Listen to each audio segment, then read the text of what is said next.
What if I told you the best rallycross drivers in the world are set to battle it out here in Ireland? That's right, for the first time in 3 decades, the European Rallycross Championship comes back to Ireland. A championship that has travelled the globe from Scandinavia to the Middle East and brings together some of the fastest and most fearless drivers in motorsport. And this July 18th and 19th, this very championship lands here in the heart of Ireland at Mondello Park.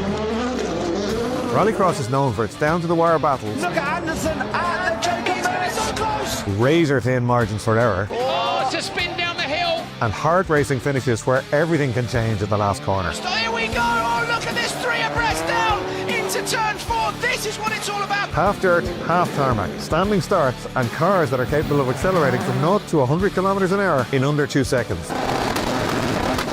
On July 18th and 19th, drivers from all across the globe will descend on Mondello Park to fight it out wheel to wheel for championship points in one of the most intense forms of racing in the world. And for the first time in over 30 years, Irish fans get to witness it all live. If you want to be there, get your tickets now on mondellopark.ie.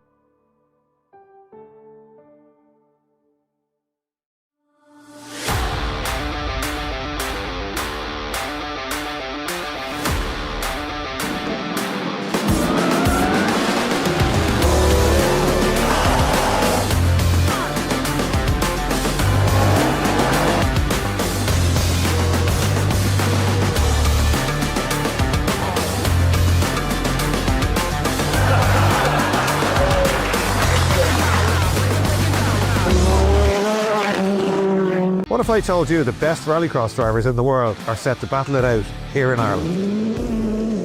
That's right, for the first time in 3 decades, the European Rallycross Championship comes back to Ireland. A championship that has travelled the globe from Scandinavia to the Middle East and brings together some of the fastest and most fearless drivers in motorsport. And this July 18th and 19th, this very championship lands here in the heart of Ireland at Mondello Park. Rallycross is known for its down-to-the-wire battles, Look at Anderson and the Jacob Murray so close, razor-thin margins for error, oh, it's a spin down the hill, and hard-racing finishes where everything can change in the last corner. so here we go, oh look at this, 3 abreast down into turn 4, this is what it's all about. Half dirt, half tarmac, standing starts and cars that are capable of accelerating from 0 to 100 kilometers an hour in under 2 seconds. On July 18th and 19th, drivers from all across the globe will descend on Mondello Park to fight it out wheel to wheel for championship points in one of the most intense forms of racing in the world. And for the first time in over 30 years, Irish fans get to witness it all live. If you want to be there, get your tickets now on mondellopark.ie.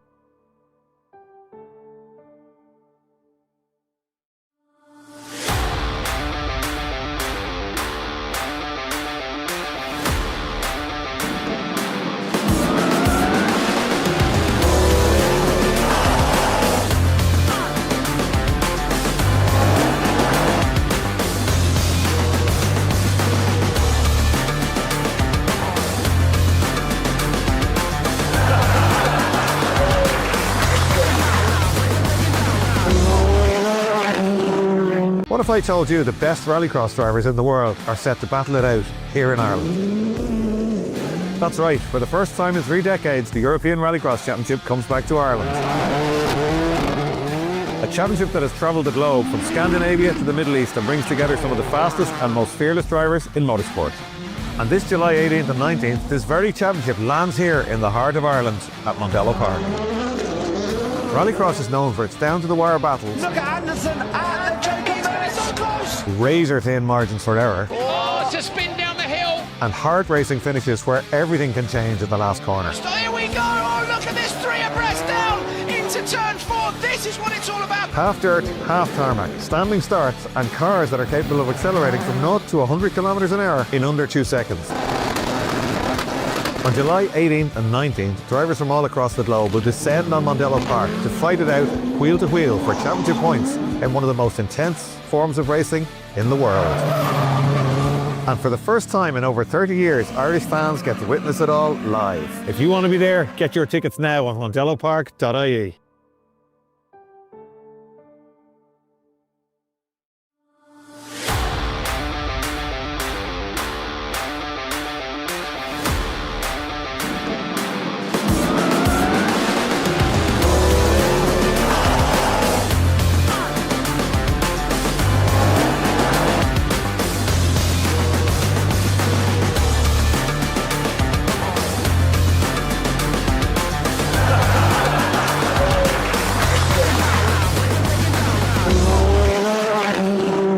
What if I told you the best rallycross drivers in the world are set to battle it out here in Ireland?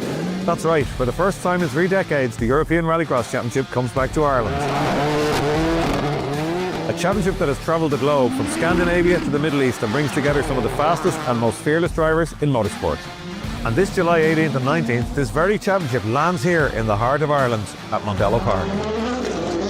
Rallycross is known for its down-to-the-wire battles, Look at Anderson and the jockey, but it's so close. razor-thin margins for error, Oh, it's a spin down the hill. and heart-racing finishes where everything can change in the last corner. So here we go. Oh, look at this, 3 abreast down into turn 4. This is what it's all about. Half dirt, half tarmac, standing starts, and cars that are capable of accelerating from 0 to 100 kilometers an hour in under 2 seconds.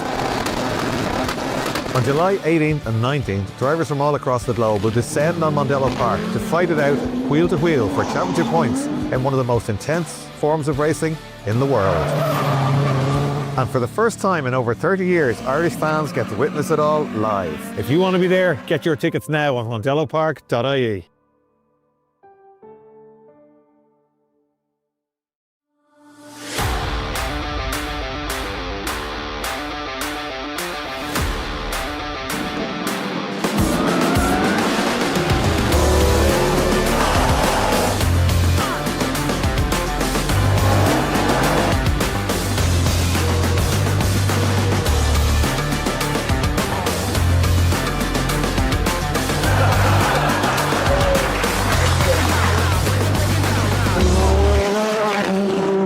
What if I told you the best rallycross drivers in the world are set to battle it out here in Ireland? That's right, for the first time in 3 decades, the European Rallycross Championship comes back to Ireland. A championship that has travelled the globe from Scandinavia to the Middle East and brings together some of the fastest and most fearless drivers in motorsport. And this July 18th and 19th, this very championship lands here in the heart of Ireland at Mondello Park. Rallycross is known for its down-to-the-wire battles, Look at Anderson and the jockey, but it's so close. razor-thin margins for error, Oh, it's a spin down the hill. and heart-racing finishes where everything can change in the last corner. So here we go. Oh, look at this, 3 abreast down into turn 4. This is what it's all about. Half dirt, half tarmac, standing starts, and cars that are capable of accelerating from 0 to 100 kilometers an hour in under 2 seconds. On July 18th and 19th, drivers from all across the globe will descend on Mondello Park to fight it out wheel to wheel for championship points in one of the most intense forms of racing in the world. And for the first time in over 30 years, Irish fans get to witness it all live. If you want to be there, get your tickets now on mondellopark.ie.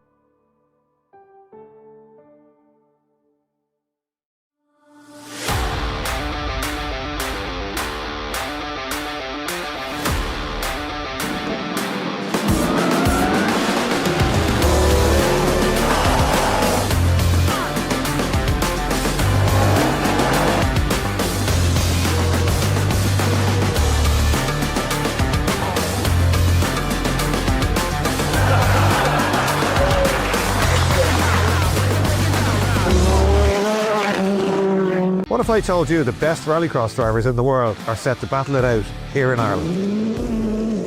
That's right, for the first time in 3 decades, the European Rallycross Championship comes back to Ireland. A championship that has travelled the globe from Scandinavia to the Middle East and brings together some of the fastest and most fearless drivers in motorsport. And this July 18th and 19th, this very championship lands here in the heart of Ireland at Mondello Park. Rallycross is known for its down-to-the-wire battles, Look at Anderson and the jockey, but it's so close. razor-thin margins for error, Oh, it's a spin down the hill. and heart-racing finishes where everything can change in the last corner. So here we go. Oh, look at this, 3 abreast down into turn 4. This is what it's all about. Half dirt, half tarmac, standing starts, and cars that are capable of accelerating from 0 to 100 kilometers an hour in under 2 seconds. On July 18th and 19th, drivers from all across the globe will descend on Mondello Park to fight it out wheel to wheel for championship points in one of the most intense forms of racing in the world. And for the first time in over 30 years, Irish fans get to witness it all live. If you want to be there, get your tickets now on mondellopark.ie.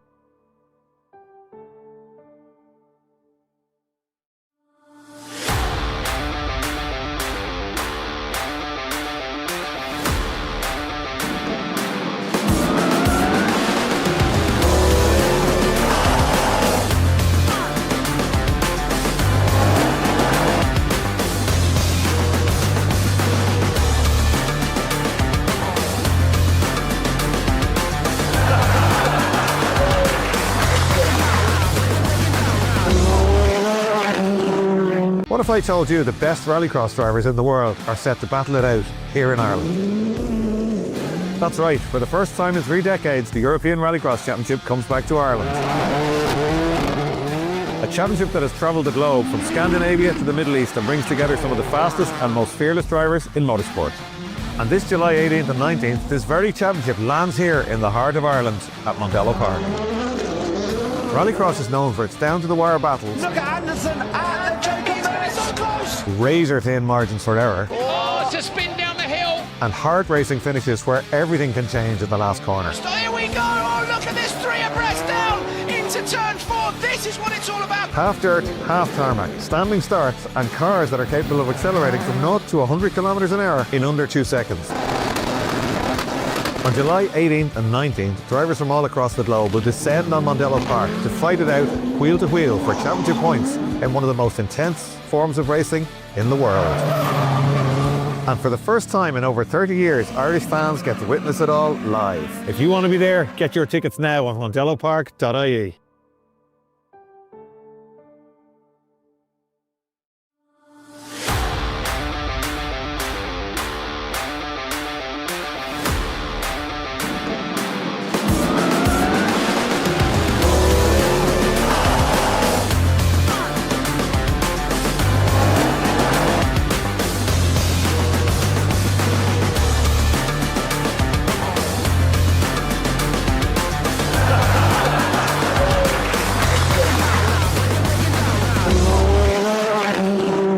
What if I told you the best rallycross drivers in the world are set to battle it out here in Ireland?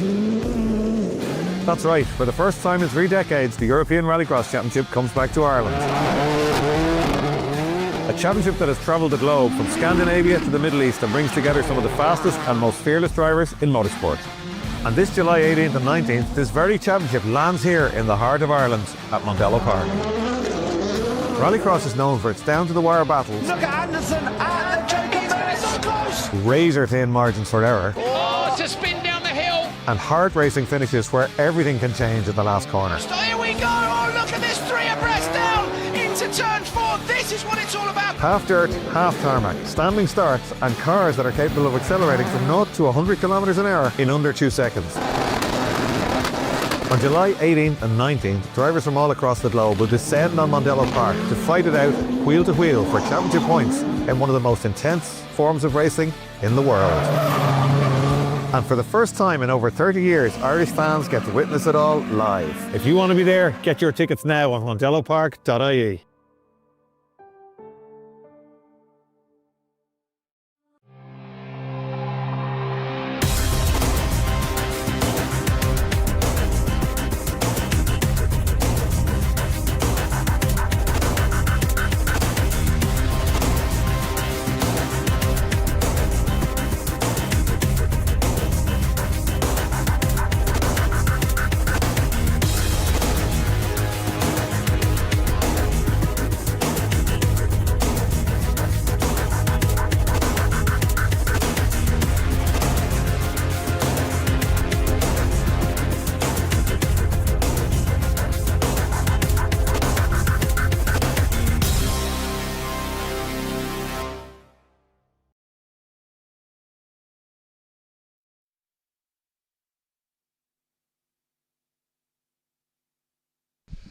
Well, welcome back to Mondello Park, ladies and gents, for day 2 of the combined 5 Nations British Rallycross Championship and Irish Rallycross Championship. I'm Leo Nolte. I'm delighted to be back. We had great fun yesterday and happy to see Glenn Montgomery after his birthday night last night. He might be a little bit shook, but he's still smiling. Glenn Montgomery, we're back. Yep, back for another day's action here at Mondello Park with the 5 Nations British Rallycross Championship, Leo. We had a great day's racing yesterday and a great night's crack in Cooksakara. We certainly did, yeah, good old crack, yeah, and managed to get back to the circuit as well, which is nice. So we're both here just before. Well, we could pretend we had just run in before we went live, and we wouldn't be too far wrong. Martin Kavanagh's been great. Martin runs the live stream here most of the time. We'd see it live, and a lot of great text and messages in about the quality of the coverage. Not so much about the commentary, Glenn, but the quality of the coverage, which was superb. And Katie is unbelievably good on that drone. I was talking about it to a few people in the paddock this morning, and that shot of chasing the cars away from the grid, unbelievable. So great footage. Yeah, I've obviously done a lot of media myself, Leo, and to watch Katie's skills on the drone, I have drones myself, and yeah, I'm so impressed. Yeah, no, Top Gun we call her. Yep. Anyway, we're getting ready to go, and first out will be the junior minis, who gave us such great entertainment yesterday, and on pole will be Logan Hoy. Now, the results will show that Logan won the final yesterday, as he normally does, but he really had to work for it yesterday, didn't he, Glenn? The juniors gave us some of the best racing yesterday, some of the best action, as they always do, but it's great to see some other names like Hugo Lunham, Keenan Murphy especially had a good showing, and Corey Bagnall. We couldn't forget about Corey. So we're in for a good one here.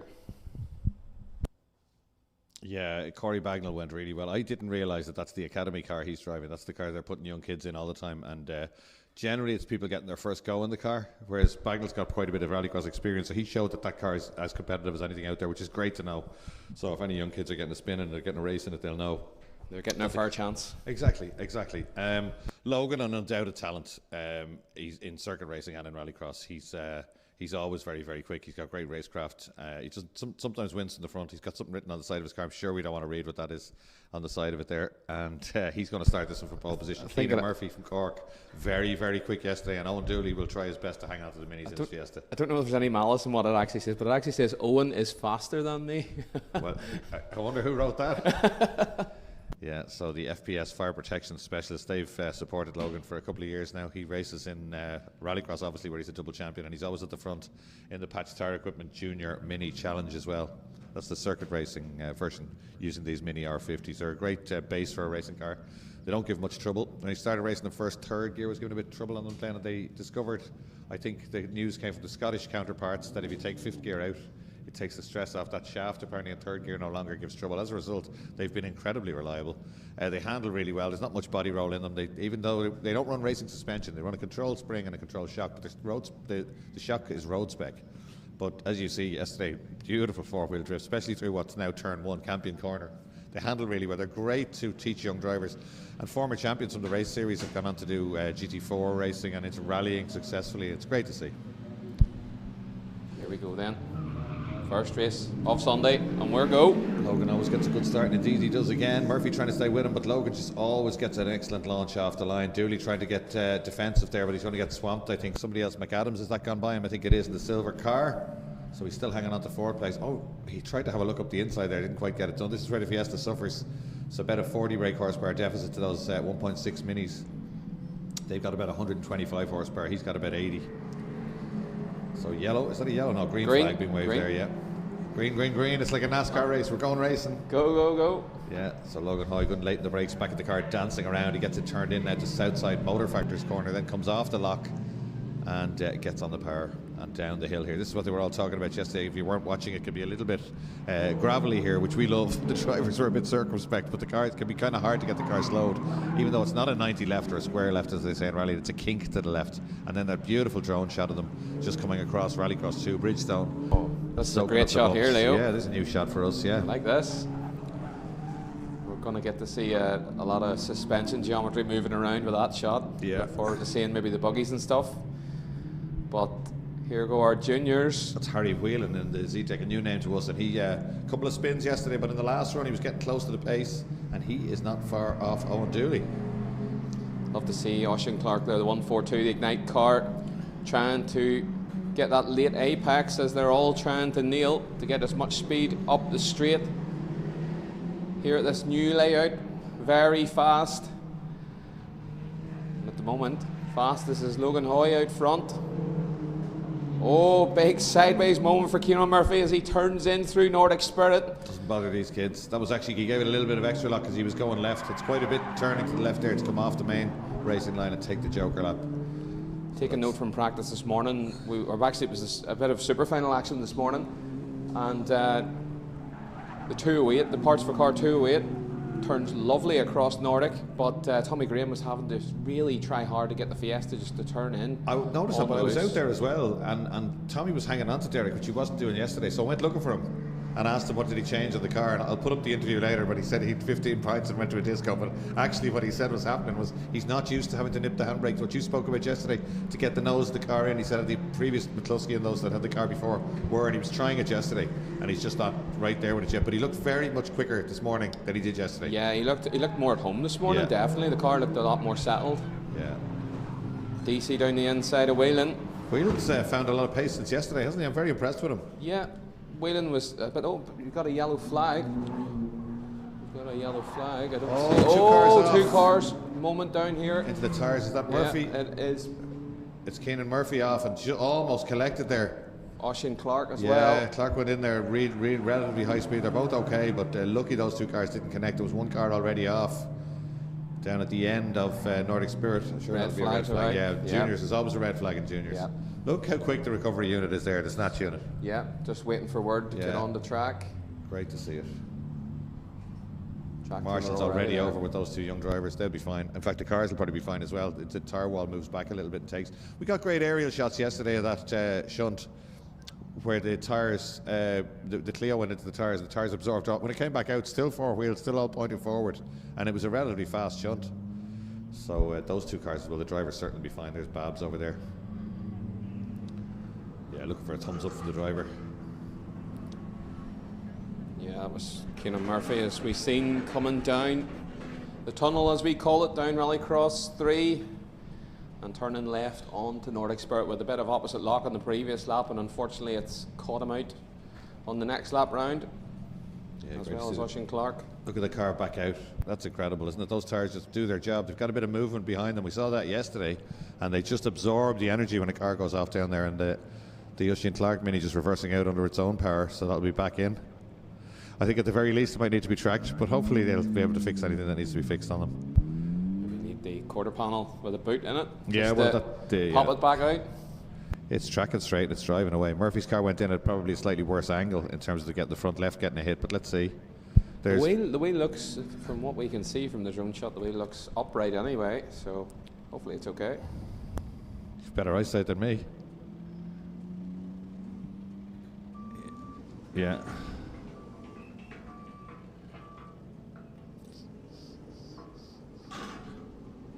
I remember being involved in a Formula V race here years ago, Glenn, and David Shane, the great David Shane, who helped so many of us racing. One of the suites here actually is named after him, and the boardroom in the office. But David was racing one of his own Vs. He was a hard racer, it was a big shunt, and the entire back transaxle came off his car. So the gearbox and back wheels were about 5-10 feet away from the back of the car. And I was involved in it as well. I was walking back to jump up on the bank, and the marshal was trying to get David to get out of the car, and he's punching the starter button, and the marshal said, "Your starter motor is over there with your gearbox." So yeah, racing drivers want to race. That's it. That's like a rally driver. The first thing they do when they roll is try and hit the start button. Yeah, honestly, yeah. There was a great clip on YouTube years ago, Forestry and Mark II Escort, with a kind of big long flick the wrong way before a hairpin, and it just caught the ditch and went in, went over, wipers, windscreen, everything. And during the roll, the navigator put his 2 feet on the dash, and it stopped under silence, and he said, "Will she start?" That was it. Nothing left of the car. A bit like McRae at one of those Yeah. X Games things as well Yeah. in the Subaru when Just he keep rolled. going, And yeah. just clutch in, and he was actually changing gears. He was rolling over. It's just racing drivers have a different mentality. Really do, yeah. It's great to see Keenan Murphy walking back to the pits there. Yeah, he'll be fine. And there are so many spares down there. They're very, very good at sharing spares, the teams. And, well, it's more parents, isn't it? There aren't really any teams around the cars. It's more friends and mums and dads. Lovely community there. It's great to see them all hanging around together and getting on so well. But certainly the car looks square from the one side, and that's the wheel that would have got the hit. What we can see out the window here, front left. So I think you were right, Glenn. It is absolutely fine. If that's the case, then well done to whoever built that tyre world. It's obviously, you don't just plonk tyres down there. There's a bit of theory to it, isn't there? It's done its job superbly. If we can get those two cars back out, then happy days. There's Jack Lenihan, who went so well yesterday in the Jody Morrow car, and he's from Sandyford in Dublin. His dad is Derek Lenihan, who rallycrosses very successfully, an ex-carter back in the day, and his grandfather is Frank Lenihan, who's he's auto-tested for years and won the Circuit Retro, I think, a couple of times. They're very much a family immersed in motorsport. Hugo Lunham alongside him, a beautiful car, the very distinctive yellow and black car, commentator's dream. There's about maybe too many red minis with white roofs out there for us at our age. Yeah, look, out of shot. Keenan Murphy driving his car back in. That's fantastic. So great stuff. The scrutineers will have a look at it, but that's proper order. But it's driving and it's all going the right direction. So he'll be back out. Couple of marks on it. Looks pretty good. The way it drove in looked quite straight, so that's good. Almost That really is good to see. Outside of the front row, this time will be Ailey Sexton in the Midlands 103 car. I was talking to her dad, and he was informing me that the tracking was out in the car yesterday, and it just wasn't handling right for her. That might sound like something small to anybody listening, but tracking on a front wheel drive car is crucial. Absolutely crucial. You can just, if you get it wrong, you just get understeer, and understeer is a killer around here. The problem with understeer is it creates more understeer. You'll burn the front tyres, that just makes it worse and worse, especially through Castrol corner, for example. Here it's a long opening left-hand corner, and we can see, like, for example, Abby McGuinness yesterday getting a little bit of understeer towards the end of the race. You can actually see her putting more lock on, and that just overheats them again. I was leaving here yesterday, just driving out, normal pace, leaving the track. Don't tell me you got a bit of understeer leaving the track. It's not what we want to hear. Going around Castrol, and even just leaving the track, driving normally, Yeah. maybe 15-20 miles an hour on Castrol. That is a very, very daunting corner going backwards. It's great. It's great. I think everybody's people were a little bit sceptical about the track on Friday. Everybody I spoke to in the paddock this morning loved it. It's fast, it's quick, it's hairy, it's great. It's rallycross. It's rallycross. You know, we ran a left-hand in track, Glenn, maybe 5 years ago, and I mentioned this yesterday, but it always sits with me, was a lot of people were saying, oh, that downhill bit with the gravel, oh, and then I interviewed Derek Toll, and I said, Derek, what's it like? And his eyes were out on stalks, and he said, it's the way it should be, and it's this and it's that, and I said, a lot of people are saying it's maybe a little bit scary, a bit daunting going down there, and he said, Leo, and he wasn't joking, he said, Leo, it's not tiddlywinks, it's rallycross. You know, and I love that. That's the way it should be. That's where the adrenaline comes from. That's why you do. That's why you go racing. Yeah, and like I know some of them were sceptical about the bit of gravel at the end of Rallycross 3 at Nordic Spirit Corner. I think that's just fantastic. The car's moving around. The juniors are on it straight away. Yeah. They're almost putting the opposite lock on before the back of the car moves. We seen that shot of Keenan Murphy there only a couple of minutes ago, and he was just balancing the car. You know, a wee bit of opposite lock, just balancing it down into Nordic Spirit, and it's just magic. They're learning so much in this new circuit. Yeah. That's great. It does just produce fantastic young drivers. I think that maybe the classes, they might need a rethink to get them somewhere to move up to, you know. But certainly the junior class is brilliant. It really is.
Back to the action. We are away and racing with more IRX Juniors. Looks like Lunam's got the nose ahead. Can he sit around the outside? He can. Nicely done. And he'll have the inside line once he goes through Campion for Castrol Corner. Turn 1, hard on the brakes, down to second gear. Eilish Sexton with the car now tracked in third place. She keeps it nice and tight for a better run out. Let's have a look as they go by. All line astern coming up the straight for the first time. Yeah, not much difference in them all in a straight line. Lunam goes to the centre of the road. You don't have to defend too hard up here. We learnt that yesterday. Centre of the road is enough. Oh, somebody dropping it on the brakes. Yeah, losing the lock of the back brakes and getting way out of shape. That's the car we didn't see out. It's a car we didn't see out yesterday, is it? No, Nicholas Noonan. That's who it is. The sunshine is showing it to be green. I thought it was a black car. Yeah, it looked like the back brakes locked. Sometimes, I did say they're very reliable, but sometimes there's a sensor on the front wheel could give a bit of trouble. And it tends to make the back, yeah, an ABS sensor, and the back wheels can lock. But everybody has one in stock now. Yeah. You know, when you've raced the cars for a few years, yeah, it can be very disconcerting. It's like a jab of the handbrake. So that could be what happened there. Look at us diagnosing a problem from the top of the tower. Maybe not. I'm rubbing off on you. You're getting very technical here. I've never been technical in my life, but you learn a lot when you're walking around talking to people in the paddock. So, yeah, I'd imagine it's something like that. Here they come. Lunam leads and leads well. He's in fact he's extended that one. Yeah, Lenihan can't quite stay with him, and in fact Sexton has dropped back into the clutches of Cody Mahan. Cody Mahan a little bit disappointing yesterday, and I don't mean disappointing, I just mean we expect him to be up there. He's normally right with Logan Hoy, and he didn't have that pace yesterday. I wonder is there a little bit of a problem with the car? A bit off yesterday, definitely. We know he's quicker. Oh, just drives straight past. I think Sexton she might have there, maybe missed a gear. Either she's got a problem or she let him by, because she moved offline there, Eilish, and she doesn't do that too easy. So, yeah. Followed Cody into the Joker lap. So you see the leaders come into the hole in the hedge. Hugo Lunam leading Jack Lenihan. And there is Billy Farrell now in the 888. We don't have Corey Bagnall today. Here comes Nicholas Noonan, number 24, the black car at the back with the Larry moment at Southside on the first lap. Throws the car into Castrol. Nice lead on, Nicholas. There goes Cody Mahan with the face on the front. Always immaculately turned out, that car. And Eilish Sexton seems to be up and going again, whatever it was, not hindering her now. She's keeping pace with Mahan just ahead. It's our third and fourth runners.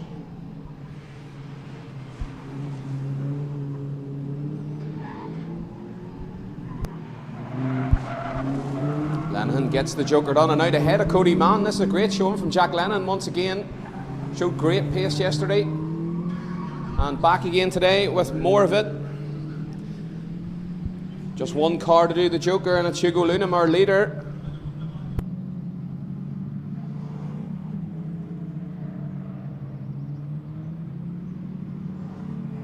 So here goes Lenihan, Mahan, Sexton.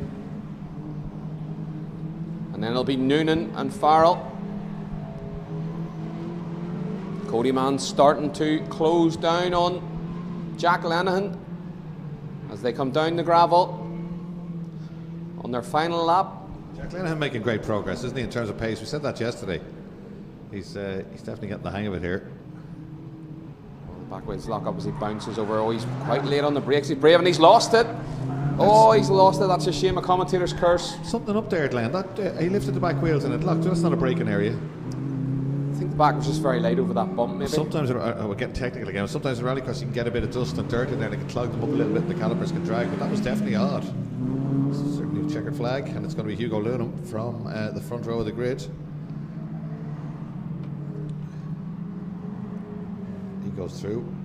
Good recovery from Cody Mahan to come up to second place and match him pretty much to within 100th on time. So just about to say that, Leo. Yeah, great to see Cody Mahan find a bit of pace this morning. Yeah, really is.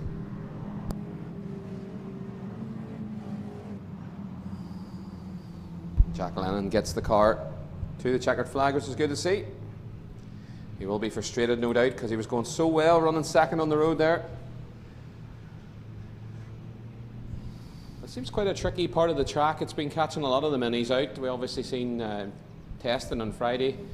Dooley had this moment in the same place, and we've seen obviously Logan Hoy Yeah, massive moments. It's relatively quick there. You know, it's third gear and it's bumpy. And we were talking about some of the modified cars really well sorted, soaking up the bumps there. But actually, the minis don't have proper adjustable racing suspension, so they're going to be a handful there. But that's good to train them. Away they go. And Kelly's Keenan Murphy back in the middle of the front row, and that's just fantastic. Well done by him, by his team, and by the scrutineers to get that car checked and back out again so quickly. Young man's been flying all weekend. But as ever, Logan Hoy leads away in the FPS car. Certainly hasn't knocked his confidence anyway. Keenan Murphy right back into the thick of things, right tucked up behind Logan Hoy as they come round Castrol. I think Oisin Clark's on the grid as well. He is, you know. Brilliant stuff. Well, that's exactly what we want, isn't it? It's like yeah, he's running. Here he is. He's making a move on the Fiesta as they come down the straight. It's like they're on a video game. They've turned off damage. Back on track. Where's that restart button? Yeah, absolutely. Just press restart and you end up back on the grid. It's Hoy, it's Murphy, it's Dooley, Clark, McAdams, Whelan, and Dean Deasy. I know Deasy's got by Whelan, in fact, since that. So Deasy with the checkered flag roof. Dooley trying really hard. Owen Dooley's won the Mondello Park scholarship. He was incredibly quick down here, and he did an interview and a physical test, and he won that, so he gets free racing for the year in the Circuit Racing Championship. Whelan rotates there. Yeah, but yeah, Dooley's done a great job. He'll be out in that ICCR car in a couple of weeks' time. He has his own rallycross car, which he was building anyway before he won the scholarship, but had a little bit of an accident in it yesterday. And this is the car that he's campaigned for the last couple of years, the Floor.ie Fiesta Z-Tech. So Hoy from Murphy, from McAdams up to third place, right from the back. He wasn't at the back, was he second row? Second row, yeah. This car's had a little bit of a skirmish as well with the scenery, I think, by the look of it. Yeah, another promising prospect from the grid. Obviously, doing the Circuit Racing Championship as well. A lot of these kids opting to do both championships, getting as much seat time as possible, and the future's bright for Irish motorsport. A few of them have two cars, and the reason for that is that the Circuit Racing Championship demands that the cars they wear a bit of kit. They've got a full like the JCW race cars in the UK. They have a front splitter, they have side skirts, they have a back wing, there's specific wheels gone very wide there again, as Oisin again, I think, is it? Yeah. So some of them have two. Hoy, for example, has two cars, one for the Circuit Championship and one for Rallycross.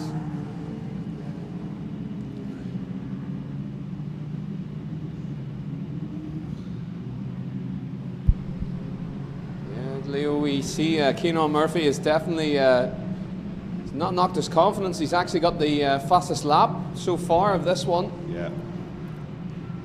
Fastest lap yesterday a couple of times as well. He's able to match Hoy for pace.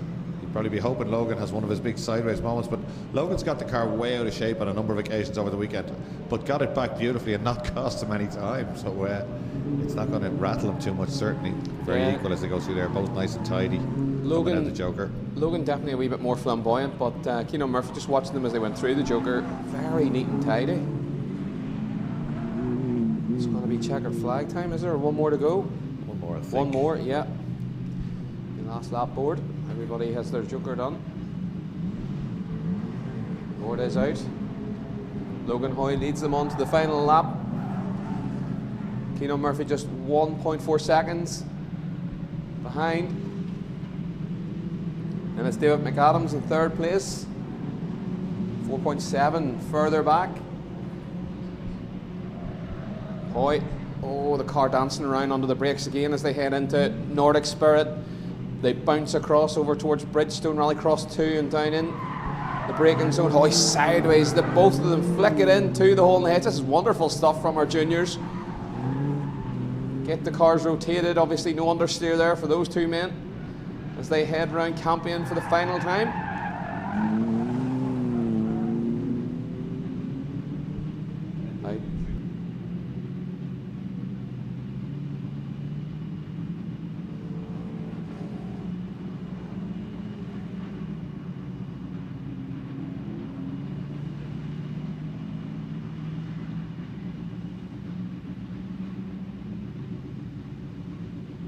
There we go then. Logan Hoy takes the win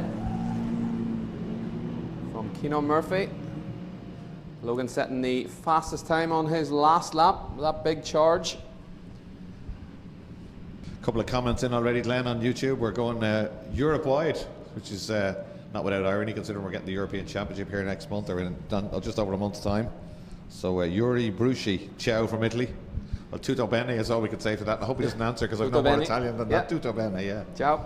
Great to have you online. If anyone wants to get in touch with us, direct to the commentary box. We're monitoring live chat on YouTube, and we will be monitoring it on the Facebook live streams as well. So if you want to say hello, if you want us to play a request, as they used to say on the radio back in the 90s, send us in a request and we'll play it for you.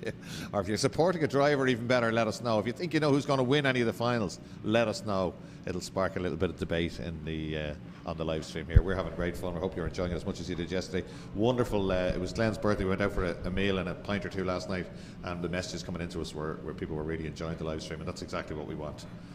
A lot of the UK visitors, their families and stuff like that, enjoying the banter, especially the retros. They're very interactive. Yeah, we love to see it. Yeah. Same way the teams can get in touch if they're watching the live stream. Anything happens, keep us up to date. We can feed the information on to everyone else.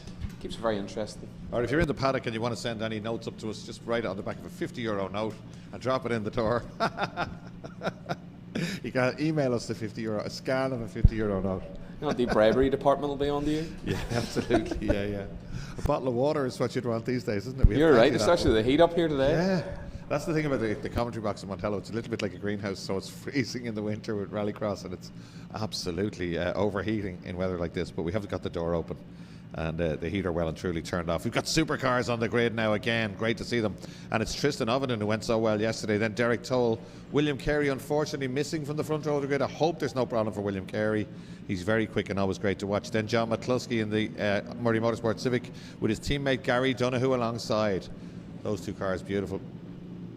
They're a little bit too similar for us, aren't they, Glenn? We could do with a yellow stripe along the top of the windscreens or something. I'm sure Murray's would do something for us if we asked Yeah, them. or even the roof skin. Yeah. Do the roof skin a different colour or something. Yeah.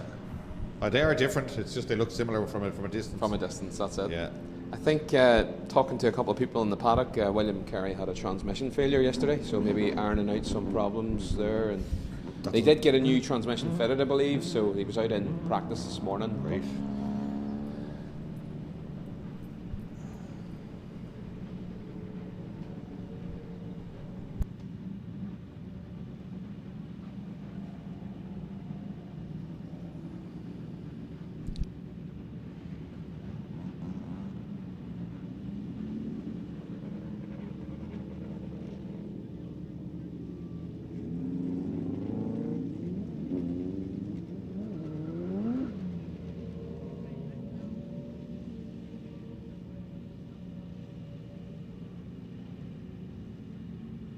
Oh, Big Damo just sent us something in here via WhatsApp about William Carey. Let me see.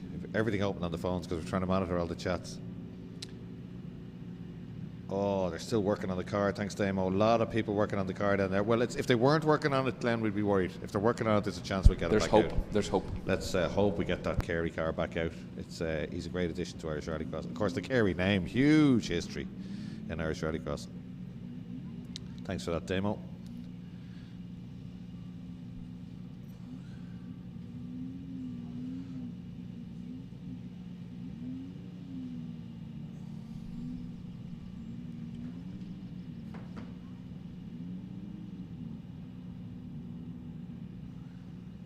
Patrick Donoghue, of course, who we know well from Rallycross in here, saying Gary Donoghue will win. Go, Gary Donoghue.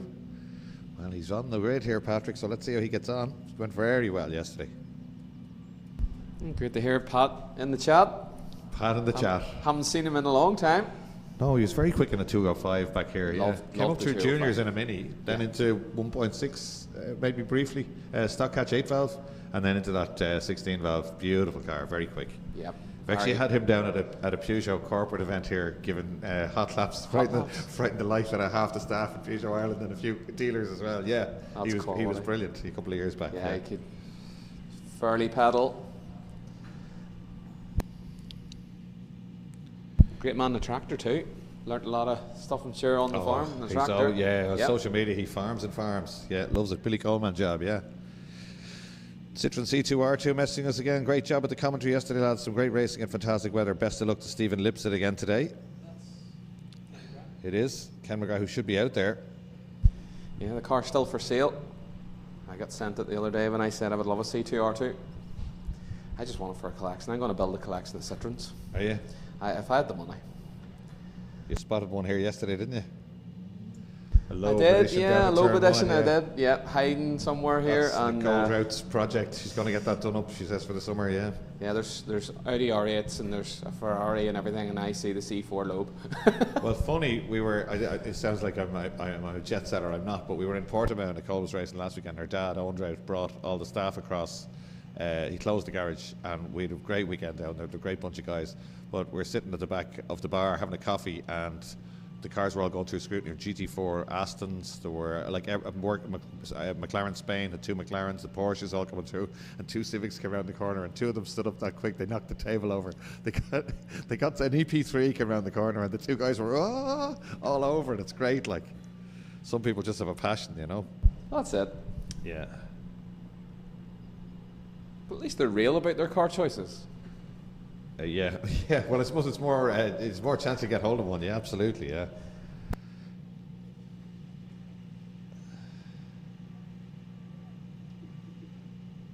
Right. I think we're monitoring all the channels today. Somebody, is the park open today? Well, if he means Mondello Park, it is definitely open today. Yes, because you can see the racing cars on the screen beside where you've commented there. But yeah, absolutely.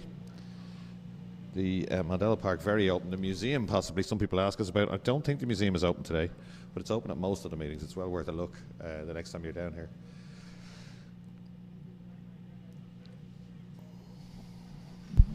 Looks like the telehandler has the tire wall fixed for us. Great We stuff. should be ready to go racing again with our supercars.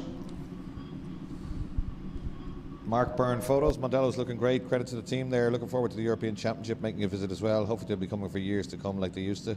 Well, that is the plan. Mark, thank you very much. Yeah, Ian Beattie and James Ging and the team, JR, working really, really hard to get the place ready for this weekend. And of course, there's been a lot of work done here ahead of the European Championship. And it's great to get the domestic classes and the British Championship to use the extended hole of the hedge, and where we're looking at right now on the start-finish line. Ready to go there, Glenn? Yep. Launch control activated and away we go.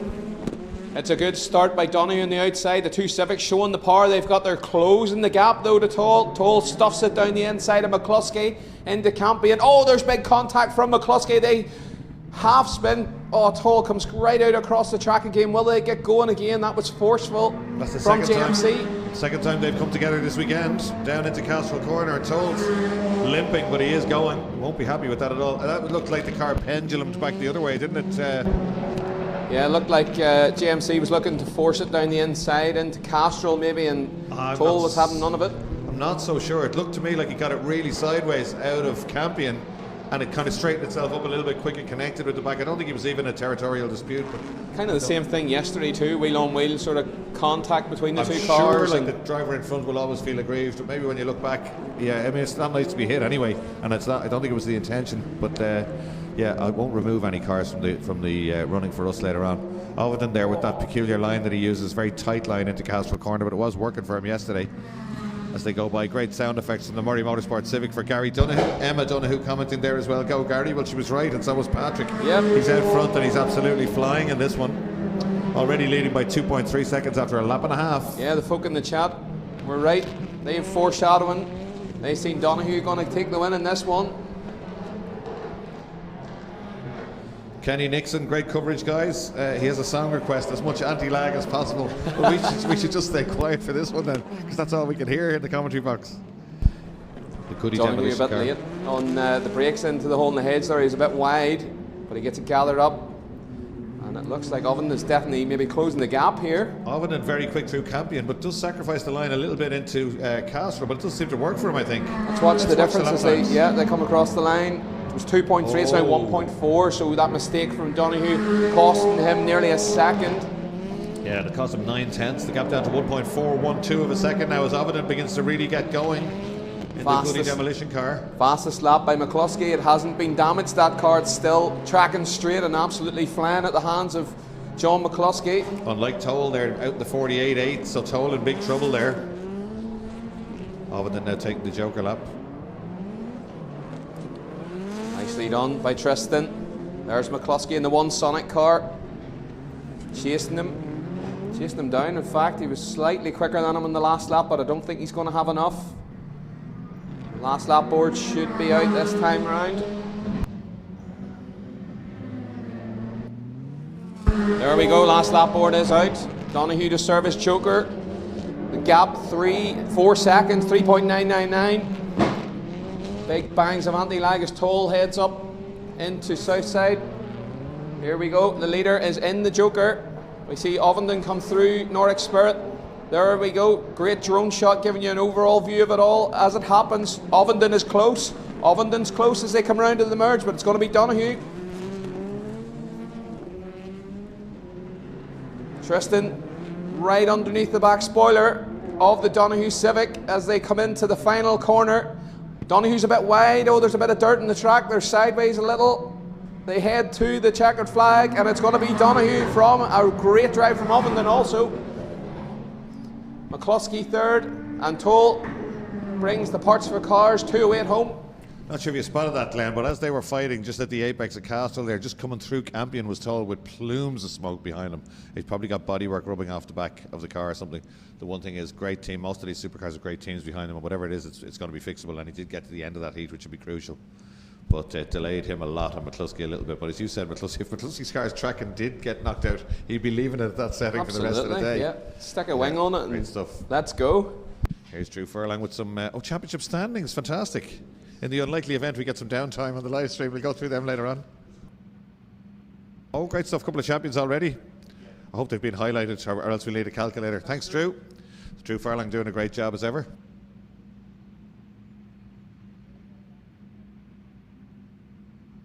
Unbelievable scenes. So we will have a look at them. That's the IRX Championship tables updated, coming to us now. Fantastic stuff. All nicely printed in colour. Yeah. We're spoiled. We're spoilt up here, we really are. More supercars, we're definitely being spoiled. Here we go. Talked to George Tracy Sr. this morning. Some sort of an electrical problem on that C4. He thinks it's a bad earth. They've replaced all the earth wires, but now again, it's just being left there. And I see a slow start from Barry Morris in the I-20 at the back, but look at this. There's great action as they head into the first corner. We're nearly 3 wide as we're coming towards Castrol, and a brave move by Tommy Graham to take the lead round the outside of Gillian Godfrey. Tommy's on 4. He's gone. Oh, he's gone. Where's he gone? He's had a shot somewhere. He's always all over the place in the background. That's not like Tommy. Leonard quite sensible there through Campion. I think he knows he's got the pace. He was just sitting back. The old Mick Leonard would have stuffed it down the inside of both of them there and tried to get the lead, but he's beginning to shadow Godfrey now on the way down the hill into Nordic Spirit. The rest of the competitors in the supercar class will be watching that confidence. Yeah. That Leonard can sit back and pick when he chooses his moves. Yeah. That's a dangerous man today. Well, he's although he lost a bit there, but if he can just stick with the with Godfrey, he's very, very tidy on the exit of the next corner, and he's got plenty of straight line speed, but actually he's lost time on that lap just a little bit. Godfrey's got the head down. He closes him down on the brakes, gets a good exit here, but he's not close enough. I think if he was on the bumper, he'd get alongside. Here comes the Audi now with all the straight line speed we're speaking about all weekend. He pulls out of the slipstream. He lines it up to go down the inside. Leonard's late in the brakes, but Godfrey just says, I don't think so, Michael, and closes the door. Not a chance. Julian Godfrey's been around a long time in a supercar. It just He's shows not going to let you drive past. That last run down the main straight just shows us all Leonard has to do is stay under that back wing through Campion corner and be right with him at the apex of the next one. In fact, he's taking the Joker, but he has the chance of doing it in a straight line if he can be right there, but actually he's using the head, taking the Joker. Nice tidy run from there. There's lovely balance in that car, and that inherent traction you spoke about yesterday. It doesn't do that whole drifting around the corners as quite as much as the other cars. It just grips and goes. Here he comes. Godfrey's going to lead from Leonard, still in second place. Then it's Barry Morris in the Hyundai. Great to see him out there. Great to see them get the clutch fixed in that car. They took the car to Wicklow yesterday and put a clutch in it back here last night, and great to see the car back out. A lot of smoke flying out the back of it though. It looks like maybe a fueling issue for that car. Flames as well as he's on the brakes up in the south side. Leonard 5 kilometres an hour quicker than anybody through the speed trap that last time around. In fact, he's catching Godfrey now, even though he's done the Joker. He's almost with him. This time Godfrey Jokers, it's out of shot, but the leader has taken the Joker lap. Can Leonard take it back? There's Let's Godfrey, watch the top of the screen. We're looking for Michael Leonard Jr. There he goes. Easily. My goodness, there you go. He's going to be a dangerous man once again today. A clean sweep yesterday. Yeah. I did hear that there were approaches made by Leonard to purchase this car last night, but it's not for sale. So I think the whole paddock would have bought it last night if they got a chance. Absolutely. Yeah. Last lap board out. And that is the fastest speed trap we've seen, I think, 193.5, and that's not even halfway up the straight, is it? No, it's here. It's right at the start finish line. Yeah. About halfway up the straight, 193.5 kilometres. Insane stuff. We all know how fast these cars are, but our leader in the Nace Court Hotel Audi S1 run by Munier competition is out of the hole in the hedge, heading down towards Campion. Beautifully driven by Leonard on the brakes, right into the apex. Gets on the power, drifts the car out, up through the gears and heading for the checkered flag. Head and shoulders above anybody so far this weekend. Let's hope Tommy Graham didn't have trouble with the car. It's not like Tommy to fire it off, and he looked very good. There he is.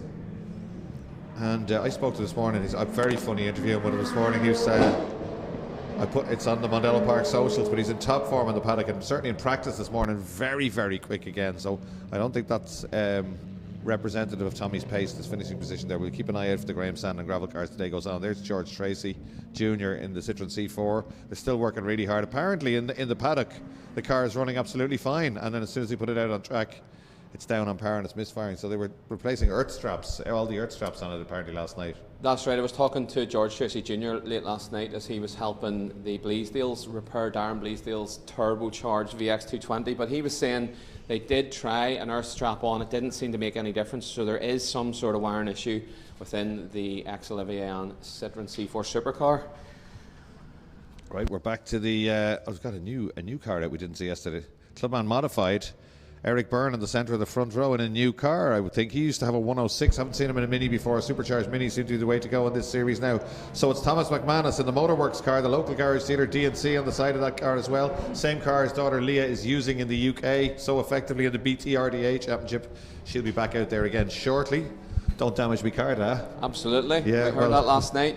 He has to look after it. He's not easy on them anyway. He's always on the ragged edge. Eric Byrne alongside him. Great to see him in a Cooper S. Desi Martin, great out form last night. Desi tell us that the car has no fiberglass panels. It still has glass in it. Yeah, he's at about a 200 kilo deficit. Yeah, he lost a bit of weight though with his taking the top off his finger in a trailer incident. Oh, don't. But yeah, he needs to get the glass out of that car. Great guy. He's just so into it, isn't he? Yeah, you always smiling. He's always at sprints, hill climbs. Yeah. Just mad for his motorsport. Yeah, great stuff. And Abby McGuinness relegated to row 2. Watch out for her. She trailed Thomas in all the heats yesterday, but was right with him. And then from the off in the final was just more aggressive. You could tell from the body language of the car. And she had a real go. Got by him, went straight on, got back on it, did it in the Joker lap. And Thomas went back at her and she didn't crack under pressure. Those two are probably the two to watch here. Then in the Mini Graduates, which are non-supercharged, Leah McManus, I think, can clinch the championship today. And that's her right behind her dad in a relatively similar coloured car, the second of the Motorworks Minis. It's a graduate, so it's got a few modifications over the junior spec, but it is a normally aspirated 1.6. Leah works at Mondello Park as an instructor as well here during the week, so she knows her way around, it's fair to say. And I think the racing in the UK has done her the world of good. She certainly went really, really well the last time out. Almost a win on the final lap, actually. It's a new Liam McManus that time in the BTRDA for sure. Yeah, getting away and getting to different tracks. I was talking to her yesterday. We did an interview actually up on the Mondello socials, and she said even though initially she wasn't completely comfortable trying the different track, it's good for her because she's going to be trying a lot of different tracks this year when she goes to the UK. So there's the Thomas McManus car there, getting great footage from Motorworks. Don't promote my business, he says. I'm too busy as it is already. Always a good complaint, that. Yeah. I had an issue with my car actually. The alternator let go. I thought the alternator let go and it stopped on me. And I have recovery on the car and it was brought to Thomas's garage that night. And at 7:30 he looked for the reg number of the car. I'm bleary-eyed, just getting up. If I was thinking of getting up, I was. And 9:03 I got a message, your car's ready. It was a belt that had gone on the car, but he told me don't tell anyone that story because I'm too busy already. I have a waiting list. And you've so just told the world, the whole internet. So if you want your belt fitted in a hurry, go to Motorworks in Kilmeek. But yeah, great team up there, and they work really, really hard. Adele does all the paperwork, and of course Leah does all the racing. We're getting ready to go. Eric Byrne, great to see him upgrading the car from the ex-Derek Lenihan Saxo it was actually to this Mini. And then Desi Martin on the outside of the front row with a little bit of work to do to that car, I think, to get it up to the pace of the other cars are ex-UK championship cars, Abbey's and Thomas's. So they're running fiberglass panels and a few other bit of adjustable rear arms, I think, possibly. The way they go, and it is those two cars that get away, and a great start from Abbey. She does not want to let the Motorworks car out of her sight. And Lightning McQueen up to second place already, Glenn. Yeah, we have in the chat, I trust Lightning McQueen from Aztrick. So here we go. Let's see what Lightning McQueen can do today. Got the business done yesterday. Oh, we have a moment there at Castrol. It looks for our Chinese driver, Ho Chin Deng.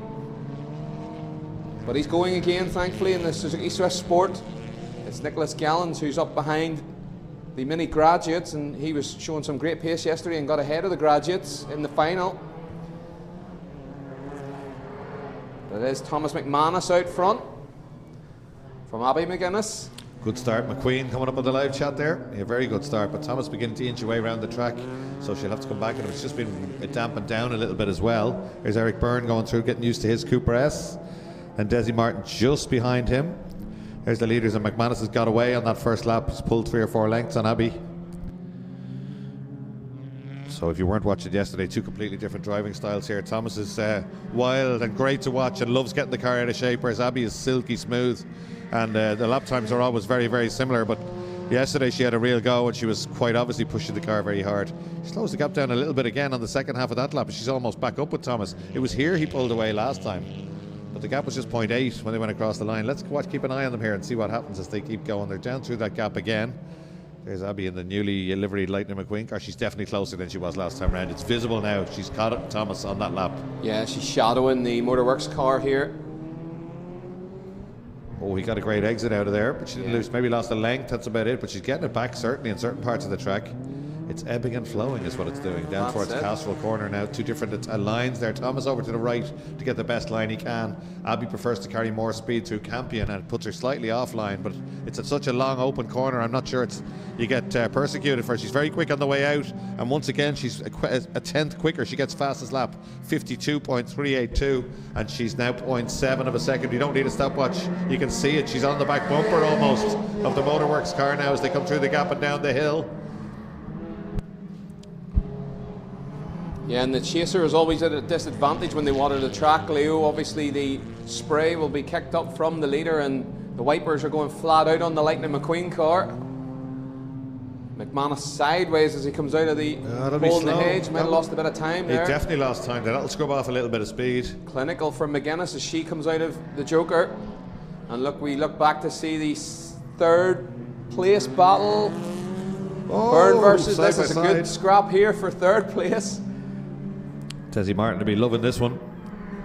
He's had lonely races all day yesterday, hasn't he? Because he's quicker than all the rest, but he's a car a little bit too heavy to stay with the other 2, so he'll be absolutely relishing the chance to have a go at Eric Byrne here. They've both done the Joker, I think, so they must be very close on pace. Yeah, both quite similar cars, probably weighing around the same. And Martin showing his nose towards south side to try and get down the inside, but out of shot now. McManus taking the leader is taking the Joker lap here. Thomas McManus taking the Joker lap, so can Abby catch him? Still watching this battle for 3rd. It's out of shot. This will be the final lap, I think. We're waiting to see the leaders. leaders. It's neck and neck, it's side by side for the lead. If we can have a look at that coming onto the main straight, there we go. They are. And we've missed McGuinness it. Change for the lead. Yeah, missed that one unfortunately. But they were side by side coming into Campion, and Abby's just squeezed in front. Thomas McManus in her wheel tracks. That's checkered flag. She timed that one nicely on the last lap. Abby McGuinness takes the lead back and takes the win only just from Thomas McManus. Great stuff. Abby quite a bit faster in her lap time. 0.2 of a second. Eric Byrne just about pips Desi Martin to the line. Great stuff. And here come the Swift Sport runners. Great to see Ho Chin Deng get up and running after that moment at Castrol in the first lap. Alex Conlon pipping Leah McManus. So both the McManuses losing out there in the closing stages of that one from the graduate win and the outright. So there's a little bit of work to do, but there's not much in it there at all in either of those 2 classes. I think any sort of a finish today is enough for Leah to clinch the championship. She's done most of the winning. In fact, she probably is the champion, but we'll confirm that as the day goes on.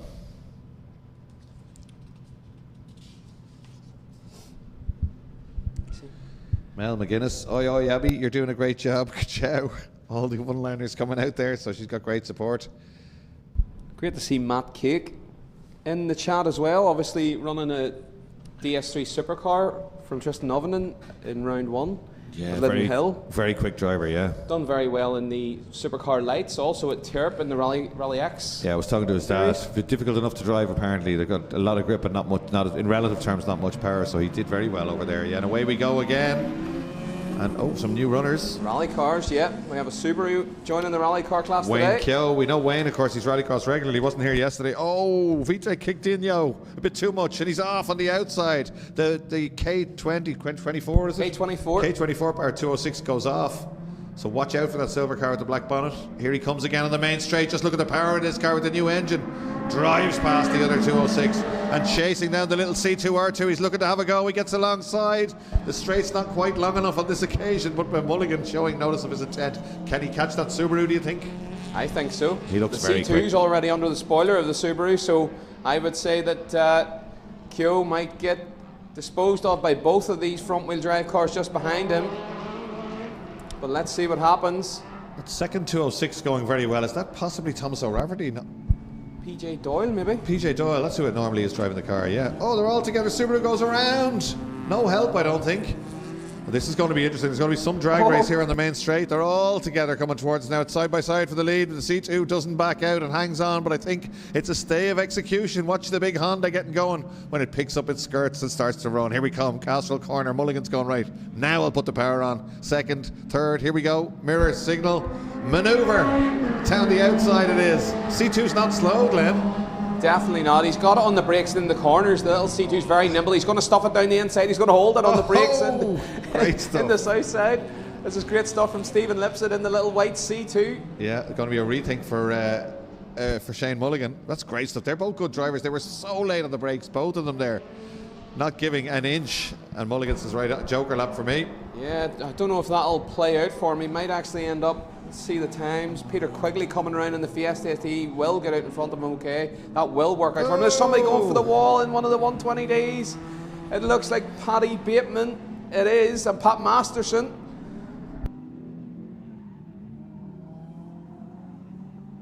So PJ Doyle going beautifully, isn't he? He's a regular, but he's got some pace today.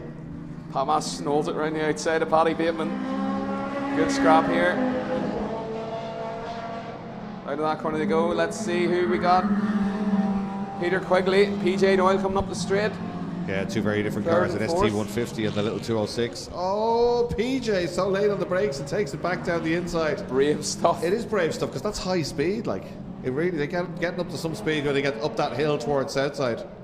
Byrne Brothers on the front of that PJ car. He's going nicely. That puts him up to third place overall. And Quigley decides, I'm out of here. I don't get it caught up with you. I'm going to serve my joker lap, but out front, Lipsett actually gapping Mulligan, but no, Lipsett still has to do the joker. Well, yeah, Lipsett does have to do the joker, but Mulligan is within 2.1 seconds of him, which we think should be enough. It's about 2.5 to 3 seconds, isn't it? You need to get a gap off if you're going to be if you're going to hang on to your lead. 2.1, but we know how nimble the little C2R2 is now. 1.3, so Mulligan really starting to close the gap down. Oh, it's visibly close. It's going to be Mulligan if he keeps it clean and tidy. Recovering Keogh in the background in the Subaru, coming to make a move on Quigley in the Fiesta ST. Mulligan, there you go. Here's There's our the leader leaders. taking the joke. Mulligan's done enough. He hammered in fastest lap last time around in the Honda engine 206, and he'll be well clear, I feel, when they negotiate this corner. There he is, nice and tidy. Little C2 making him work very hard for it though. Lipsett going very well here today.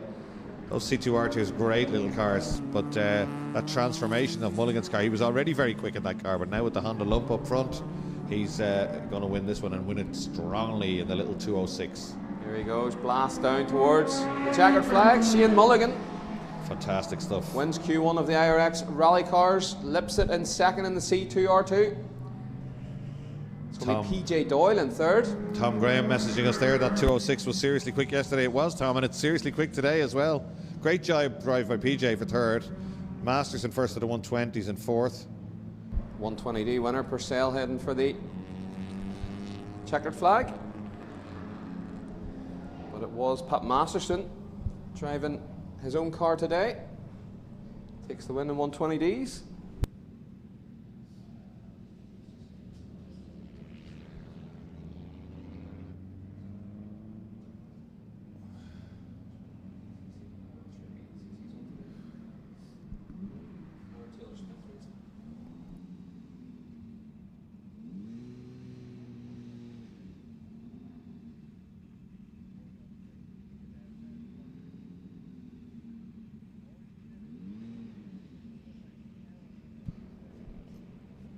Well, it's great to see some cars we didn't see yesterday, Glenn. Yeah, and here's one here, number 128, Willie Farrell. Great character in the paddock. Really is, yeah. And let's just see, I was talking to Willie this morning, and he let me in on a little thing about the tyres he has on the back of this car this morning, and he's just trying, it's a trial run. He's hoping that it's not going to be too much water come the time of his heat. So let's see what Willie Farrell can do. We know he's a very flamboyant driver. Obviously the days of when he had his little Volkswagen Golf with a 1.8 20-valve turbo engine up front, and it was all shapes and it was flames flying. Just a masterpiece to watch. She's still in stock. George Toll just opening the little slider there. They're all looking for a bit of fresh air. I know how they feel. It's warm in these cars today. Great to have this weather at Mondello Park. Great to see the Darren Bleasdale car back on the grid after some problems yesterday. We checked in with them late last night as they were changing the gearbox. The turbocharged, the Vauxhall turbocharged VX220 dropped 2 gears out of the gearbox yesterday, and that's why he was so sort of slow in certain places of the track. The team went to a scrapyard, found another gearbox, forced it in last night, done a little oil change on it this morning after practice, and here he is on the grid. It's great to see. Yeah, you love to see it. Team Forest Bar, those minis make for great racing. They sure do. They're making our job easy. Lee Lannon, best of luck to everybody today.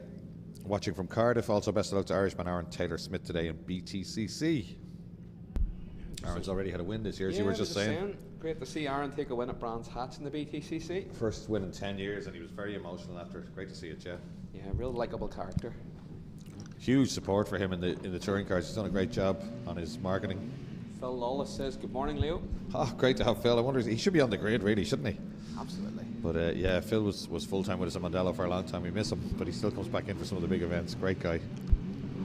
Here we go then. Thumbs up from our grid marshal, ready to race for IRX Modified. One of Q1. Carey it is it? Oh, Willie has something to say about it. There you go. There's those back tyres on the Farrell machine. Yeah. Absolutely blasts off into the lead. The recipe's going to work for him today. I think Bleasdale should be able to get to the front here. He already has a look down the inside of Carey. Carey shuts the door. So they dug that gearbox out of a... Oh, here he comes. Oh, look there. He's got all the gears today. He's absolutely flying. Darren Bleasdale takes the lead past Willie Farrell down the straight. Past both of them down the straight, yeah. Al Carey very defensive. He's watching Stanley Bovell in the Ken Block inspired Mark II behind him. He's watching him fill his mirrors. The big Millington was starting to bear down on him there in a straight line, wasn't it? Absolutely. And Stanley won't want to sit back and watch. He'll want to get stuck right into the middle of things.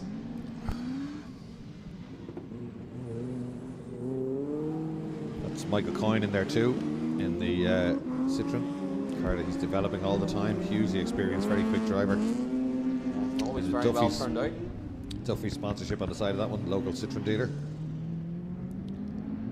Great shot as they go through Campion Corner. Just big long drifts, black marks all the way through it. Looks like there's a drift weekend on here at Mondello. A lot of rubber being laid down.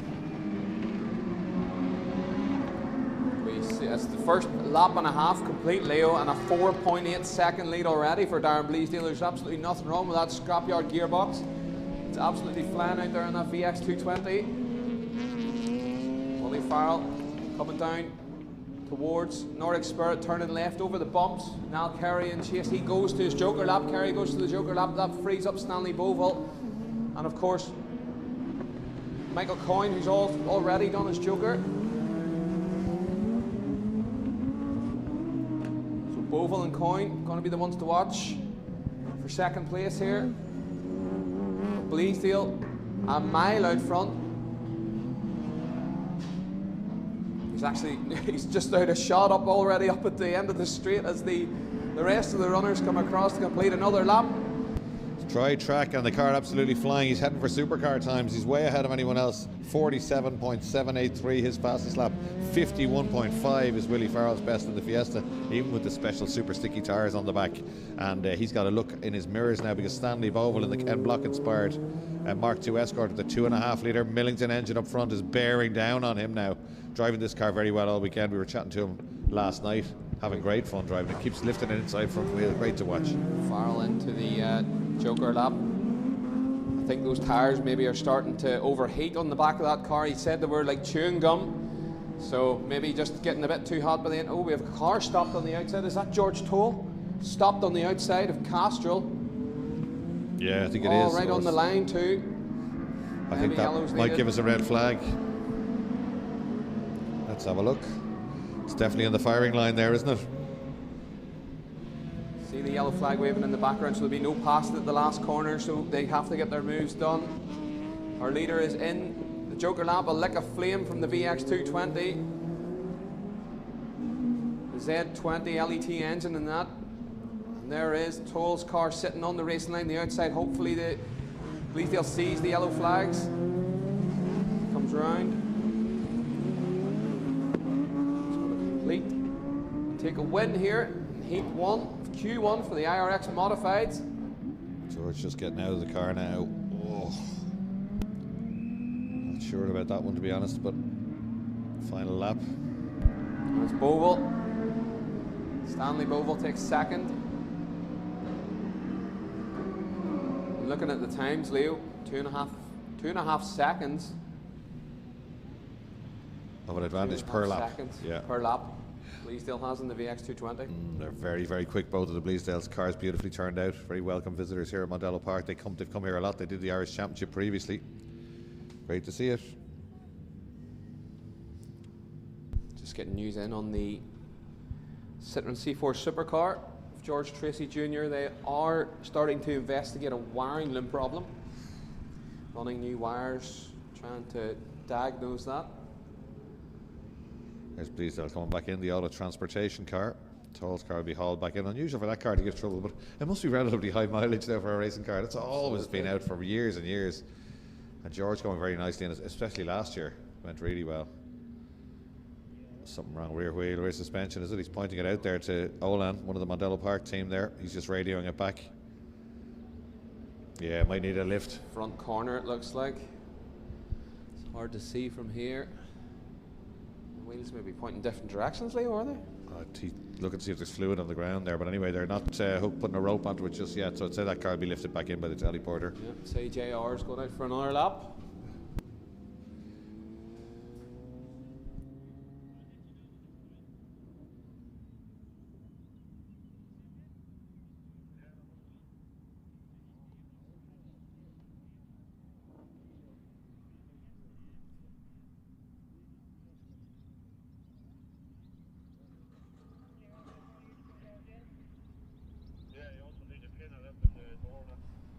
And on the YouTube chat, Chloe Moore-Smith, an unfortunate weekend for Phil Seath with clutch issues that the team have been working hard to resolve. We've seen that last night, actually. Peter Gwynn team were hard at work trying to get the little Swift back on the grid. Seems they got it on the grid earlier, but still having some issues in Q1. It's a shame for Phil.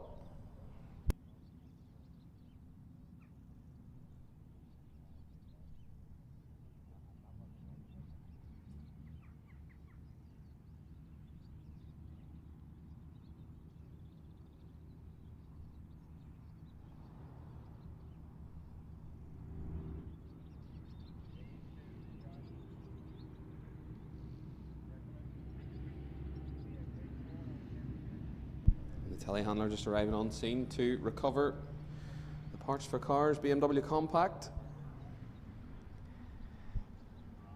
Meanwhile, we have our next Heat 2 forming on the grid. The pole spot empty. Unfortunately, the British bomb is missing. And that new car proved its worth yesterday, the Mark II Escort. Liam showcased on his YouTube channel recently. Maybe having some teething issues. Certainly the fastest man in modifieds lines up in the middle of the front row of the grid. Fastest man from yesterday, Jason Bleasdale in the Honda K25, I found out, Leo. K25 engine in the Jason Bleasdale VX220.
So there we see JR lifting the parts for cars compact back to the paddock.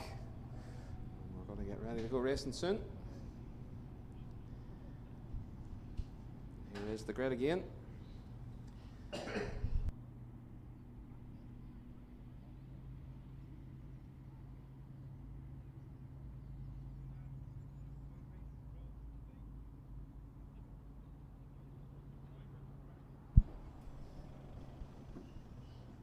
There is the Auto Transportation VX220 in the middle of the front row of the grid. As I said, K24 engine with some modifications, an extra 100cc, making it 2.5 litre, and an absolute missile. And lining up on the outside of the front row of the grid, the 119 Chem Block inspired Ford Fiesta, rear wheel drive of Sam Bovell. It's great to see just behind him Ricky McAlonan in the second row of the grid. Ricky had a little trip into the tyre wall yesterday, but great to see the car back out today. Just out of shot in the back row of the grid, we should have Peter McGarry on the inside of the back row. In the middle, Jimmy McVicker, who also had a trip into the wall in the Joker lap. They worked late into the night last night to have that car repaired and back on the grid this morning. And finally, Willie Coyne in the ever trusty Opel Corsa right at the back. Lee Lannon, anyone tuned in today that wanted to try out Rallycross, what advice would you give them? Well, you can do a Rallycross experience at Mondello if you're in Ireland. We've got 2 ex-British Championship Suzuki Swifts here, and it's relatively inexpensive, and you get a good run. You get the Rallycross sections and everything with an instructor alongside. It's actually it's a really good experience. You can do that because it's hard to test a Rallycross car, although we do have testing most Fridays now. If you're junior, have a look at the regs. You can buy an RSA spec Mini and it needs some upgrades relatively cheaply. You can upgrade that. Or a lot of RSA guys always looking to come into Rallycross. The promotion that's involved in Rallycross now, the fact that you can get live streams like this and get your sponsors mentioned by us. Every time we can read a sponsor on a car, we'll give it a mention. But I suppose if you just want to have a taster for it, mondellopark.ie, and have a look at the rally experience or Rallycross experience, it's well worth doing. It's pretty quick. There's there aren't any limiters on the cars. There's an instructor beside you, and he's got a brake pedal and a cut-off switch for health and safety reasons. And away we go, and it's the Vauxhall again. It just squats and goes, doesn't it, Glenn? Absolute missile. But then we have the Cluner Contracts car. It's a missile as well, as we know. Peter McGarry coming up into second place, and Bovell's at his usual nonsense, sideways everywhere. Look at the amount of lock he is on, yeah.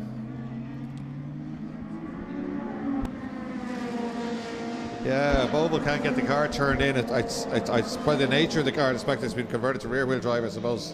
It'll probably need a little bit more dialing in. It does look like a handful. When he gets a clean lap, it's very, very quick. It's very effective when Sam gets it cleaned up. But good to see Peter McGarry going with Bleasdale here out front. He is. I'm sure you can see the Vauxhall today as they go across Rallycross 2 now and heading towards the hole in the hedge.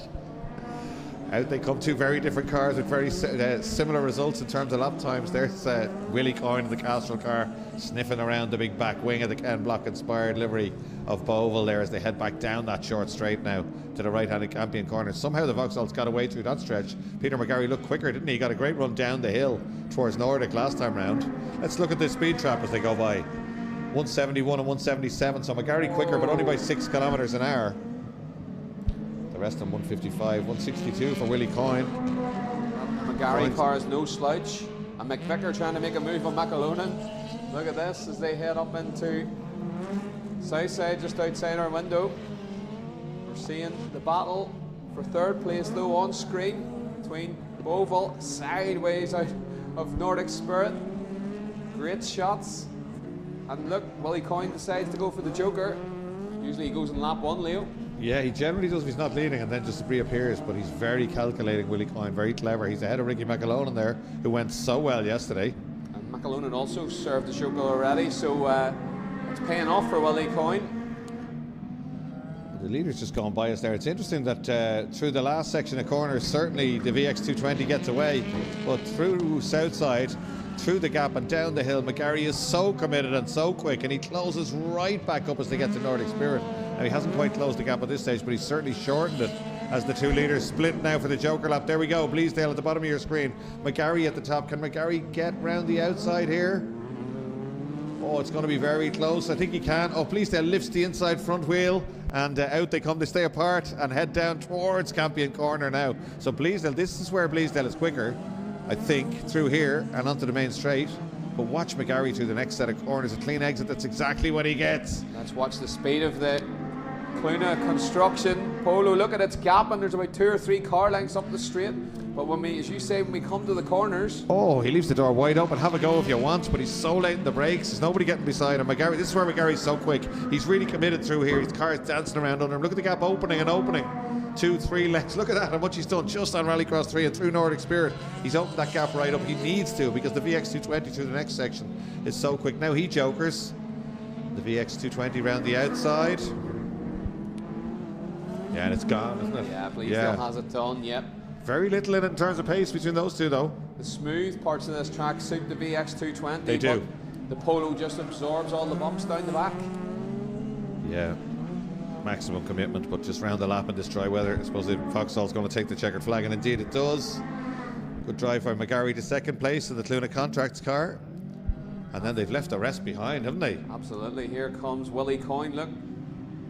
Joker strategy from Willie Coyne once again paying dividends, and he takes 3rd place in this one from Sam Bovell. Ricky McAlonan, good to see him back out after his wee trip into the wall yesterday. He takes 5th. And here is Jimmy McVicker, another one who suffered with the walls. We can see it bears the scars of a hard day yesterday. Yeah. Jimmy completes heat 1, and he'll be breathing a sigh of relief. Tom Graham asking us, did they manage to get the MR2 repaired for today? That's the Kelly car. I'm not sure, actually. There was a lot of work going on that later. Somebody might let us know. It's buggies on the grid again.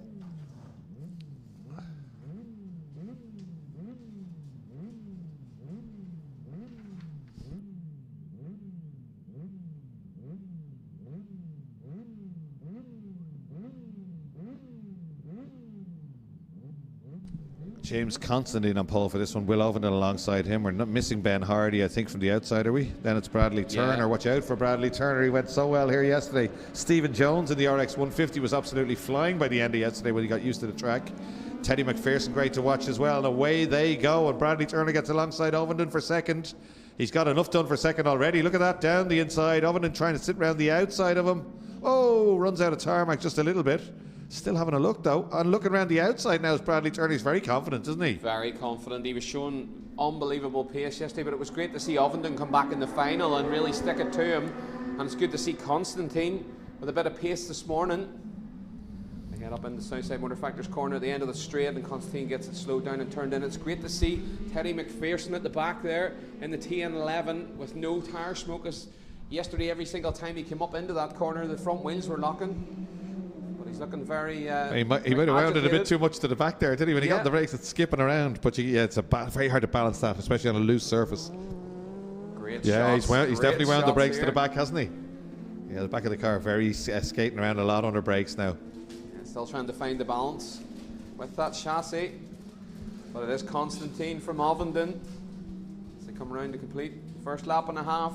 Constantine setting the car up beautifully there. A little bit of opposite lock and gets a lovely exit. Gains himself a couple of lengths as they go across the start-finish line, which means he doesn't have to defend as they come up the hill towards us now and into the braking zone. The buggies are great. You can see them with the front of them dipping. Both of them with a little bit of back brakes there. It's like a really well-sorted single-seater dancing around on the brakes as they get it stopped.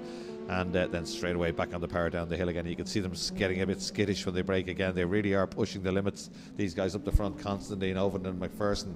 Then it's Turner, Jones. And we don't have Hardy out there. Ovenden into the Joker lap. This might be to defend from Brad Turner, but Turner's got it done. It was close. Ovenden just nips out behind him. Turner's got it done once again. Yeah, I think Turner got used to the track maybe quicker than the rest of them yesterday, but the gap closed a little bit. He wasn't as dominant yesterday, but certainly Ovenden giving him a good run here. But Constantine leading, but still has to do the Joker lap. Let's see what they get. It's 2.1 seconds, so it's going to be very close for the lead in this one, Glenn. And this, I think, is the final lap. Yeah, here we go. Let's see what Constantine can do this morning in the Joker lap. We know how fast Brad Turner is on this new Mondello track.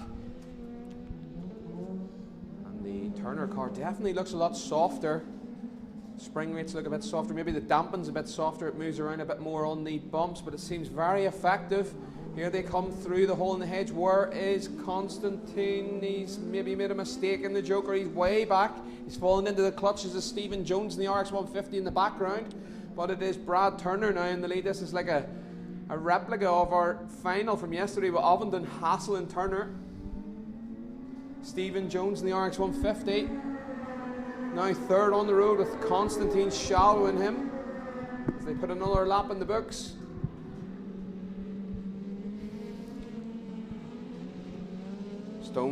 Jones defensive, down into Southside Motor Factors. He's watching the mirrors as Constantine is crowding him, but the leader is heading across Rallycross 2 for the final time in this one, and it's Ovenden right behind him. Very close up front. Ovenden, maybe a wee bit of a mistake there, didn't catch the apex at the hole in the hedge, and it allows Brad Turner to gap him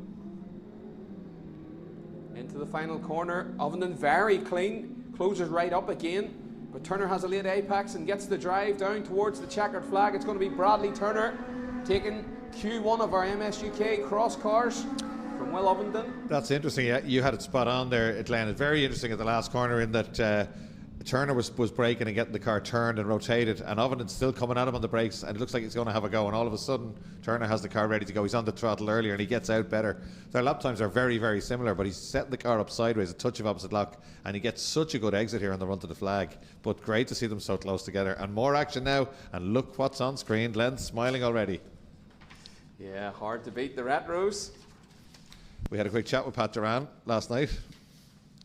He's in great old form. Yeah, Pat always loves his rallycross, always in good form when he's over at Mondello. Yeah. We were asking him, was it Duran or Doran? And he said actually it was originally Doran, and commentators changed it, didn't they? Yep. Arthur Debenham. Arthur Debenham, yeah. Doran. Yeah, and he said it was Doran, but it's now just, they said if he's rallying, it's Doran, and if he's rallycrossing, it's Duran. Whereas Doran would be the Irish pronunciation, but as he says, people just know him as Pat Duran. So interesting stuff, but quite the character. I hope he doesn't fall out with me calling him Duran today. Yeah. No, he said it's Duran in Rallycross, yeah. And then it's, of course, the car that the entertainer of the day yesterday was Stuart Emery and the big Castrol Volvo 242. And then that beautiful Chevette on the outside. Look at the three cars across. What would you ask for in the front row? Three very different, three iconic cars, and cars that would have huge history in motorsport, in rallying and rallycross. A Mark II Escort, a Volvo 242, and a Chevette HSR. The Shell Oils, the new Shell Oils dark black colour scheme on that car, Crockett's car. Here we go, ready to race. Green light. Oh, the Chevette is away, is it? Great start from Davy Crockett on the outside, and the Chevette, he's going to come across. He has the lead as they head down towards turn one. Yeah, he did the right thing. You need to slam the door because Duran is quicker in a straight line, and Duran just gives the Volvo the big no-no on the way into and closes the door in case the 242 gets down the inside. We suspected yesterday that the Chevette was maybe a tenth or two off the pace of the others.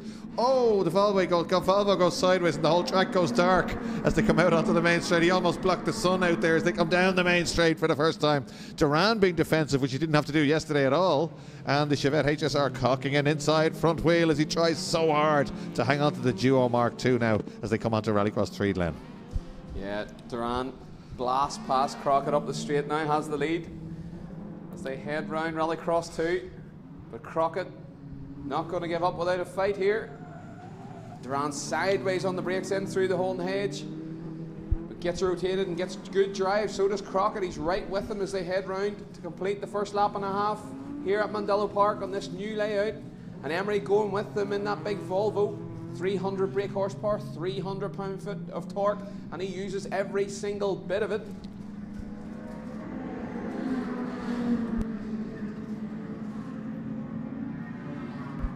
Swalen going nicely as well. He's very close to these three yesterday. In fact, got closer to them as the day went on, and they're not dropping him today. And in fact, John Wood going nicely in the John Welch tribute car as well. So the first four pretty much together. Duran getting away, but dare I say it, not as much as yesterday, perhaps. Not just as much. Crockett looking very racy today, and obviously we know how quick Emery is. Maybe takes him a little minute to switch on to it, but come the second lap, Emery is all over the back of the HSR Chevette. Swayland, I think, is catching them, you know. Yeah, Swayland was very quick at the end of the day yesterday, but obviously had problems. But he's right with the Volvo now. Bubble Arch Mark 1 with the big wing. I think the Chevette might be the cork in the bottle here. They've all got different strengths and weaknesses at different parts of the track, but I'd imagine the Volvo slightly quicker perhaps than the Chevette at round a lap. Here he comes up alongside, but Chevette has the inside covered. Crockett knows the story here. Gets it turned in and gets on the bar. That gets Swayland closer again to both of them. The big Mark 1 with the big back wing. How are you, boys? It's now three of them at it as they come down the hill. And this is going to allow Pat Durand to move away out front if they start hassling each other. Yeah, we can see the gap from the drone shot. Fastest lap, Dan Swayland, 50.23, always 0.3 quicker than the leader.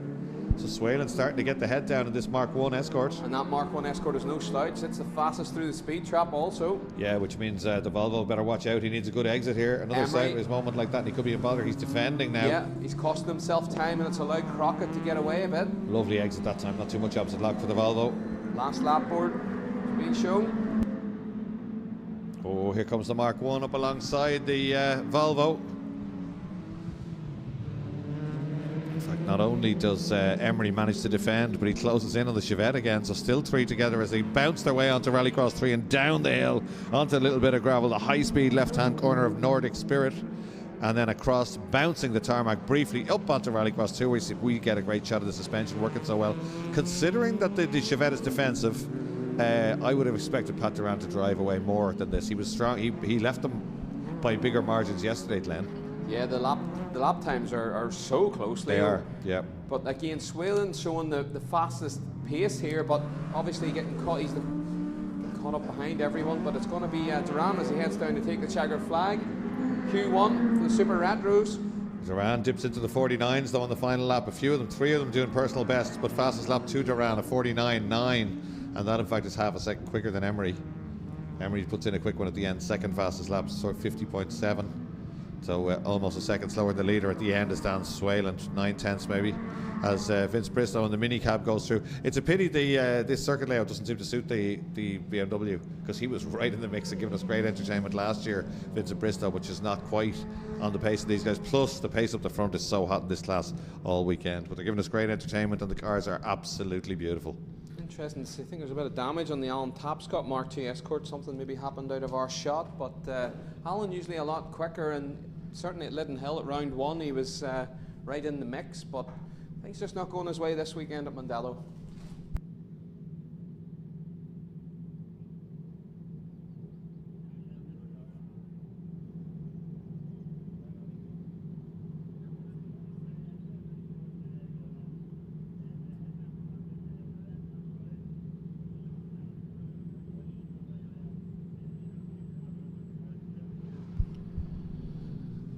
Go for IRX super buggies. It's going to be the C-Mug, the white C-Mug of Paul McCarthy in pole position. The ultra-fast Paul Brogan in the middle of the front row. We should have Michael Cummins on the outside, according to my paper in front of me, but it looks like it's Ross Wasson. The Dino Rod Orange LA Utilities Speed Car Wonder, the number 72 on the outside, the right hand side of your shot. Jordan Cook messaging us there. Dan Swayland smashing it. He's coming for a podium. Well, I wouldn't bet against that. He's very, very quick at 4th place in that heat. Yeah, Dan Swayland, he's one to watch today. I would say come the final today, we could see him, if everything holds together for him, we can see some promising things. He just needs to get the start. Needs to get by the Chevette. I think Crockett is driving superbly and he's very calm, composed, and a tiny bit defensive. Yeah. Centre of the road, a lot of places. It's a very wide Chevette. It is, and like that would lead us to think that the other two would be quicker if they got by, but I would suspect if he didn't defend and got the head down, he'd be every bit as quick. And as we saw off the lap times, bar the last lap from Pat Durand there, they're on the pace of Pat Durand, so we could have a cracking final there. All incredible. Here we go, already the race light is on for the IRX Super Buggies. We have a message in from Jack Newman saying, go Liam McMullen in the pink one. And Liam gets a good start, but it looks like it might be Wasson who's got the nose ahead. But here comes yesterday's winner, McGaffin. He was a revelation yesterday. But it is Paul Brogan leading. Oh, McMullen stuffs it down the inside. He's all over the place in the brakes, but he gets up to 2nd place. Nice move. Nice move. We know Liam's very forceful. Loves this rallycross. Great sound effects as they blast past the tower here. 2 and 3 wide.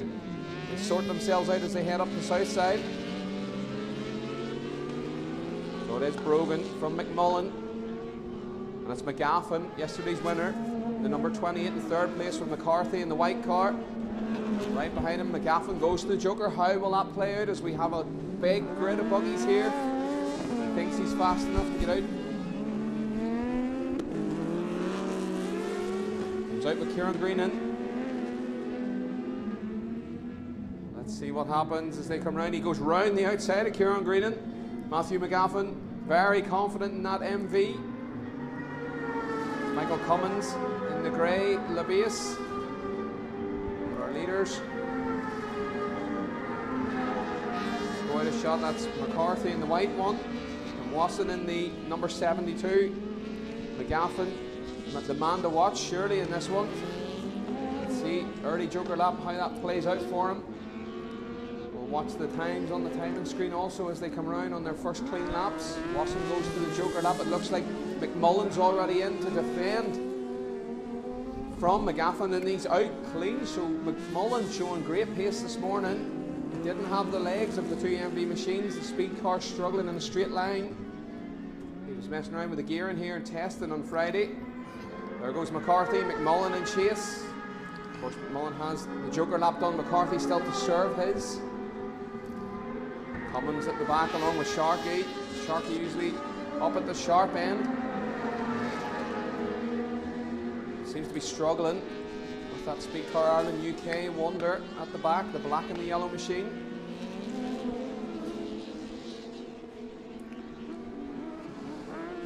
John Greenan in the Yak car. A moment yesterday for Kieran, but great to see him back out today.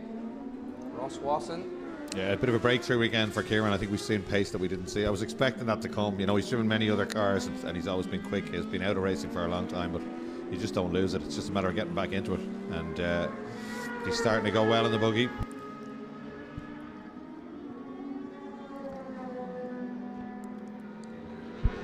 So the leaders, side of shot, we can see the leaders have started their last lap.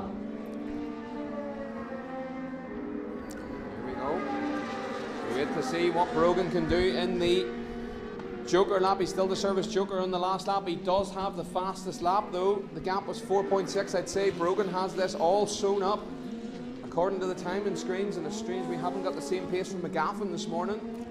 There is Brogan heading away from the hole in the hedge with Liam McMullen in tow. It is going to be Paul Brogan in the MV machine. McMullen trying hard. Oh, he's hanging it around Campion Corner. Great to watch, isn't he? It's a little bit closer, perhaps, as the checkered flag is prepared. It was 4.6 seconds. The gap now 1.178 at the line. But Brogan with fastest lap, the only one in the 46s there. 47 dead, a second quickest for Liam McMullen. But great entertainment from the buggies. Good racing there. Donna Emery, good retro race. I'm really wanting to see an Emery versus Duran battle. I suspect we might see that before the day is out, Donna. Tom Graham loved visiting Mondello Park for the first time yesterday. Shame I can only watch it on YouTube today. Well, great to have you here yesterday, Tom, and great to have you on YouTube today and come back to Mondello Park very soon. In fact, you can get your tickets now if you want on mondellopark.ie for the European Rallycross Championship, which is definitely one not to be missed.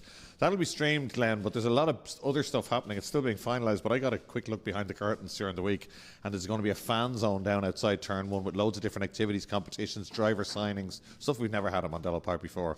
You can't have any of that in the paddock because the paddock's going to be full with teams and cars and drivers, but there's going to be an actual fan zone down outside Turn 1. Very exciting stuff. So that's July in Mondello Park. You can get more details on mondellopark.ie, and everybody you speak to in the paddock is so exciting. And I think we're getting a little, because the British Championship are over, it's always a great weekend when they come over. We're getting a little bit of that buzz this weekend, seeing what we might see. You know, great rallycross racing, live stream, fantastic stuff.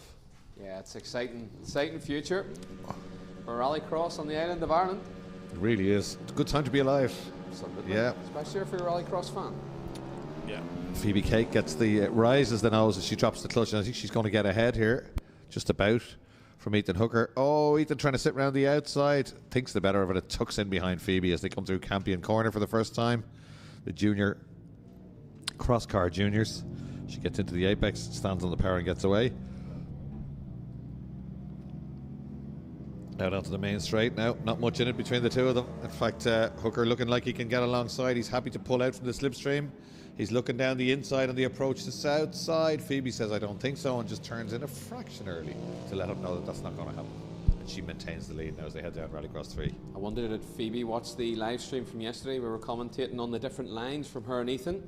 And I think Phoebe could definitely pick up a lot of pace if she just uses a bit more of the track. Yeah, that's not us being experts. That's the fact that we get the drone looking straight down on top of that, and you can see that she was scrubbing off a little bit of speed. But it's a brand new track for everybody, to Phoebe as well as everybody else. So I think they're all learning every time they go out. Absolutely, we see a totally different dimension with the use of the drone. Yeah, we do, absolutely. But it is Hooker coming round. Phoebe straight into her joker lap. Always good to get it in the books, Leo. You don't have to think about it then, and you don't forget about it. It's done, dusted. You can get the head down. Try and set some good lap times.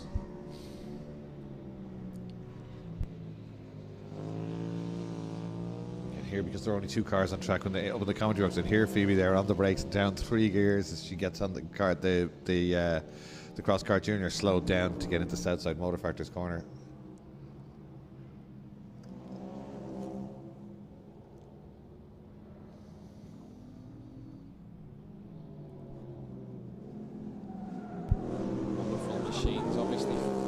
Eligible to 14 to 16-year-olds, and you could learn so much from driving one of these cross cars. A solid rear axle, and very, very difficult to drive at times. But as I say, you can learn so much, and there's so much that you can tweak in them also, in the suspension and the geometry.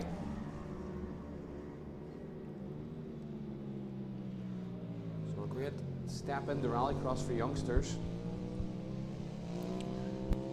From our point of view as well, we spoke about this yesterday, you can see so much of what the driver's doing. Not like you can see his arms or her arms and elbows, but by the suspension movement of the car, we can tell exactly where they brake, and you can tell then when they get on the power, because the front of the car lifts. And sometimes, if you don't get the turn in right, they'll understeer. If you don't get the weight to the front to get them rotated, and then you see them lifting and going again on the power, lifting and going again. That's not something you see in a race or a rallycross car normally.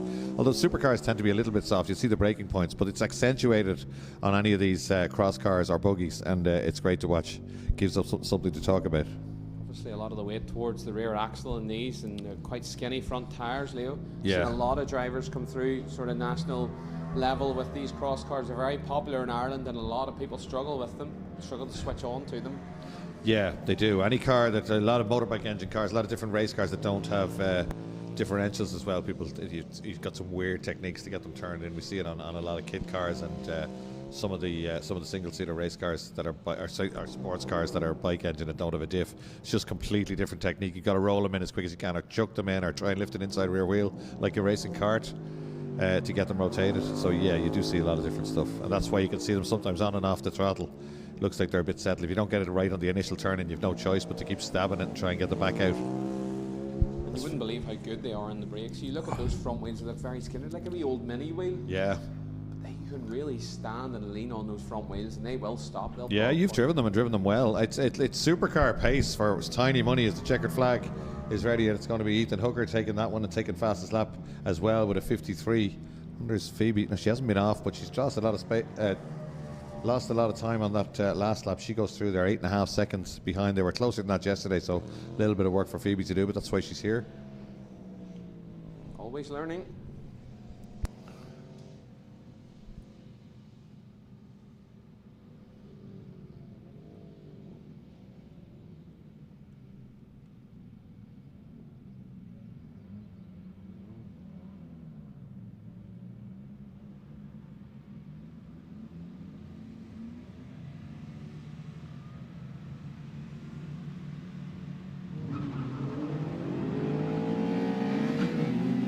Away they go, it's juniors again, and it's the academy car with Bagnall leading away from the outside of the front row, and there's contact there as the minis begin to attack the very defensive Z-Tech Fiesta of Owen Dooley.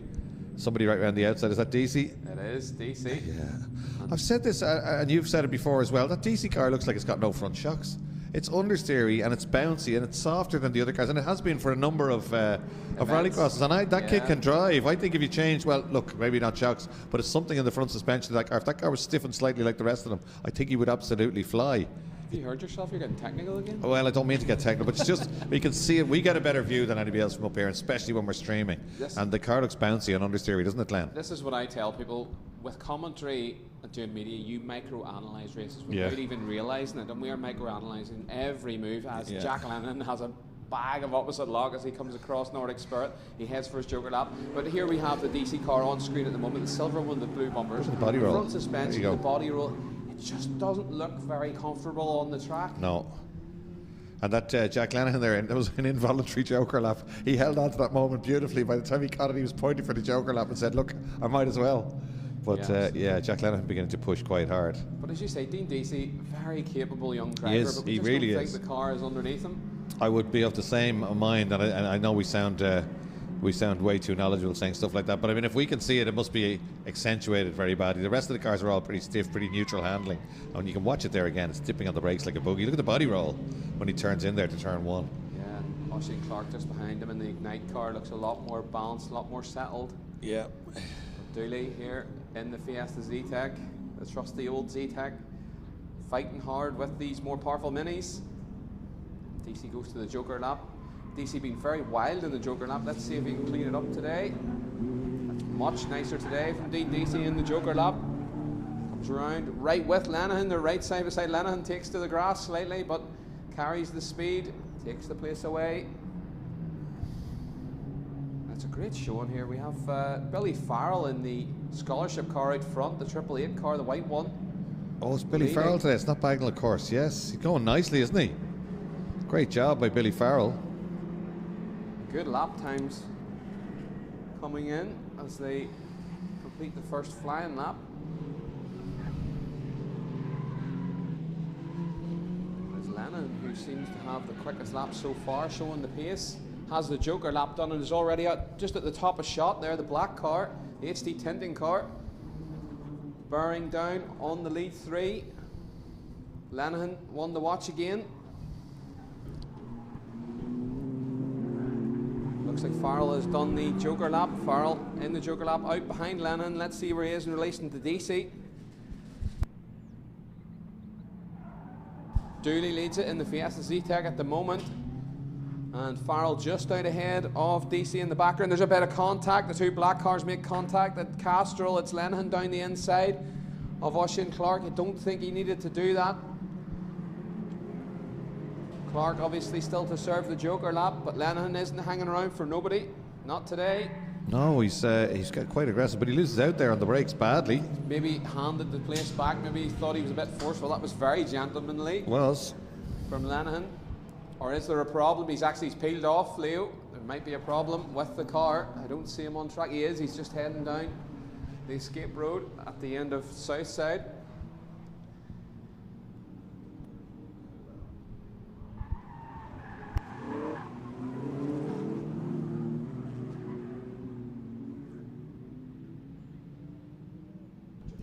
Back in the lead now is Farrell, I think. He's totally mixed things up again with Lanahan facing problems there, and it is Billy Farrell.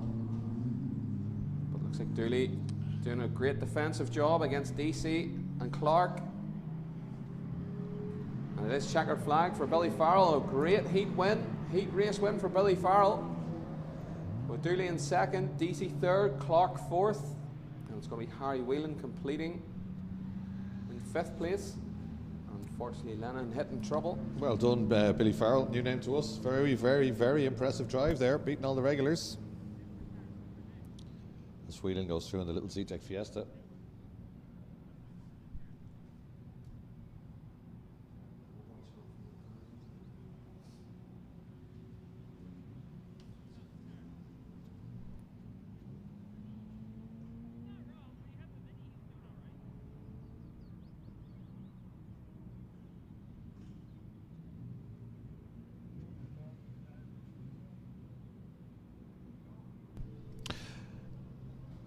Freedom Networks there saying Mondello Park looking fab this morning. Credit to all involved. Well, that's the operations team here. Ian Beattie, the sporting director, James King, the new operations manager, and Mo, Olin and JR. Great team here. They work hard and the place does look fantastic. So great to see people commenting on it.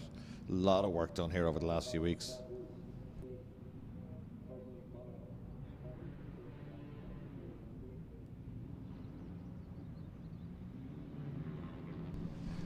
Logan Hoy on pole position. Well, he's washed a little bit of the car. He's just washed around the sponsors logo there. Probably rushed for time. So FPS got a quick wipe on the door there before they went out. And away he goes. But Dooley will be very confident after his win early on. Logan just gets great starts though, doesn't he? McAdam coming from the inside as well. Gets alongside Keenan. McAdam looking strong here. Can he make that stick down the inside? Great no, start. They're all going to sit around the outside. Loonham very brave, and he's going to find himself in second place. Good stuff, Hugo Loonham. That was nice. No contact with anyone. Brave around the outside there, Glenn. 3 wide round Campion and these juniors, that was fantastic, and they all give each other space as they came in round Castrol, but Logan Hoy, as usual, breaks away at the front. Hugo Loonham giving chase with a whole fleet of minis behind him. His mirrors are filled. There's eyeballs on the front of Cody Mann's watching him. Oh, there's problems for Loonham. They're all trying to squeeze past as they go through the gap. There's third gear. Oh no, there's cars out in the gravel, but they're all gathered up again. It looks like Loonham has problems. That's around where they change gear in these junior minis, second to third. So, but he's got back up to speed again. Looking not to be collected there. They're all pretty sharp, but it's cost him dear.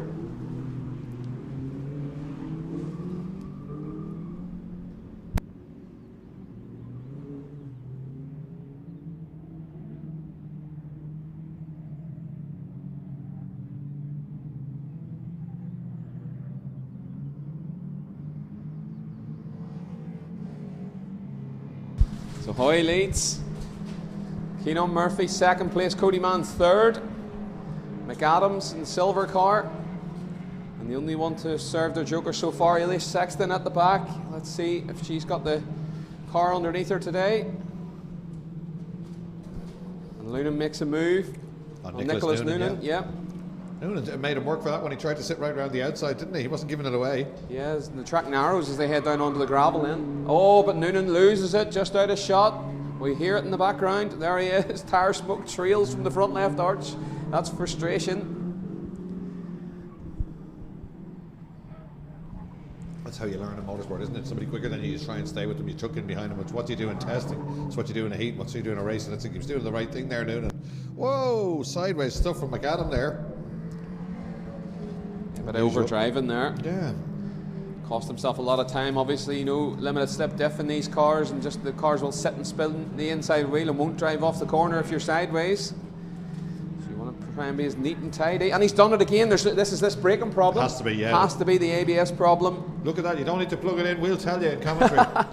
Have an ABS sensor ready down there. They're really nasty to drive when that happens. It's unusual, but sometimes the front left or right sensor will let go and you'll have no front brakes, or the back brakes come in earlier and harder. So it's a bit like a passenger pulling the handbrake on you.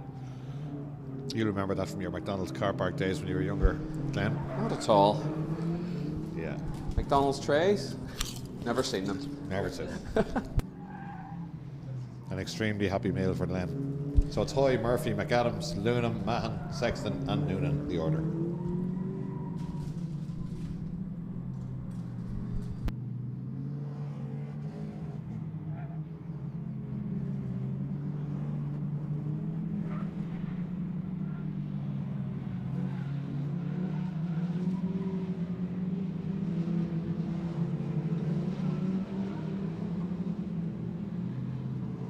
Well, with the microphone off here, Glenn and his crew are discussing. They're gone technical about McDonald's car parks, but anyway, we won't do that one on air.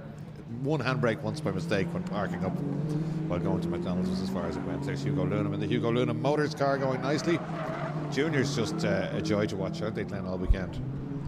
Yeah, they're so close, so evenly matched, as you say. The recipe in this class is just fantastic and makes for great racing, and they learn so much. They have such respect for each other. But it is going to be Logan Hoy by the looks of it. The checker flag is ready.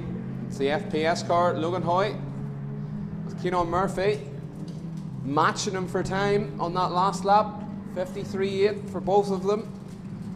Cody Mann completes in third place, and Loonham comes back to fourth. That's great to see after some issues in Southside. McAdams also completes, maybe with some brake issues. Just looking at the final lap there, Cody Mann with a good lap time that only puts him a couple of tenths off Hoy. That's kind of where he needs to be. He needs to be closer to Logan. That's where he usually is. And as we said, not sure why, but he wasn't showing that pace yesterday. But he's definitely getting back on it there. More like it.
Supercars are lining up there. If you're wondering what the golf buggies are doing, they're to transport the teams down towards the start line area and the dummy grid, apparently.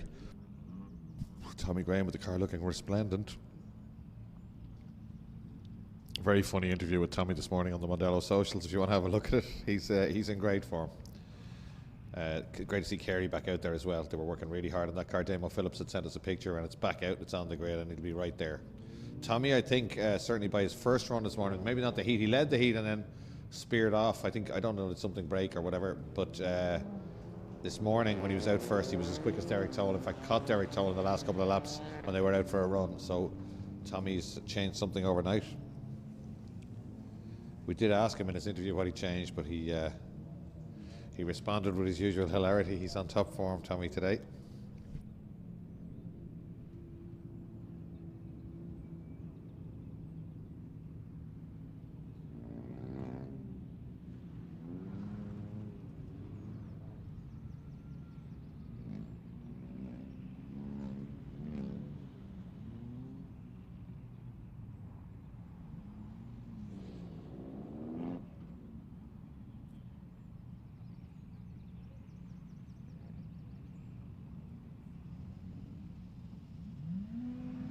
Grid Marshal waving his hands around, doesn't look happy there. Maybe we're missing a car or something. Really interested to see what William Carey can do from the outside of this one, Leo. We know how fast William has been here at Mondello, and he was only a couple of tenths off Derek Toll yesterday in morning practice. But obviously the car giving problems. A transmission change. He did go out and practice this morning. The car looked pretty good.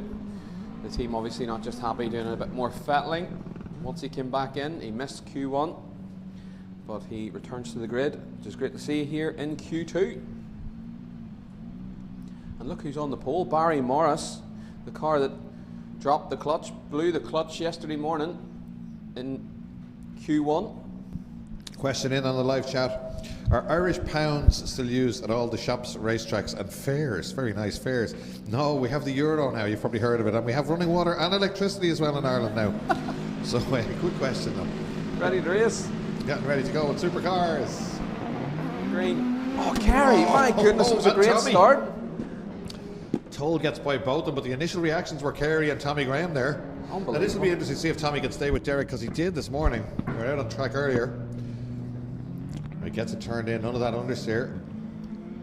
little bit sideways on the way out, and Derek just extends the advantage a little bit.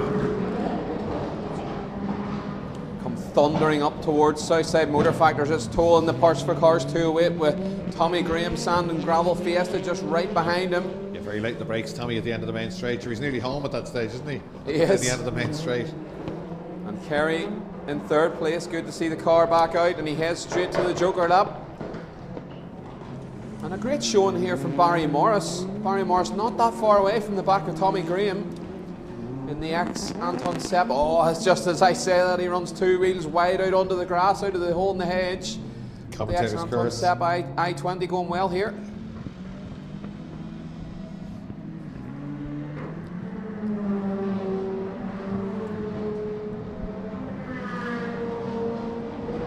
Toll will be happy to get out clear. No messing around with any Civics this time. Tommy Graham trying to keep touch. As you said earlier, Tommy going very well this morning. Shadowing Toll the whole way around. He's not just as close now in this one, but still going very well. A man with a serious amount of experience here at Mondello Park. Said he could probably drive it blindfolded.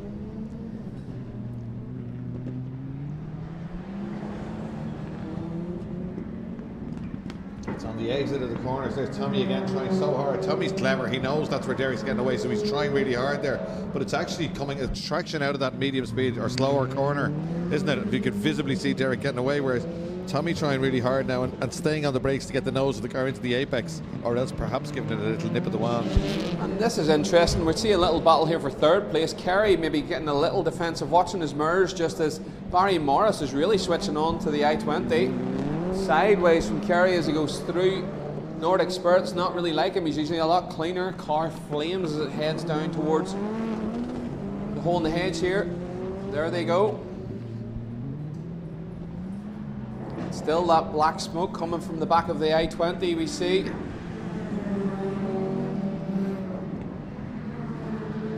There goes Kerry. Lovely balance from Kerry through Castle Corner out onto the straight. Yeah, I'm wondering if they just put a box into Kerry's car and they were still working on it when we got the picture earlier, Glenn, they probably wouldn't have time to put a full setup on that car, would they? I'm not sure. He definitely sounded like he lifted out very early down the straight. In Tommy Graham terms, Tommy's braking very late up into Southside Motor Factors, but Kerry, I could hear the anti-lag halfway just beyond us in the tower. Maybe not just feeling just comfortable with that car, and he's definitely off the pace. A whole second a lap behind Toll. But it is going to be Derek Toll, comes around Castrol and up towards the checkered flag to take a heat race win in Q2. For the Supercars, Tommy Graham comes home in second place. William Kerry brings it home in third. Great to see it finish the race. And Barry Morris closely behind in fourth.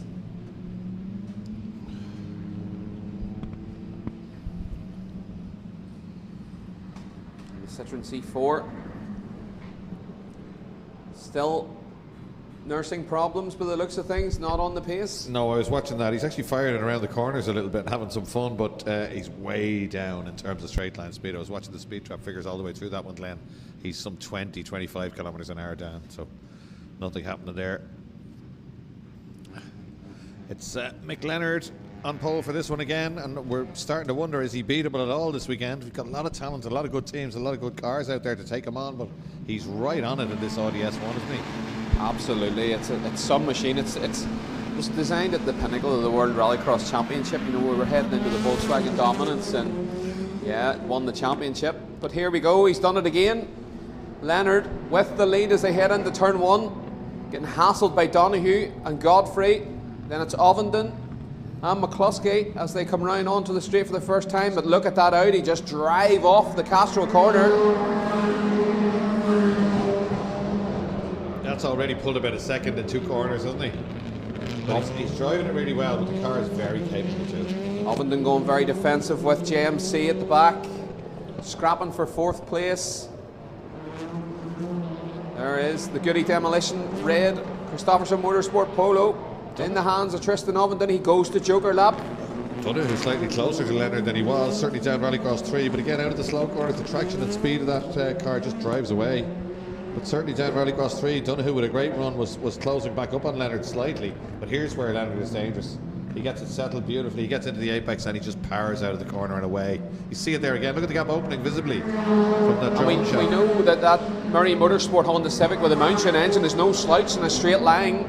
Well, it's 4 kilometres an hour off Leonard's by the time they get to the start finish line. Leonard now begins to get the head down Rallycross 3 and get away as the rest of them stretch out just a little bit. It's Leonard, it's Gary Donahue, it's Julian Godfrey, John McCluskey and Tristan Ovenden.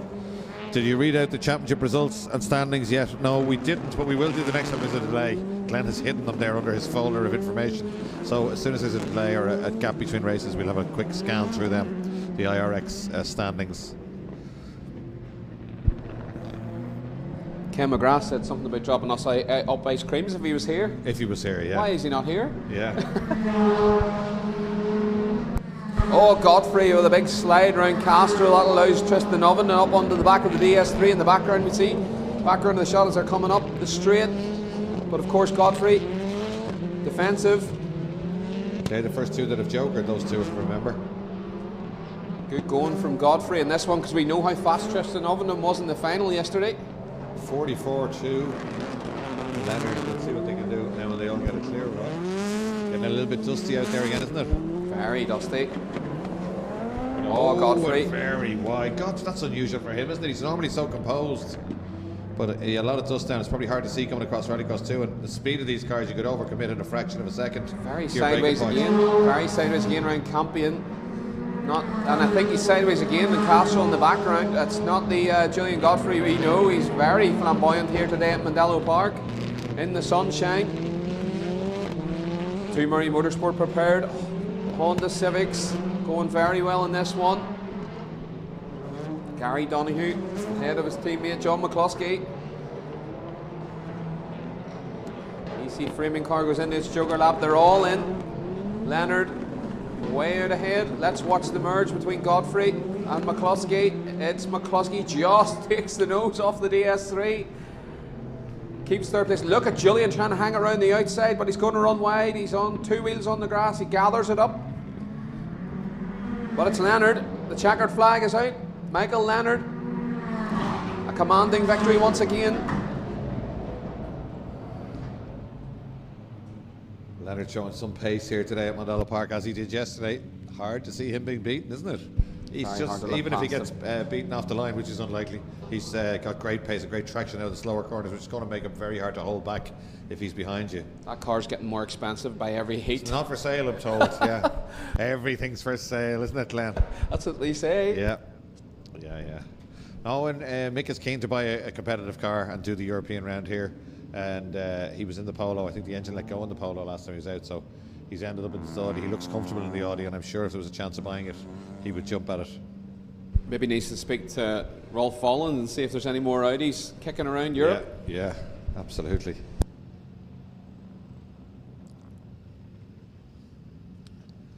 Oi, Abby McGuinness on pole for this one. Are we missing Thomas McManus from the centre of the front row? Or did we get a full shot of that maybe? Oh, here he is. Better late than never. Thomas could have popped up to the garage to do a little bit of tuning. It's only about 10 minutes from Mondello Park. He's an odd bit of lock on there, heading across towards us. I'm not sure he's aware. That could be... he's managed to straighten it up, yeah. So watch, this is going to be the McGuinness and McManus show, isn't it, again? And away they go, and he gets a good start, but Abby matches him. She's got the inside line because she won the last heat. And both of the Cooper S's welded together now down towards Campion corner for the first time. Abby's late in the brakes. Thomas tries a switch back, but she slows him slightly at the apex. In fact, that's Byrne round the outside of Desi Martin for third. Good move as the Cooper S's come out onto the straight. Great exit there from Abby, and she extends that lead 2-3 lengths as they come up the main straight. A lovely drive from Abby off that very difficult Castro corner. It's the two graduates side by side with Leah on the inside and going around the outside, I think. Indeed he does. To take the place away is Alex Conlon. Leah very much driving with one eye on the championship today. I think she's just wants to get finished get that championship wrapped up, get back to our UK campaign. But Alex Conlon certainly on form today. He's having a welcome break from his leaving certificate exams, which is always a stressful enough time. So great to be able to climb into a car and get a couple of wins and have a nice weekend away. And Thomas has caught Abby and he's starting to crowd her now down at Castle Corner. Makes her defend. She gets a very good run out of there, but he's tracking her now as they go up the main straight. They go by us pretty much together. She pulls a length or two on the way out of Castle onto the main straight. He takes it all back on the brakes at the top of the hill into Southside. He's right on the back bumper again as they go through the left-hand corner. Thomas using all the track and a little bit more in an effort to get some more speed coming down the hill. And the two Mini Cooper S's bouncing across the tarmac there and up onto Rallycross 2, Bridgestone. And he's right on the back bumper again as they slow the cars down. Get them turned in here. Very little difference anywhere between these. Down to Castrol again. Thomas takes back a full length going through there. She sees him coming though and defends. Yeah. He sees her defending and goes to the outside. The beauty of that drone shot. Yep, she scrubs off a little bit of speed. She's still quicker on the exit there. She's quicker on the exit there. She wasn't yesterday, she is today. And that's, I'm not saying it's saving her, but it's getting her away from Thomas on the straight, so he's not close enough to have a stab here, but he closes her right down on the brakes again. They look right back up to her. All her advantage is gone. Back on the power down here onto Rallycross 3. Intriguing battle this one, Glenn. Very. It's just as we seen yesterday. The two of them are absolutely matched, but very different styles. As McManus heads off to do the Joker lap, thinks he's maybe quicker, getting held up maybe. But interesting to see that drone shot at Castrol in the last lap, where Abby went very defensive. She was watching his every move. And let's see what Thomas McManus can do in a bit of clear air. I think they're pretty closely matched. I don't think one of them's going to have much of their an lap advantage. times, they're split by 1/100th of a second lap time wise. Yeah. The place where Abby has her advantage on the exit of Castrol is crucial. It just means Thomas can't have a go and she doesn't have to defend any time, even when he's right with her here into this corner. And then he just makes it up for the rest of the lap again. But she gets a beautiful exit out onto the main straight. Good battles coming towards us here now. That's Gallants from Byrne, Martin, Conlon and McManus.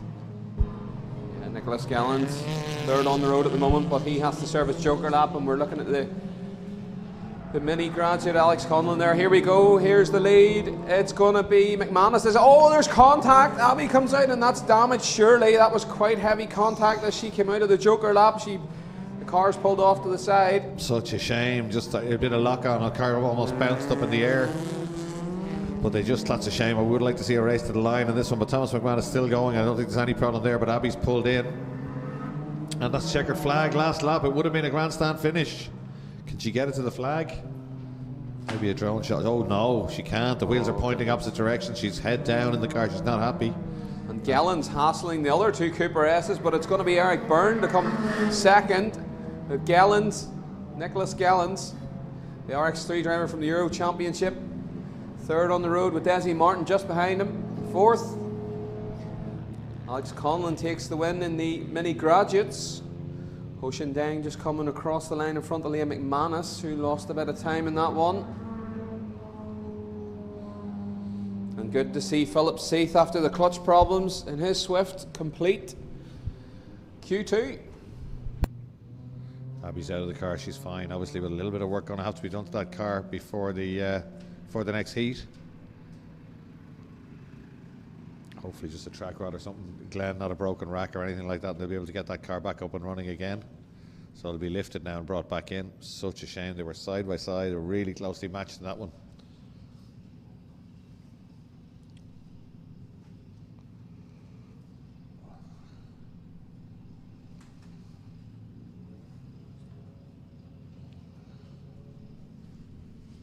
So let's have a quick look at some of these championships. We won't get them all done. We'll run through them. If we look at 2026 championship points tables, the mini graduate class, Leah McManus leads that one on 137 from this is after yesterday, on 122 for Alex Conlon. And if you drop around, she's on 120, he's on 105. So he would need to get, let me see. I'm just looking at dropped. If she didn't score at all today, He'd need 17 points. Yeah, if he won, oh no, he'd still have to drop one though, wouldn't he? So he's on 105. She's on 127. No, I think Leah has won that actually. She's on 137. Alex Conlon on 122.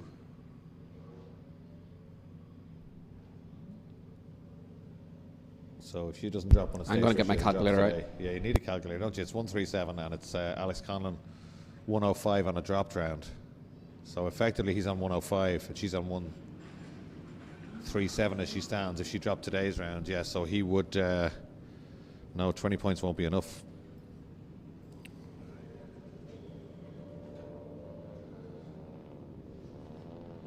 Yeah, no, Leah's won that. There's Abby, helmet off, waiting to be recovered. I'm sure she'd be very keen to get that car back in and get it repaired. So I hope it doesn't take us that long to work out all the championships. No. But certainly Leah McManus has already won the... well, I think she just has to finish. I don't think she does. No? I know if she gets a 0 today, she still remains on the same score. She drops today because she said no non-finishes. Okay. So she remains on 137. Whereas at the moment, on drop score, he's on 105. So he still has to drop whatever he scores today, and that's the second place, which wouldn't be enough to get him up to her score. Okay. Yeah, it's a little bit complicated. Drop scores it's very hard to calculate drop scores until it's all over. Yeah. It becomes very theoretical. Rally cars overall, Stephen Lipset leads that one. Thomas O'Rafferty in second, Ken McGrath, Peter Quigley. Let's see who's dropped their score. So Thomas O'Rafferty has dropped the score and isn't out today, so Stephen Lipset's going to get that one. Yeah, Rally cars overall. Lipset's got that easily, that one. Everything we say is provisional, just in case. Yeah. Of course, what you can't factor in, Glenn, when people decide to go in for a spin on the last day, if you got into trouble, be it your fault or not, and if you got a penalty that excluded you from the race meeting, you can't drop that round. So you could potentially come away from a round with less points than you had this morning. So people always have to remember that on the last day. So everything we say in terms of championship results is very, very, very provisional. Everybody has to remember to behave themselves on the final day of school. Yes, always. Junior champion is Logan Hoy by a considerable margin there. Hugo Lunham second, Cody Mann third currently. So great stuff. Dooley fourth, Ailish Sexton fifth. This is all coming into this morning. Keenan Murphy, who was a late, he joined the championship late, is already up to sixth place and might climb another one today. Is that all? That's just what we have, is it those?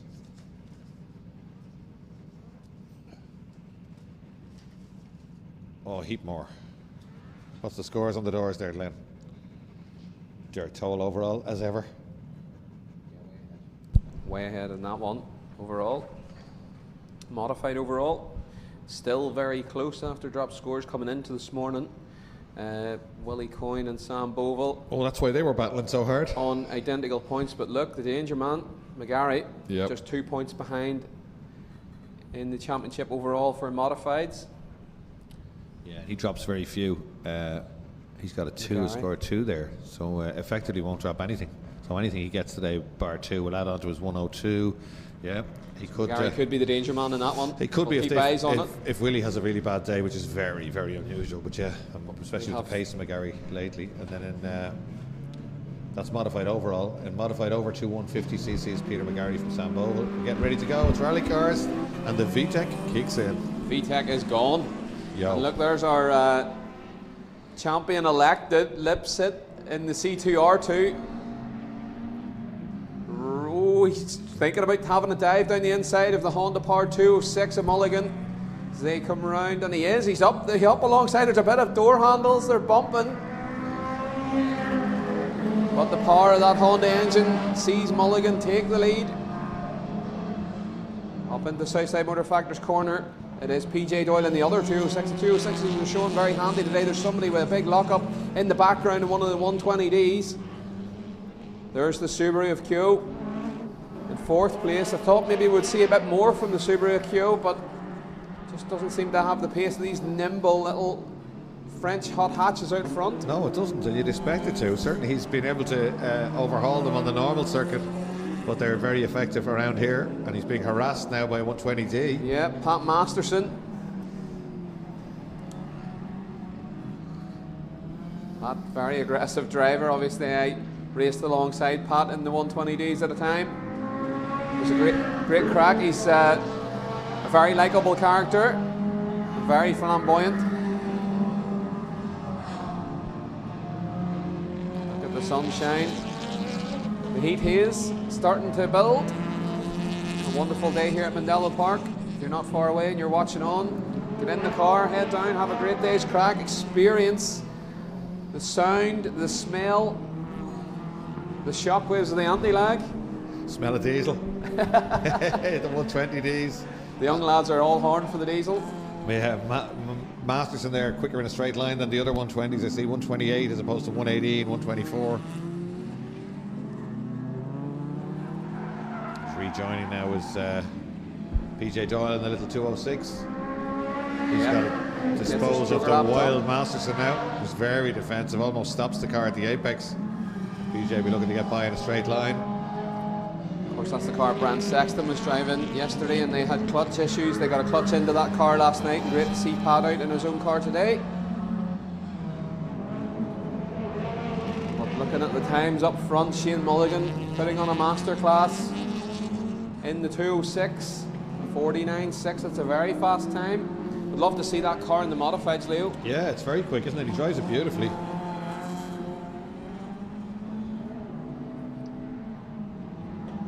Lipset maybe not just on the pace in this one.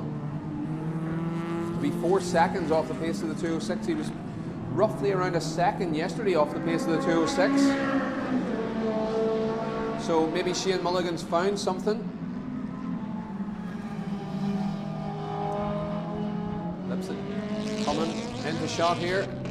Up into Southside Motor Factor's corner at the end of the straight. There we see the SL Motor Events car. Champion-elect of the rally car class. Rounds Nordic Bird over the bumps. We've seen so many young rally drivers cut their teeth in this C2R2 on the stage rallying. Now they're starting to filter into rallycross, being put to good use. Oh, he bounces over the cross of the curb. A Campion. Spectacular stuff from Lipset. And it looks like it's going to be another win for Shane Mulligan. It's going well today. Shane Mulligan takes the win. And Lipset wasn't that far away in the end. And there's the time from Lipset, 49.9 on his last lap. Just 0.3 of a second away from that flying 206. PJ Doyle. The best of the rest. In third place with Keogh in the Impreza. Fourth, Masterson. Heads the 120Ds home in fifth place with Peter Quigley. And the Fiesta ST behind him. SMAC 364 on the live stream. How are they making RX supercars sound like British touring cars? No sound whatsoever. Well, the little controller for your telly, you'll see a plus and a minus on that. If you press the plus a couple of times, you'll probably hear the cars. Good man. Carry on. Yeah, we're definitely hearing it. Yeah, we're definitely hearing it here, yeah. We are actually feeling it at times. Yeah, it's great. Yeah. So there he is, Mulligan coming back in. I wonder, is he developing that car a little bit, Glenn, or is he just getting used to it? Because that was a very strong performance. I was talking to Shane yesterday, and Shane was telling me that he's only had a couple of local sprint events in that car since he made the change to the Honda engine. And yeah, he's definitely switching on to it here in the Rallycross. Willie Farrell on pole position again with the chewing gum rear tyres. Well, I wonder did he make a change, maybe thought better of it. I know he's parked next to Bill Adair down there with the tyre man, and he said, well, Bill's just across the way. If I don't like it, I can go and change the tyres. So I think maybe they were overheating towards the end of that. When you were telling us about that this morning, Glenn, it sounded like Days of Thunder. He's got a specially matched set of tyres for the next heat. You can go around the outside of those tyres. I just love, you know, Willie, he's always talking technically. He likes to try new things. You know, his mind never stops. Great character, yeah. Yeah, he's a great character. Great to have him on the grid here today. It is. We don't see enough of him, yeah. Good looking car too, isn't it? It's a very smart car. Of course, Kerry in the middle of the front row with Willie Farrell in the BMW Compact. Very quick off the line when Niall can get that hooked up. And we're going to see quite a few fast cars in a straight line here because we have McVicker on the outside and the RXNI Clio. Jimmy worked hard last night and all the RXNI crew to get it back on the grid, and he was actually considering going home, or actually considering just watching from the stands, I think, today. But after a wee bite to eat, he decided, I'll wait until it's dark and we'll get the spanners and the torches out and we'll get it fixed. But here he is on the grid. It's great to see. Oh yeah, he availed of Julian Godfrey's welder too. We found him welding bits and pieces. George Toll on the inside of the second row of the grid. It's great to see George back out after having some issues in Q1. And it's also great to see Liam Duran, the British bomb, in this new Mark II back on the grid. I don't know what was going on in Q1 this morning. I did see Liam walking through the paddock with this youngster. So it's great to see the British bomb back on the grid in this rather unique Mark II. He'll be the one to watch in this.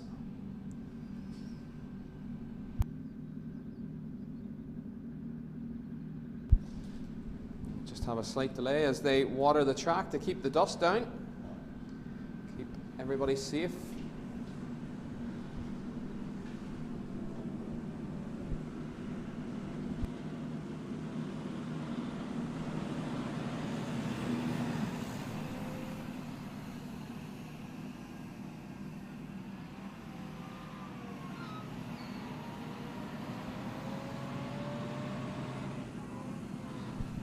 Just looking at the Clubman Modified Championship, Abby McGuinness, I think yesterday's result will have made her champion in that as well. Again, very provisional, but she's 117 on drop to Desi Martin, second on 92, Thomas McManus on 91. So yeah, I don't think she can be caught. Abby McGuinness, great season for her again. That'll be 2 championships in a row. Juniors, as we said, Logan Hoy. We're speculating because it's not over just yet, but they're up. Those points are updated to yesterday evening, which is great. Thank you very much, Drew Furlong.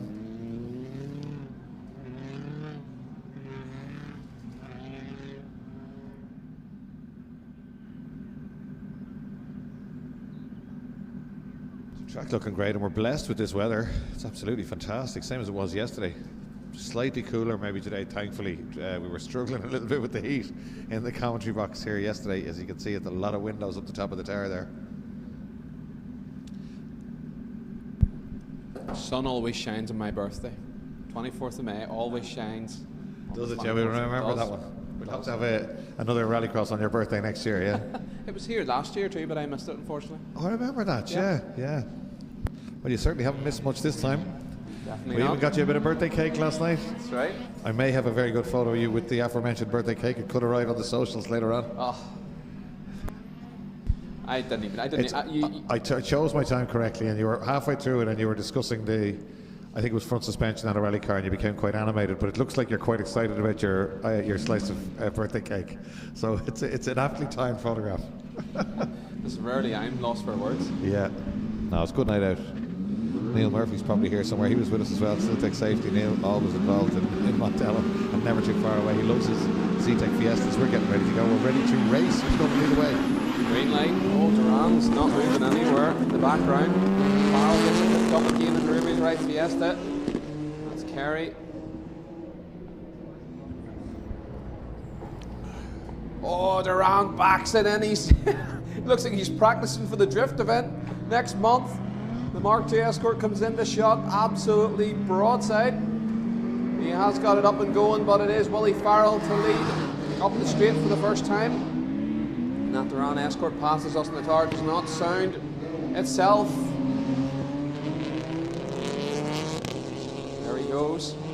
Out onto the freshly watered gravel of the new Rallycross 1 on this anti-clockwise, this new anti-clockwise layout. He hasn't got any wipers, but it looks like he can't see where he's going. Duran in more strife. Yeah, that's a shame. Young Duran, I should say, the British bomb.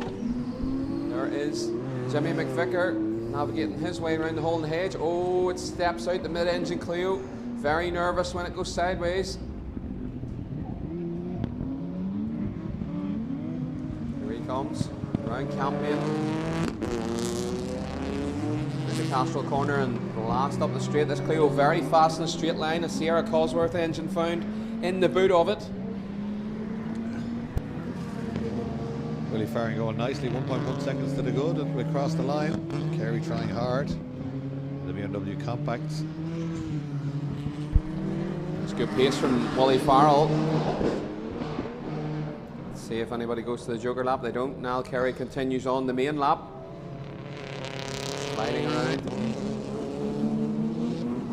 There he goes. Willie Farrell actually goes to the Joker lap just out of our shot. Comes back out just behind Niall Carey. Niall Carey will have to get the hammer down if he wants a heat race win in this one, because Farrell's looking very good. Let's see if he can keep the rear tyres together on it in this one. He's looking very tidy. That car's very well nailed down. Well, just as I say it, he decides to prove me wrong and pile on the opposite lock, but it looks really good coming off the Joker lap that time.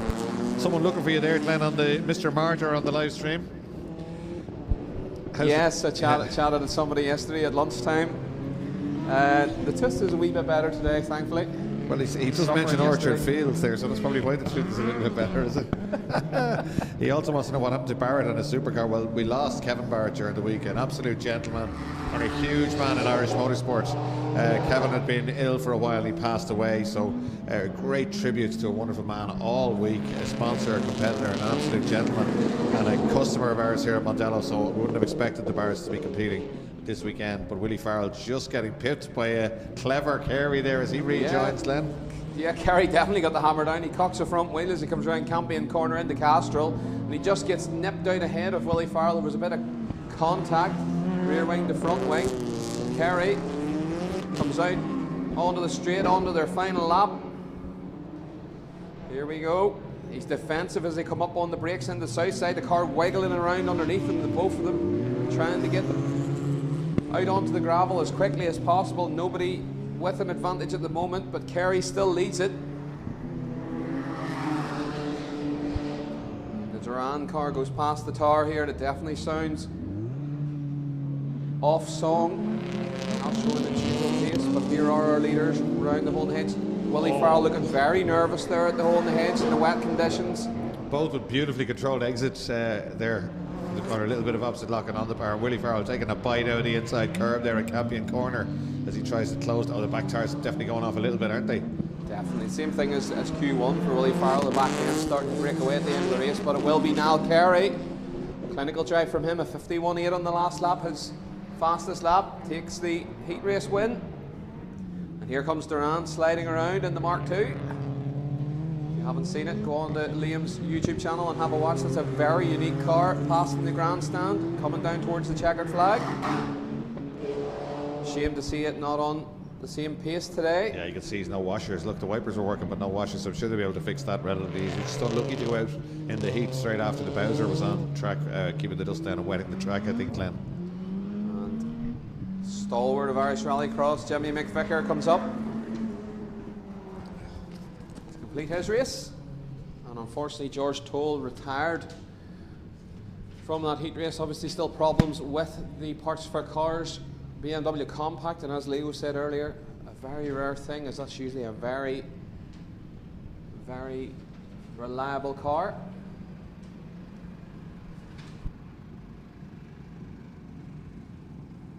Oh, this is going to be good. Two Bleasdales and McGarry on the front row of the grid. Quickest modified cars we have here this weekend. The two little VX 220s, one Honda powered as Glenn discovered, and one turbocharged red top Vauxhall, is it? Later VXR, I think it is. VXR. Something like that. The engine, it should be in the back of it, or was originally in the back? Yeah, it's the engine that should be in it. They're actually a Lotus Elise underneath the dress, aren't they? Correct. Yeah, so super, really well handling, well sorted cars with great traction, and great to see these two cars here. They're beautifully presented, as we said earlier, and we love to have these guys here at Mondello Park. So Peter McGarry again, and now becoming a top European competitor, and he starts in between them in the Polo. So you mightn't expect a Volkswagen Polo to be as quick as a 220, but that car very well sorted, really, really quick. You wouldn't expect a VW Polo to go sideways either and drive the back wheels. No. So let's see how he gets on here. I suppose the mid-engine car should theoretically be quicker off the grid, although his car will squat down and get grip as well. The front-wheel drive cars tend to light up the fronts. Let's see who gets it. It's Jason Bleasdale on pole, Peter McGarry in the centre, then Darren Bleasdale, Willie Coyne, Sam Bogle, Stanley Bogle, Ricky McAlonan and Michael Coyne, and away they go. Jason Bleasdale off the line again. Wonderful start, but McGarry, the superior power. Darren Bleasdale's been swamped. He's way back. I hope that's not a gearbox problem starting to come back into that car again. We've seen the same thing yesterday. Oh, Bogle with a massive slide out of Castrol. Gathers it all up. Darren Bleasdale got by Coyne on the brakes and then just drove by Boval on traction on the way out of the corner. He's already back up to third place, having been well back into the mid-pack. Oh, Boval cocks the inside front wheel like a 1960s Lotus Cortina as he throws it into Southside there. And behind him it's Willie Coyne, it's Sam Boval. And remember, Leo, McAlonan and Coyne. Sam Boval will be watching McGarry drive away. McGarry, the danger man in this points championship. Yeah. And Willie Coyne obviously tucked in behind Sam. The both of them watching that blue Cluna construction car blast away into the distance. Yeah, this is the opening round, is it, of the BRX, but it's the final round of the Irish Rallycross Championship. So a lot of championships going to be decided today. A lot of people will be happy at the prize given later on tonight. It's not their championship prize giving, of course. That'll be at a later date. It's a full night out.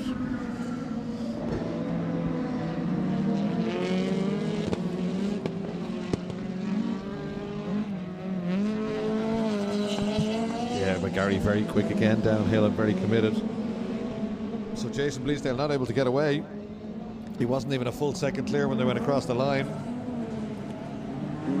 McGarry, another one which doesn't look like he's got a washer there. And I don't mean he's no money left. I mean the washers don't look like they're working. See that when he's got the wipers on? They're just very streaky, a bit like beautifully tackled through there by Bleasdale. A lovely drift through Campion corner, and for Darren in the background. But they've all just, the gap has opened up, and I think that's a vision problem possibly. We'll see a frontal shot of the car again. Have a look at Darren Bleasdale's VX220. It looks like it's got no windscreen washers either. Oh, he's got them now. It's cleared now, I think. Is it on the Cluna car? Possibly. Oh yeah. Boval's wiper stuck up on the windscreen. He won't want. Championship honours at stake here. He was like Russ Swift there up on the two wheels. Pitches it right up on the two wheels as he comes around south side. And Coyne having problems with the wipers now in behind Boval. You can see him struggling to see where he's going, but Willie could probably feel his way around Mondello Park. He's been around it that many times. Well, not left hand in as much, but yeah, absolutely. He knows the place really well. Some body angles on that Boval Fiesta, and Coyne's car far more composed on the way out, and as a result, he sweeps around the outside and takes the place away.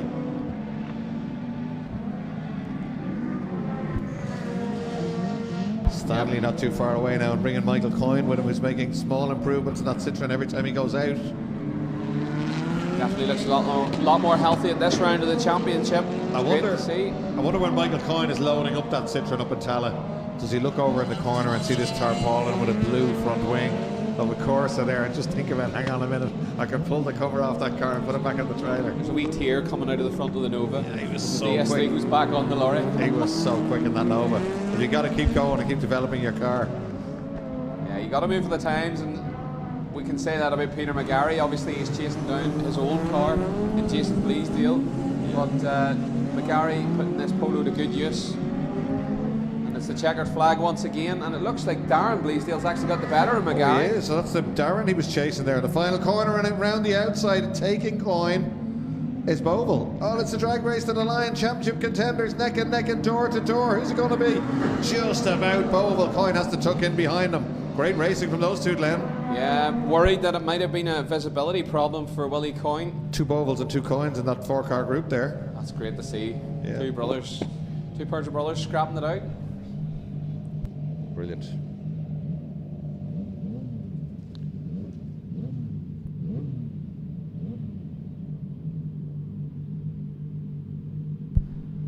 Just saying off Mike DeLeo here, we have three pairs of brothers, Bleasdales, Bovals and Coynes in that one race. That could be a record, the first time we've ever seen that.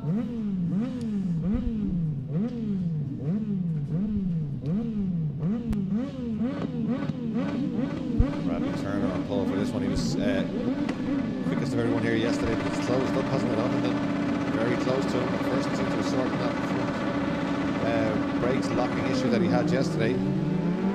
Chipper Constantine too went very well earlier on. Away they go, but it is Bradley Turner again who gets away.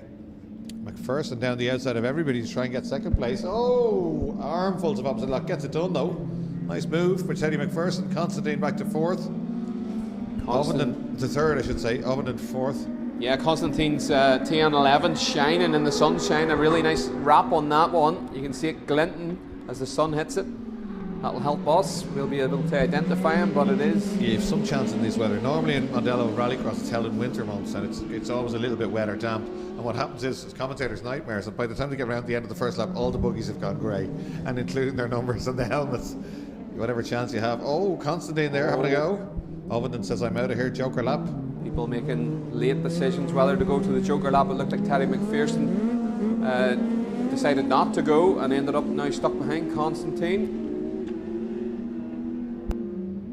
But it looks like Brad Turner breaking away out front. It is Bradley Turner, Constantine, with the livery shimmering in the sunshine here at Mondello Park.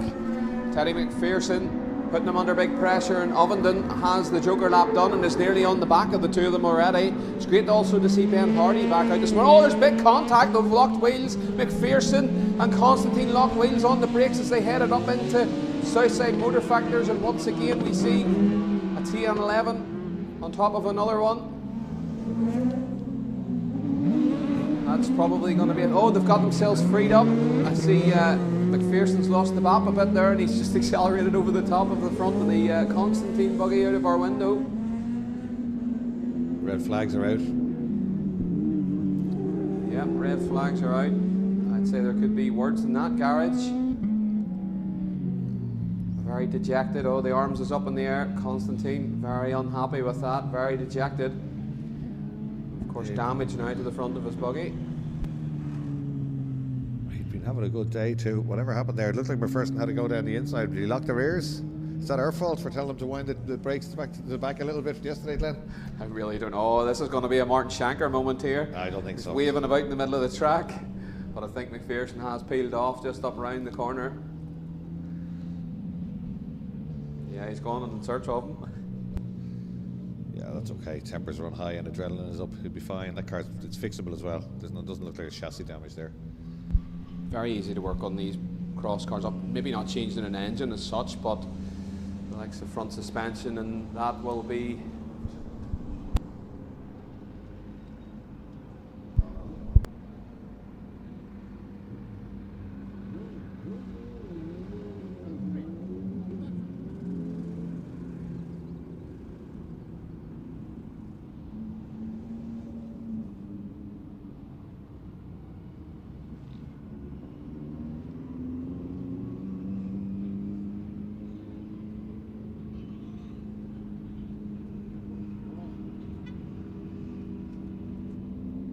Bit of an animated discussion there on screen. That's the two drivers, and certainly Constantine feels very aggrieved. He's gone over to air his grievances, but they're staying away from each other. That's okay. You can reason it out when they calm down, I suppose, so they can have a chat. But yeah, it's a hard braking at the end of a long straight into a slow corner. Both drivers will think they were in the right, won't they? And I think they just got tangled and went up over each other. Once again, it comes back to the open wheel factor of the cross cars. You know, wheels can tangle very easily, so. Yeah, it happens. It's racing. No place for fair digs around here. No, the standard of driving is very high. We were talking about this last night, Glenn, you and I, and Neil Murphy was with us. And actually, in the circuit racing here, a lot of it's got to be down to Drew Furlong. I don't know if you've sat in on his briefings, but they're very, very specific. There's videos of what you can and can't do. There are photos of what you can and can't do. For example, in circuit racing, and the same in rallycross, if somebody sits around the outside of you, you have to give them racing room. It's very clear, and that wasn't always the way. And when I raced saloon cars here, quite a lot of guys getting hooked up by the quarter panel and it slowly spun around, and that doesn't happen anymore. And if it does, they come down like a ton of bricks on you, so you don't do it a second time. You know, so the etiquette is quite good, and a lot of that as well has come up. I think you mentioned it before from the junior minis. They're an absolute example of how saloon racing and saloon rallycross should be. They give each other a minis width, no more. Yeah. But they give each other a minis width, and that's all you want. It really does make the adults think, you know, when they see the example set by the juniors. You know, it's nearly embarrassing for some of them. Well, you start to think that the level of skill and talent we have in juniors, you wouldn't want to be in one of the senior classes waiting for them to start to graduate up. You'd want to start going to the gym and getting up a bit earlier in the morning, because there's a lot of talent around. Or else starting your for sale sign and parking it. Yeah, because there's a lot of talent coming in Irish rallycross and Irish racing in general, Irish motorsport. Yeah, there is. Whether it's rally and circuit racing, rallycross, there's incentives all over the place.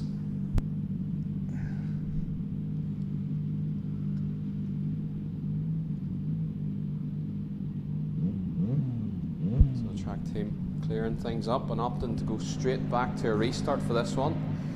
Usually we jump ahead, but get them lined up very quickly.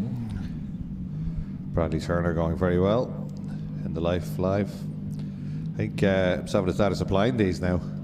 Very effective bit of kit. Yeah, they're agents for them as far as I know. Good bit of development has gone into them. We've seen the life lives for the change from the TN5 to the TN11. It was a big step forward for that team. It's great to see. It's great to see they've been put to use in the Euro Championship and Rally X, all over the place. Well, Adrian and Bradley certainly doing a good job, and the best way you can advertise any racing machine is to get out there and win, and that's what they're doing. If you're going to pick a car, that'd probably be the safest bet, wouldn't it? You're right. But if you think about it, the Ovenden car in the middle of the grid is actually a Ligier. You'll know Ligier from circuit racing, from still racing, yeah. Very, very capable company. They're still very involved in sports car and prototype racing. They're a great company. And away they go. And I think once again it's Bradley Turner. Just about. In fact, he's clear enough that he could go out and get a racing line if he wanted. He does slightly, doesn't edge anyone out of his way, but takes a line. But Ovenden fancies the run round the outside, and he gets it done and down the inside of the brakes. Oh, it's forceful. It's forceful, but they're giving each other that little bit of room we spoke about. He's made it work. Now that is absolutely cracking stuff. Brave enough to sit around the outside through Campion and stuff it down the inside of the brakes. And now they're both in trouble because the RX 150s are learning their way around Mondello Park, Glenn. Yeah, the khaki green machine. Stephen Jones. Yeah, camouflage. They never saw him coming, you see. Didn't see him coming at all. I don't know how they could miss him because he was bombing up that front straight. And it is Ovenden in the digger sim. Ligier out front. Brad Turner has a different view in this one. Wasn't that the army joke? I didn't see a camouflage training the other night. Thank you very much, Sergeant. Anyway, away we go. It's Turner, Ovenden and Jones is the order now as they head down towards Campion. Campion corner is absolutely fantastic. I knew John Campion. He'd absolutely love to see this. Cars drifting through there at such high speed. It's a great corner left-hand in here at Mondello Park. It really is. Very challenging and great for us to see. I was talking with Desi Martin last night at dinner, and he couldn't believe that the drifters come down there at about 100 miles an hour and just pull the handbrake. You know, to be racing as you come down there in a supercar. Yeah, absolutely. Some buzz, especially even the cross cars as we're watching. The cross cars nearly every bit as fast as supercars nowadays. They're very quick, aren't they? As we can see here, Ovenden just bouncing across Rallycross 2. Turner decided to take the Joker lap. Decision, but look, where is Stephen Jones? How far is he away? Maybe not going to get it done. He's not. Just lost a bit of time, and Turner has it done out ahead of him. What can Turner do now with clean air ahead? Can Ovenden keep the head down? See, actually, Ovenden's listed as Mygale on screen. It's the old name. Ligier bought them over, I believe. Ah, okay. Yeah, Mygale very successful in Formula Ford 1600 at one stage, yeah. Another very well proven sports car and single seater builder. Ligier actually investing heavily now. They've a GT4 car that's pretty effective, and then they have a prototype series, and Irish driver Brandon McCaughan is racing very successly, and he's proper quick. We used to see young Brandon at the RSA and Alton Vauxhall course. Great kid. He's very quick, and yesterday in Alton Park he jumped into a Formula Ford and managed to win, and hasn't tested or anything like that. Yeah, great job. He's a phenom. He's brilliant.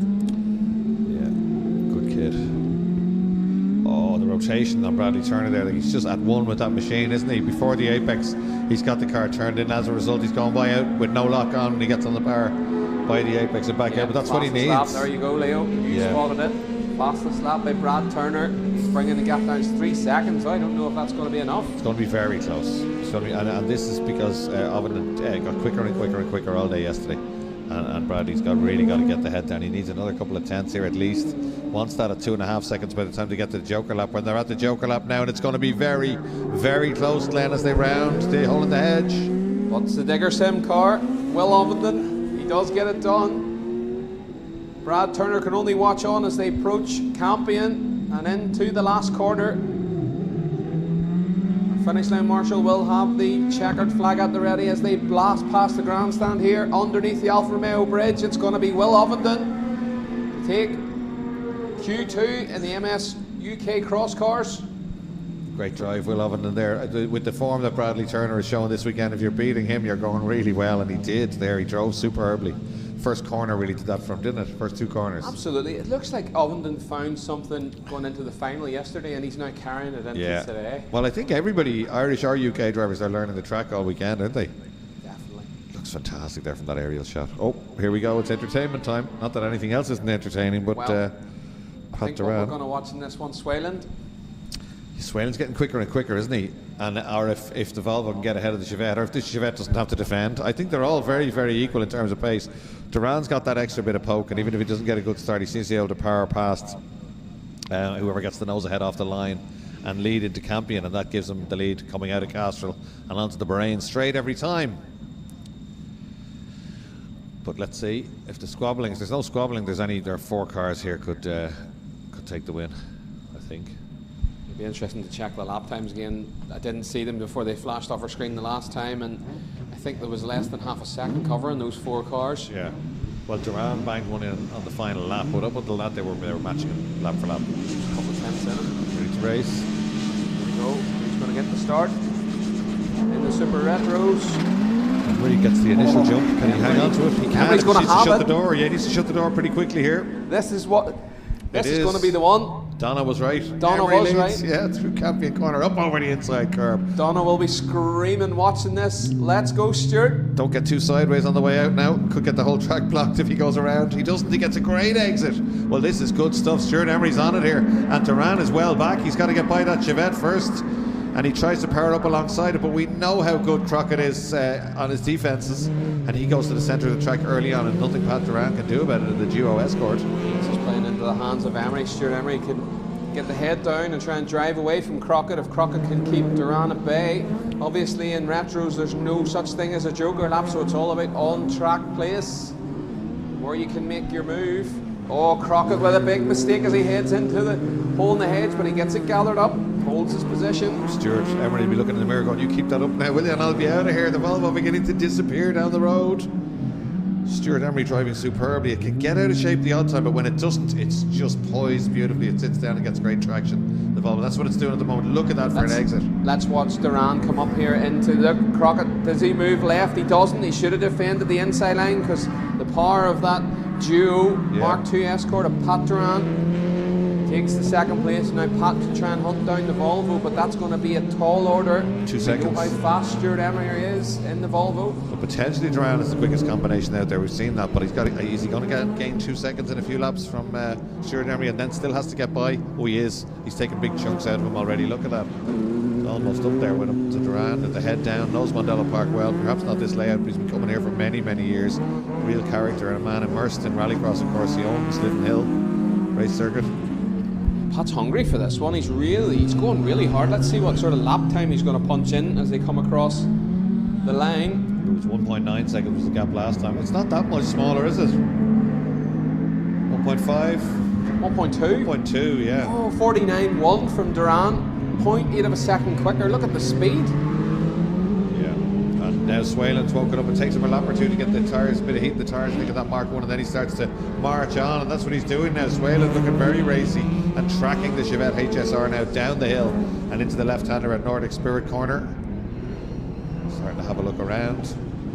Duran looks very close here, but certainly the Volvo very good through the next 2 corners.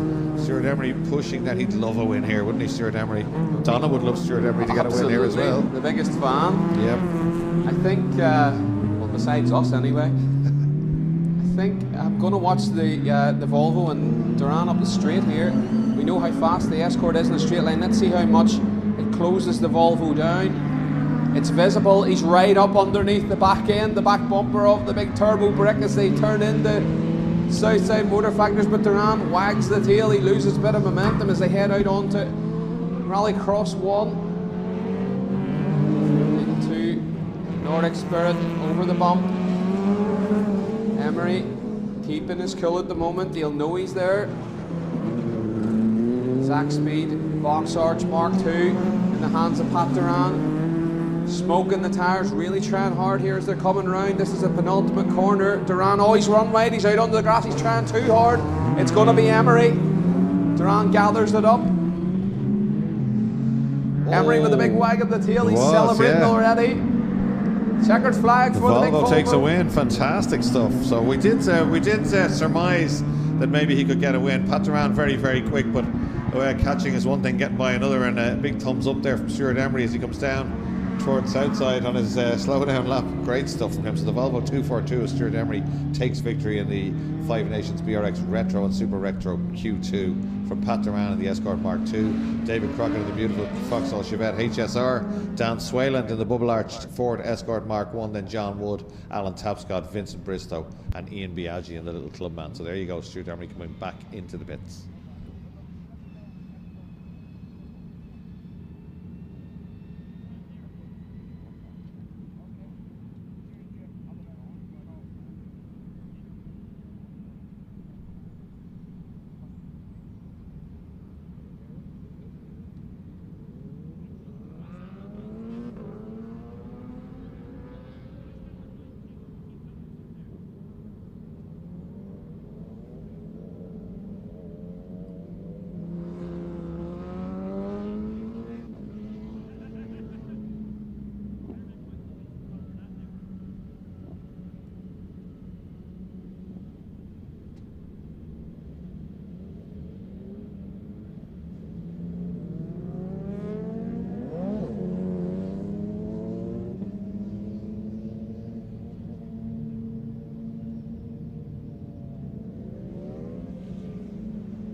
Ready to race.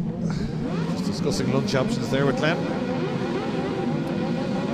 It's time to spot a lunch and we're away. Oh, wow, nobody's fault, was it? That Ready to Race went out and then they went, but the lights didn't come on, so I'm not sure how that's going to work. Somebody just a bit too excited. Possibly. Me, was it? Yeah. I see Cummins went in the grey buggy at the back, but I think McCarthy also went, but there's McMullen is ahead of his grid slot. Well, there's Donna's on, Donna Emery. That was fantastic, and yes, I was screaming at the telly. Good stuff. Well, well deserved. I'd love to be the fly on the wall. Yeah, he really did. He drove really well in that one, and big pressure towards the end from Pat Duran, but he hung on nicely. In the classes, is it always an engine displacement limit, or are there power limits as well? There aren't any power limits, and we're still learning about the UK classes. In fact, Glenn was just doing a bit of research on the retro and super retro class. Yeah, I'm pretty sure it's like 1600cc for retros, up to 1600cc for retros, and then anything beyond is super retro, I believe. I may be wrong. Yeah, correct us, tell me. Correct us online, absolutely. Yeah. Is that cabbie a safety car? I'm sure there must be the mini cab they're talking about. Absolutely not. Vince Bristow right in the mix there last year, but just the car not really suited the circuit layout this time, unfortunately. Thumbs up and we're getting ready to go again, I think. Indeed we are. Here we go. Paul Brogan on the pole. The MV. Pink Supercar UK. Wonder R. Ian McMullen in the middle. Wheelie machine. Paul Brogan misses a gear, as you say, false neutral maybe there as he pulled second or third, depending on what he chose to start with. But it is McGaffin, our winner from yesterday. Wasn't just on the pace in Q1 this morning, but he's found a bit of pace here this morning as they come round onto the straight for the first time. McCarthy following McMullen, second and third, and Brogan up and going again in fourth.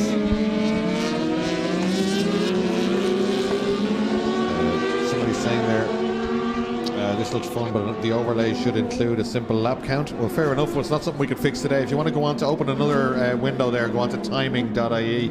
You'll be able to see live timing for this event. And that will show you all that. That's timing.ie. Will show you all that. Originally, laps to go. We have them on our screen here, so maybe we need to announce it more. 4 laps to go currently in this one, Glenn. That's it. So it's the first lap's kind of like a lap and a half. Yeah. From where they leave down the country, up to Pembrey and round Castrol. It's technically they're starting their first lap as they come underneath here, the Alfa Romeo Bridge, right here on screen.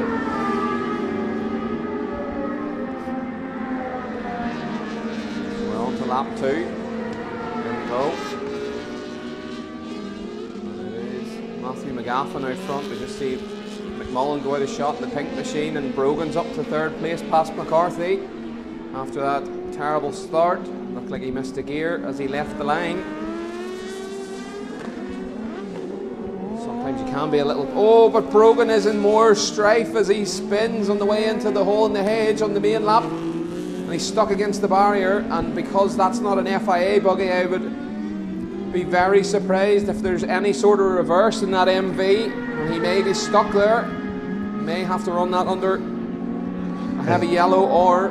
It's like indoor karting when the marshal comes climbing along and pulls you back out and lets you go again. Trying to grab the front wheels to roll it back. Unfortunately, in a crosscar, you can't do that. Kevin Sharkey loses the back half, the back cowling of the Speed Car Wonder. It's a bit lighter, not just as aerodynamic, I would think. Oh. And a lot of people were talking about the downforce and the speed involved in the front end of the buggies going light. Yeah, maybe a good... Definitely a good thing. decision. Two reasons for that. There's debris on the track on the main straight, and there's a car embedded in the tyres, a buggy embedded in the tyres. But already the snatch units, they're doing a great job all weekend. Snatch units getting to the... And it's important when we're streaming, because there's nothing worse than a big long stoppage. So kudos to the whole Mondello Park team. You know, this is a brand new layout, a whole load of new things happening, and everybody's making it work. yeah, that's all in again, I think. Indeed it is. Just pushing it back should be enough. It is. Get thumbs up from the driver. Yep. Great job. I think this is one of the reasons why it was specified in the FAA. They have to have a reverse option. Yeah. It's something they check quite a lot on single-seaters here at scrutiny as well, and sometimes even in assembly. Make sure you've got a reverse gear. But drivers seem to think it's a race V's before, and you used to be terrified when they come around, but actually you should have, of course you should have a reverse gear. You can block the track and not be able to get back out of the way.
Junior crosscars heading away.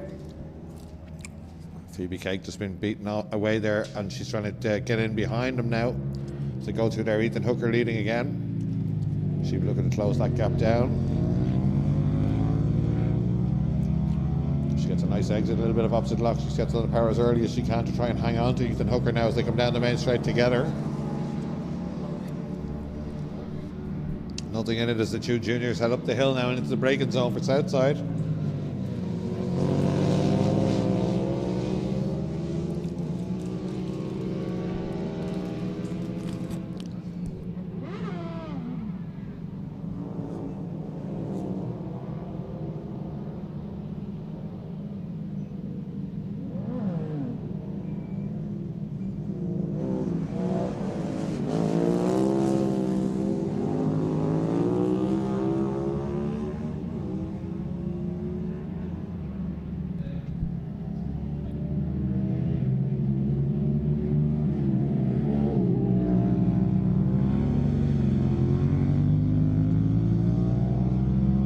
So a joker lap for Ethan Hooker there. Drops him back behind Phoebe Cake, so she leads across the line. At the end of a lap and a half, the gap of 1.7 seconds.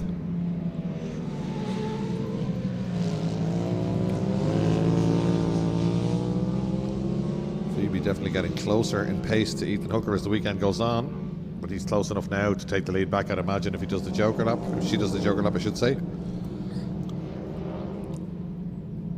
Do it on this occasion, stays out there.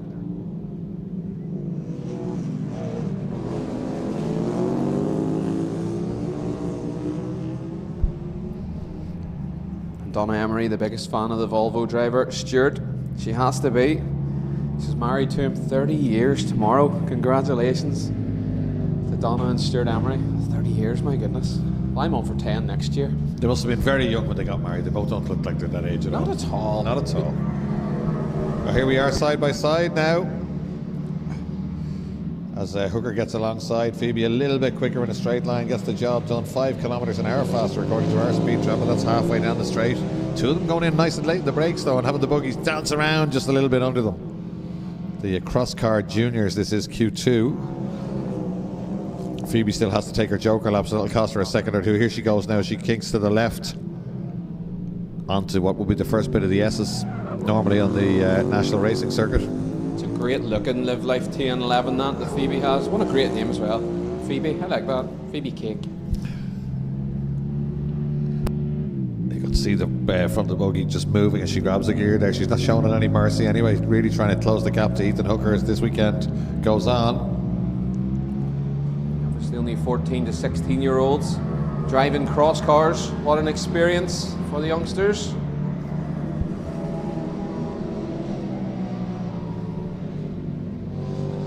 If I was 14 or 16 again, I'd be asking Santa for one of these.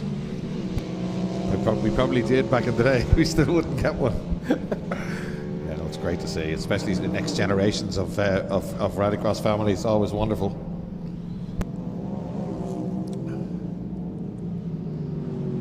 I've just got a message there. Someone asked me what are we eating, so we've been rumbled there trying to shovel some food in because we mightn't get a lunch break here. They're actually snacks. They're an Irish cheese and onion crisp. We were trying to get a few of them into us in between heats, but apologies if you could hear us. Sour cream and chive pretzels. You're on the Prosh Buns pretzels, yeah. We're being well looked after here. So Ethan Hooker leads from Phoebe Cake. Checkered flag is waved, and it is going to be Ethan Hooker closer this time than the last time.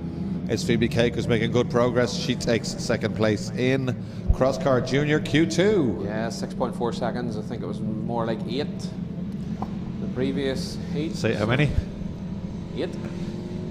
The pronunciation, we're loving it, yeah. That's another par, isn't it?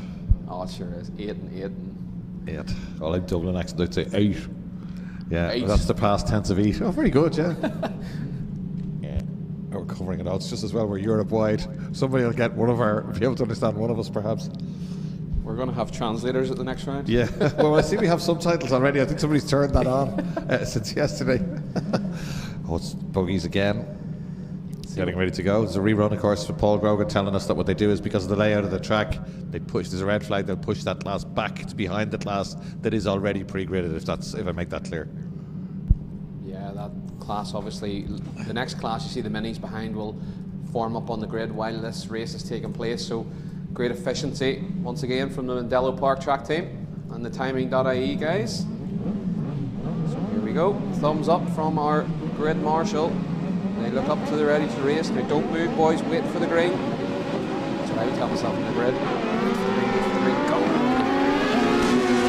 And it's McMullen and Brogan actually finds a gear this time. And look, Brogan's the danger man this one. He won Q1. Tries to go down the inside, but Liam McMullen holds it around the outside. But it is McGaffin. Yeah, McMullen doesn't have the straight line speed, but he certainly has the commitment, Glenn, doesn't he? He's not short of it. There's a couple of screws loose in my eyes. He's very, very committed, and again, he tries to stay in the slipstream as much as he can. Then he's as late as he can, but he's set fire. That he's a little wide, perhaps as a result. It's very hard not to overdrive when you're competing against a vehicle that's a little bit quicker in a straight line, isn't it? But they've all got their strengths around different parts of the track, I suppose. Yeah, desperation sets in. You try and brake a wee bit later. You try and get on the power a bit earlier to make up for that deficit, but it just ends up costing time. Look at this, the two at the front, both broadside. Brogan a lot cleaner behind, where he had his moment in the first running of this race. And McMullen looking very animated behind McGaffin. He's really putting on the pressure. Oh, Brogan really wide there. Very lucky not to collect the tyres on the outside of Castrol. But he keeps it on and he keeps his third place. But he's now got a mountain to climb to catch the two ahead. McGaffin leads in the orange MP. It's the pink and purple, the ombre coloured speed car. Oh my goodness, a massive moment for Matthew McGaffin. He's lost it, he's wide, he's lost the lead. McMullen's up the inside. McMullen leads this race.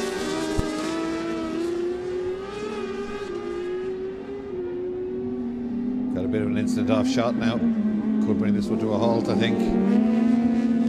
But McMullen really giving us the entertainment as he comes out onto the main straight. And up through the gears. You'll hear the difference in sound also of the leading speed car, a 3-cylinder MT-09. And the two cars behind Big Lick of Flame from McGaffin's MV. It's a 4-cylinder 750cc machine, same as the third place man. There's a machine right in the middle of the track with the driver standing beside it, just here. Yeah, red flags, come on, red flags.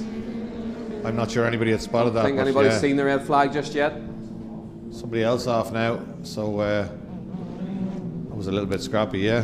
McCarthy it is in the C-Mog in the tyres where we had the junior minis earlier.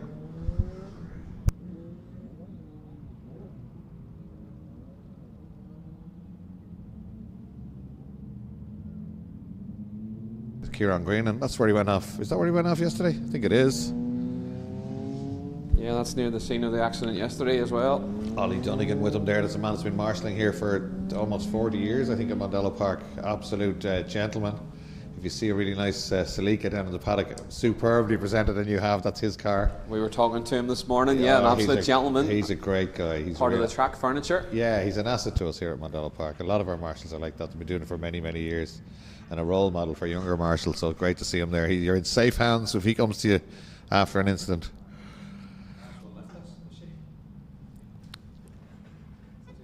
I wonder where Kieran Green's was parked up then, because that's not his machine. Oh, that's him. Is in the centre of the track, right? Okay.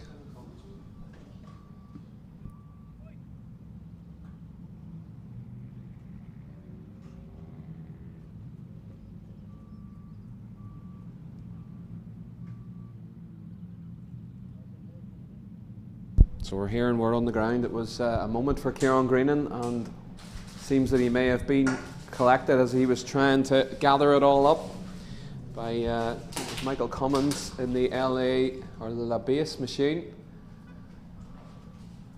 And the cross cars just returned to the paddock now.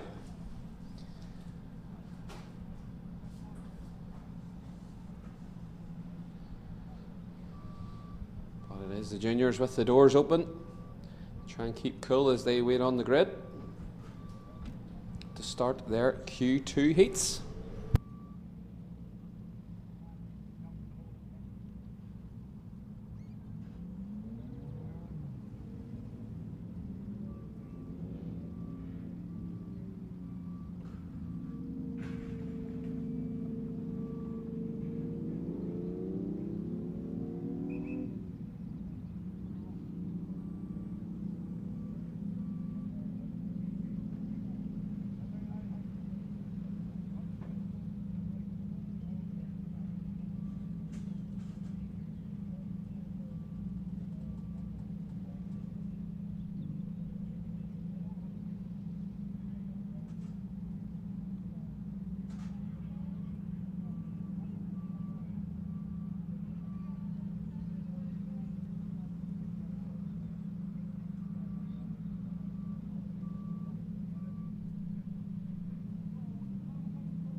Great shot of there, Dean Deasy. Arm out the window.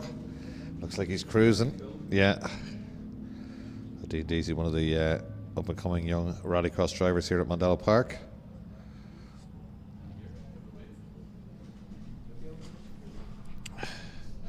Don't forget, if you want to message us, if you want to send messages direct to commentary, you can do so on YouTube, on any of the YouTube links, either the Five Nations or the Mondello Park ones.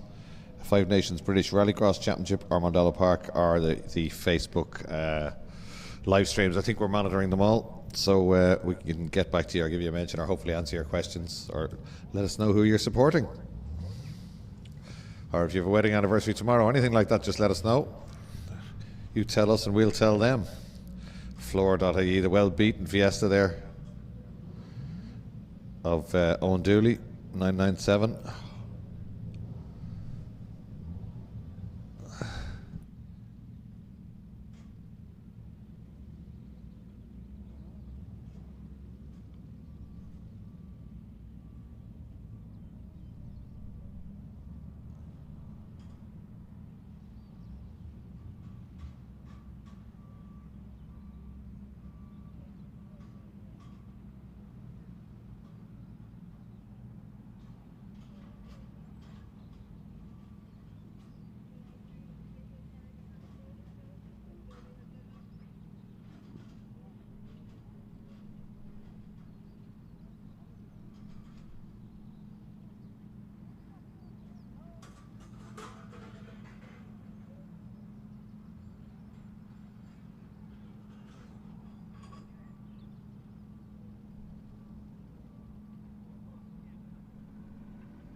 William Kellett on there, having a rare day off. Juniors are providing great entertainment. 10 years since I last did a junior rallycross. Great way to learn car control. William Kellett doing great things, of course. Really quick saloon car driver. He's won in many different classes and championships here, and he's now a full-time coach and instructor in the UK and helping some very quick young drivers.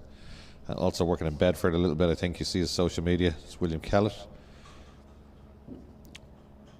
The Flying Piston is telling us that he was going to go up, but he's spraying his car instead. Well, that's got to be done as well. I wonder, is it a racing car or a road car? I wonder, is it rattle cans or has he got a compressor? Tell us more. the flying piston. What is the car? Yeah, what is the car more? Yeah, that's what we should have been asking. Yeah, Glenn wants to know what type of car it is. Delays are great for stuff like this, aren't they? You loved a bit of interaction on social media. Absolutely. Who doesn't love getting their name read out? Oh, absolutely, yeah. Live stream. My mother used to tell me years ago that I used to get lost on purpose in supermarkets so that they'd call out my name looking for my mother. I think I had an addiction to the tannoy even back then. A little boy has been found. It's been ingrained in you. Yeah, a little boy has been found in aisle 5. I was 23 at the time. No, I'm only joking. Did you have a head or curly hair? Oh yeah, Pat Duran claims he knew. Pat Duran claims he knew when I was a little boy and I had a full head of curly hair. Yeah.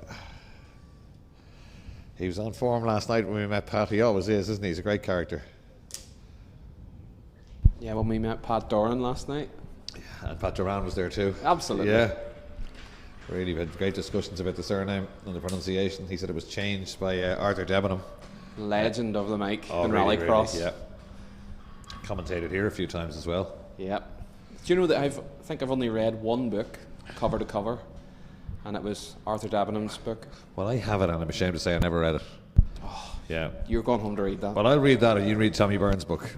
Aye. It's unbelievable. Crashed or burned. Crashed or burned. It's. I think a lot of bookshops put it in fiction by mistake because you wouldn't believe any of it was true. He had a meteoric rise to through the ranks to get to F1, and Dooley leads away with a cracking start in the little 80 brake horsepower Fiesta. But here come the 125 brake horsepower minis down the outside, and one of them will surely sweep around the outside if he leaves any gap at all. But he might hang on to it, you know.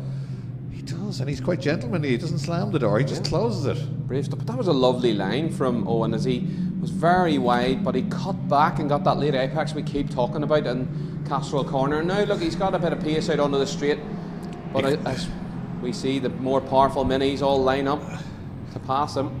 He turned in nice and late, and then he floored it. See what I did there? Floored it. Yeah, very good. I eat it. Collective groan. Oh, there. there's a bit of contact. If the minis keep scrambling at each other like that, he might be able to hang on up front, but they are just queuing up behind the little Fiesta. Massive deficiency in power to the minis here, but none in commitment, as we saw in some other classes. 24 like there, going nicely, Nicholas Noonan. Looked like the minis were getting a Fiesta Z-Tech Escort there. Yeah. Oh, that's Noonan wide. Under pressure from Lenihan in the Joker lap. It's great racing. They're leaving each other room. Lenihan. Nice and tidy, and he's surely going to get the place here, is he? Yeah, Noonan out onto the grass, cost himself time. That should give Lenihan the run down too. It does in the background, we see it. But here we are, the leader. Clark just trying to line him up. Clark, now if Dooley will have to defend here, Clark should be able to at the very least get alongside and get the nose ahead. But can he do it on the brakes? He's in for the toe, he's out. They're side by side. 40 more brake horsepower gets him up alongside. It gets the nose ahead, but it doesn't make him brake any later. And Dooley back down the inside to take the place back. He's really trying hard here as the minis begin to queue up behind him once again. Out of the window, I see Lenihan drive off again from the front straight. I don't know what was going on there, we missed that, but yeah, Dooley putting on a masterclass in defence here in the little Fiesta Z-Tech. There it is, he turns left and round the hole in the hedge the wrong way. Thoshin, Clark and Chase. Harry Whelan not too far away either, and he's a lot less experienced in the Z-Tech than Owen Dooley is. Harry Whelan must have had his Cocoa Pops this morning. Yeah, he's going nicely, isn't he? Now this is what he needs. A clean exit is what Oisin Clark needs here. He knows that. Dooley gets a cracking exit. Here he comes, right in the slipstream, second gear, third gear. He pulls out a little bit early this time on the outside as they head up the hill. He's no choice. He gets the nose ahead. He's clearly ahead now in the braking zone, and he should get it done. Not even Dooley can get back there on the brakes. He can get right back up to him though. Oh yeah, he braked himself. He's watching him in the mirror. He's giving him racing room, but he did have that done. Oh, yellow flags here. That's somebody going really slow. They're going very slow. I don't know what Clark's doing. We have yellow flags and everybody's bunching up their way again. I don't know what's going on there. I don't know what they can see. It's Lenihan, I think. Yeah, well, very slow moving Lenihan. They're all bunching up to try and get past. The race is still live. Dooley, the two Fiesta Z-Techs go to the Joker lap out of our window here. Had you already taken a Joker lap, you'd be delighted to see them all slowing down that much, wouldn't you? Absolutely, and who did already take their Nicholas Noonan maybe in a great spot here. Yeah, Noonan and DC are maybe going to avail of this. Clark hasn't taken it yet. what sort of pace Clark can do without a Fiesta Zetec roadblock in front of him. Yeah, that certainly will have hurt Dooley. That's slowing right down. It was great driving by them all, though, very safe. Nobody tried to get an advantage. They all slowed right down in line of stern, and then dropped the hammer again when they were clear back into a green zone. It's a little bit more spread out now as Clark leads this one, but only by, well, 2 seconds. Yeah, not a chance here. Gap. Yeah, it looks like Noonan might get a chance. This is the last lap as well. So let's see. That's Noonan heading around the main lap with DC behind him. Gets back out onto the straight. We lost our picture there. We're not. The stream is still going, so it is the same as they come back towards us. Let's have a look at Campion Corner. He's dropped back to third place, so it is Noonan looking good for his first win at Mondello Park. If he can keep it on the tarmac coming out of Castrol Corner, the checkered flag's prepared below us. And here he comes, and it is going to be Noonan from DC. Number 24 takes a great win. He drove well in that one. Nicholas Noonan took his joker early. Might have got a little bit of an advantage from the Jack Lenihan moment, but still he made the opportunities when he could and took the places when he had to. So it's Noonan from DC, from Clark, from Owen Dooley, from Harry Whelan and Jack Lenihan not finishing this one, but great entertainment as we would expect from IRX Juniors.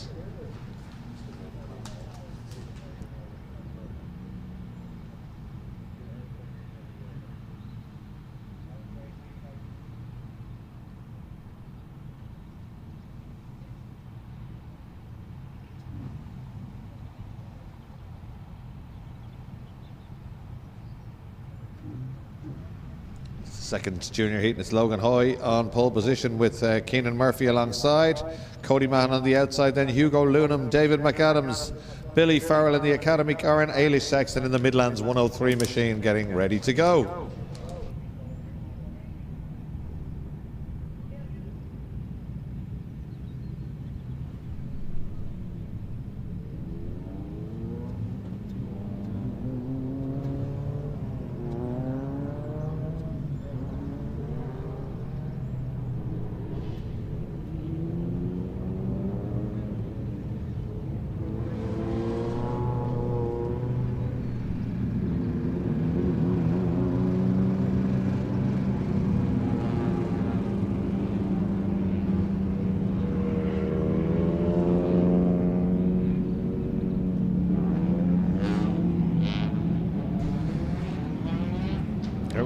Going into Q3, Heat 2. So, which is as well we shoveled in the snacks. I know people heard us, but yeah, we're going to keep going by the look of it. Not sure. Yeah, Supercars heading back out there as well.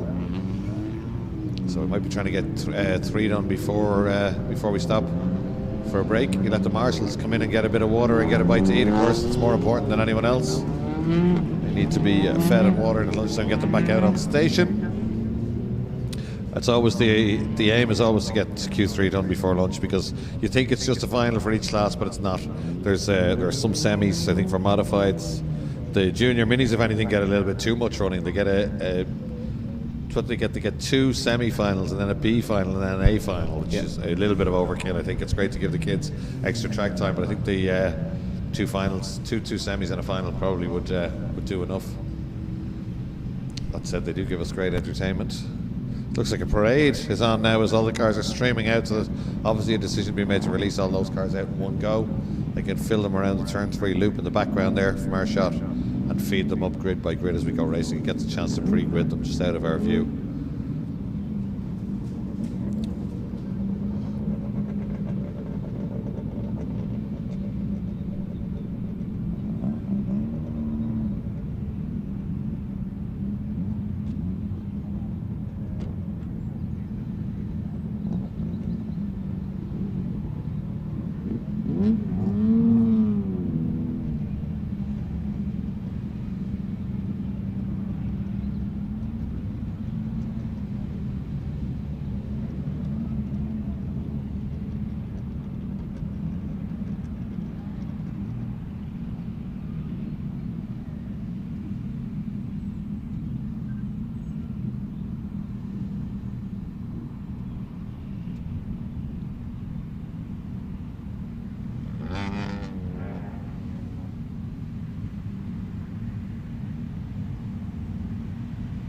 Getting ready to go.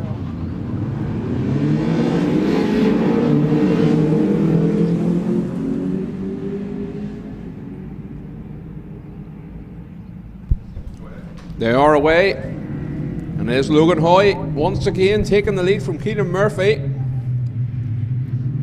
David McAdams into third place in the silver car.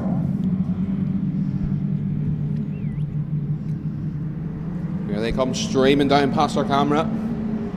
First half lap done. And this is a great show once again from Keenan Murphy. He's looking really racy on the brakes up in the south side. Maybe getting into the back of Hoy there.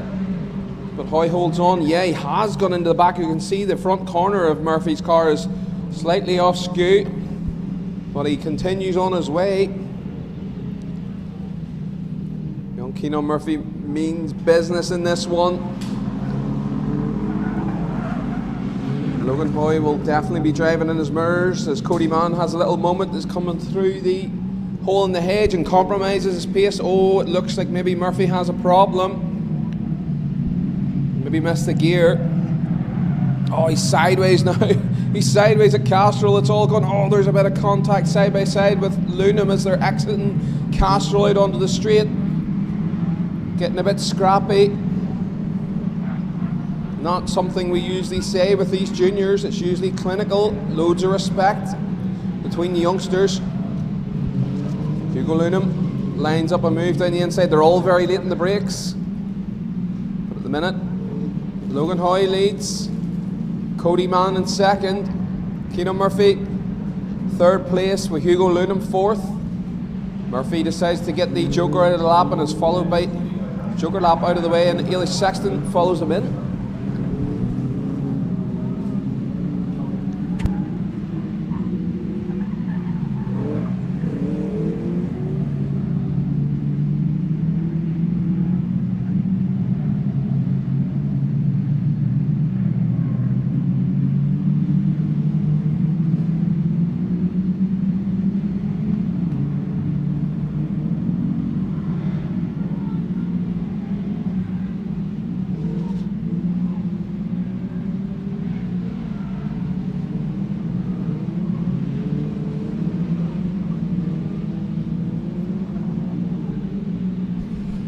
He's giving great entertainment all weekend here. A little bit spaced out in this one.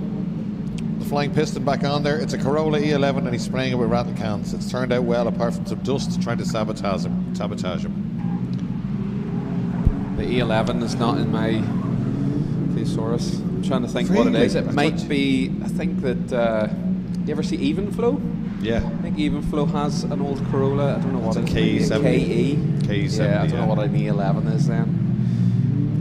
Well, we'll Google it when we get a chance, but at the moment it's Hoy from Mahon, from Lunham, from David McAdams, Keenan Murphy, Billy Farrell and Ailish Sexton. Everyone has taken the Joker except for Hugo Lunham.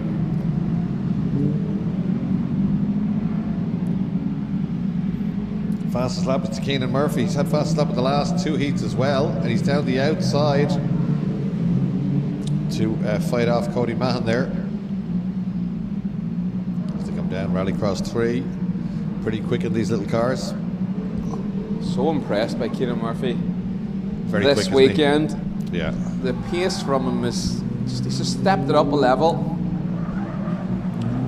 I think the last time out he had plenty of raw pace as well. Didn't have any luck and he's a few issues, but he's going really well now.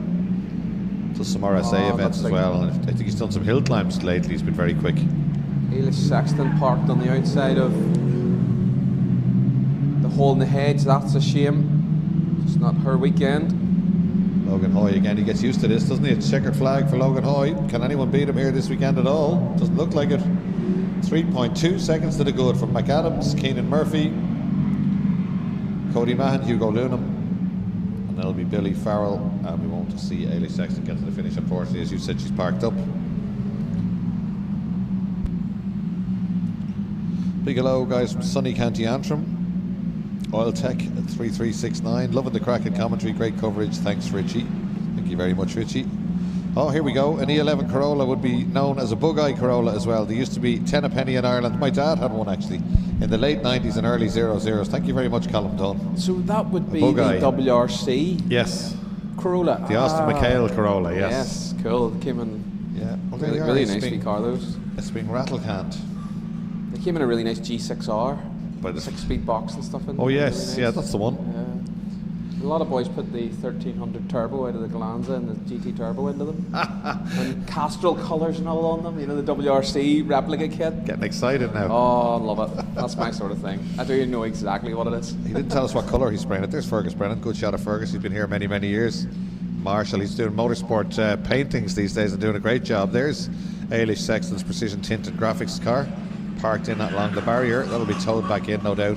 Maybe the problem that's been holding her back has manifested itself and stopped the car, and now we'll get it fixed and get her back to pace. The snatch unit was going to tow it, but it looks like they were called away there. They just stopped and then headed on.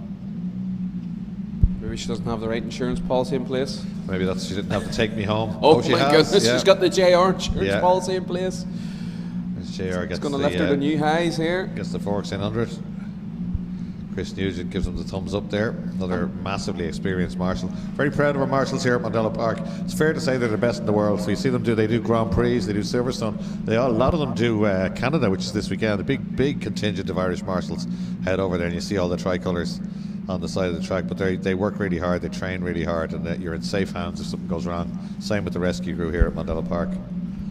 Sure, we'll hear from Brian Saxton as to what's going on. With the car? Yeah, with the little blue Mini. Hopefully they'll get that rectified. Get her back out for another run.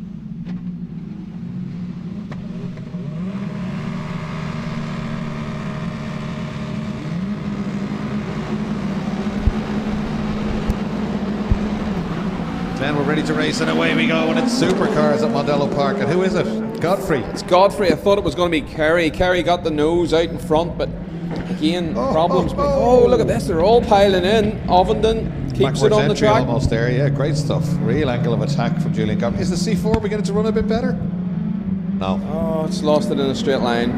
Oh, it looked good there off the line. It's like thunder as they all come streaming past the tower here. They're so fast, these Supercars, they really are. You really need to get down here and see them. They just are a sensation when they go by. I was on the pit wall Look, on Friday. Tristan Ovenden with problems, pulls off to the side. That's a shame. He's been going so well in that polo. I was just about to say it's so great to see Barry Morris in the mix with these really experienced supercar drivers. Obviously Barry Morris comes from a rallying background and recently acquired this Hyundai i20 from Finland, and he's doing superb things here, but it's not going so well for Tristan Ovenden in the Goody Demolition. It's a red flag for us. It's a red flag. His car pulling in just almost out of view, just at the end of the Nordic Spirit corner up against the bank. There it is on screen now. It's Ovenden's car. He's tried to get it offline as best he can. It's right up against the bank, but to better off definitely to get that car out of the way. The Supercars are so quick. Ailish Sexton, it's her last round as a junior today. She graduates and becomes a senior, so that's a shame, but let's hope we can get her back out for the rest of today. Let's hope she actually graduates and we see another Mini move up a class.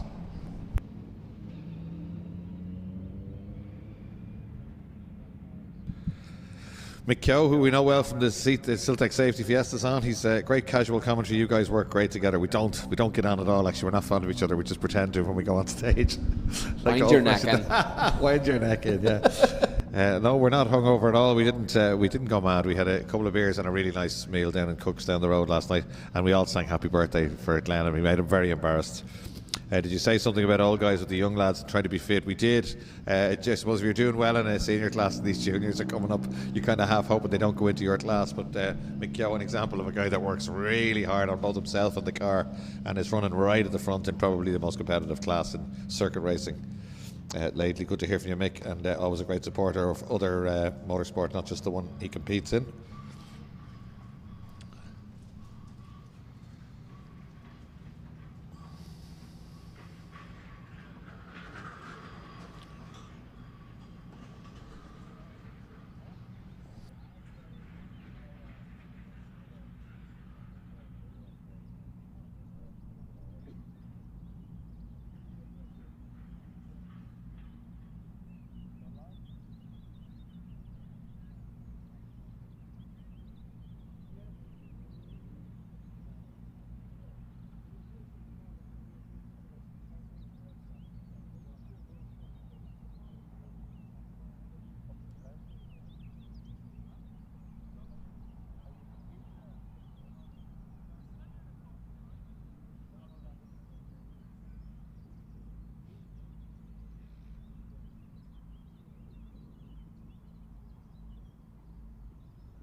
We're almost getting ready to go with Supercars. Meanwhile, the Flying Piston has got his car on YouTube and a few build videos if anyone has interest. Well, we have been talking about him and he's interactive, so have a look at his YouTube channel. It's at the Flying Piston, all one word. Great stuff. Supercars getting ready to go, and Michael Leonard is on pole position. Can anyone beat him today, Glenn Montgomery?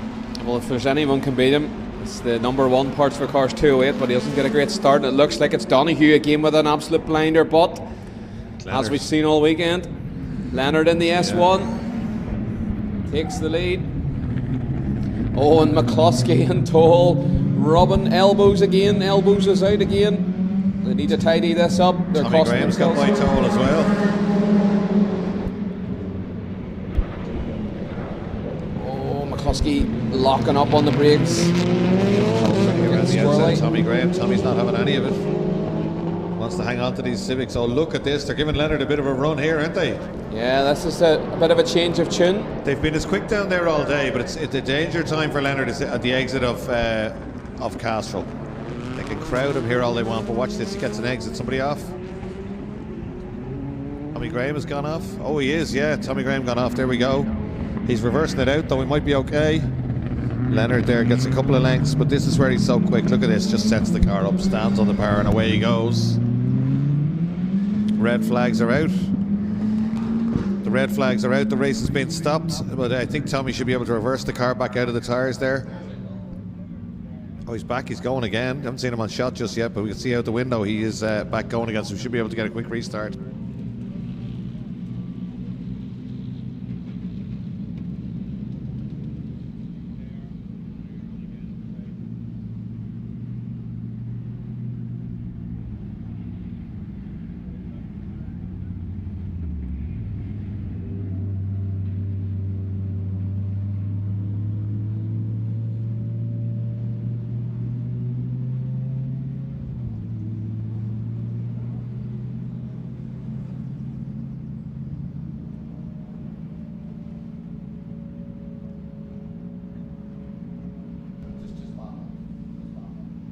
Well, even though all the cars are going again, that means these cars will be pushed back one slot at least. In fact, probably two, because out of our window, out of your shot, we can see there are two grids made up down there. So I don't know if they'll pull them by the second grid, but certainly the next grid is the second Supercar grid, I think.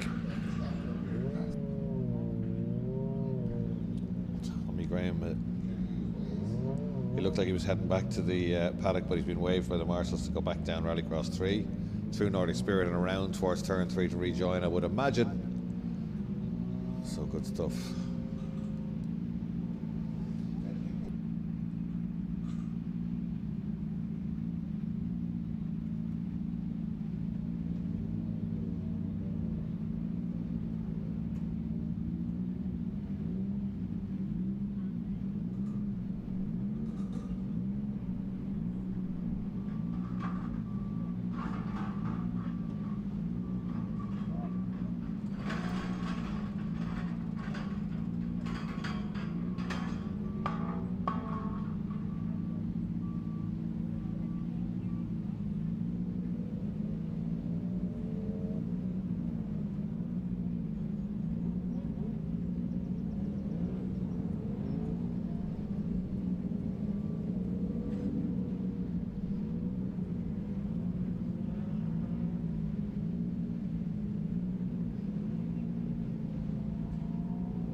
So the track just being rebuilt, the tyres being put back there. They've done a great job all weekend, those tyres. Not a lot of cars. We've had 5 or 6 cars over 2 days, and they've moved back, taken the impact, and the cars haven't been damaged. You saw Tommy Graham reversed out and drove away, as did Keenan Murphy was back out straight away.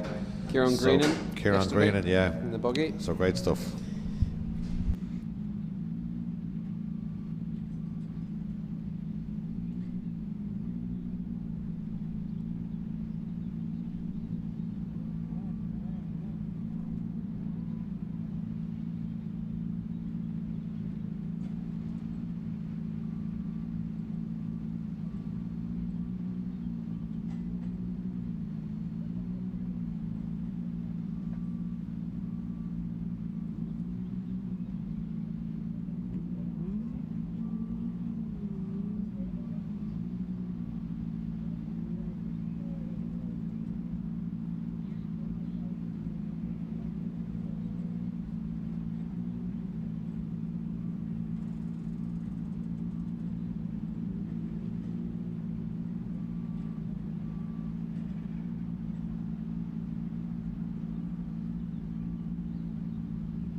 we're really gritting without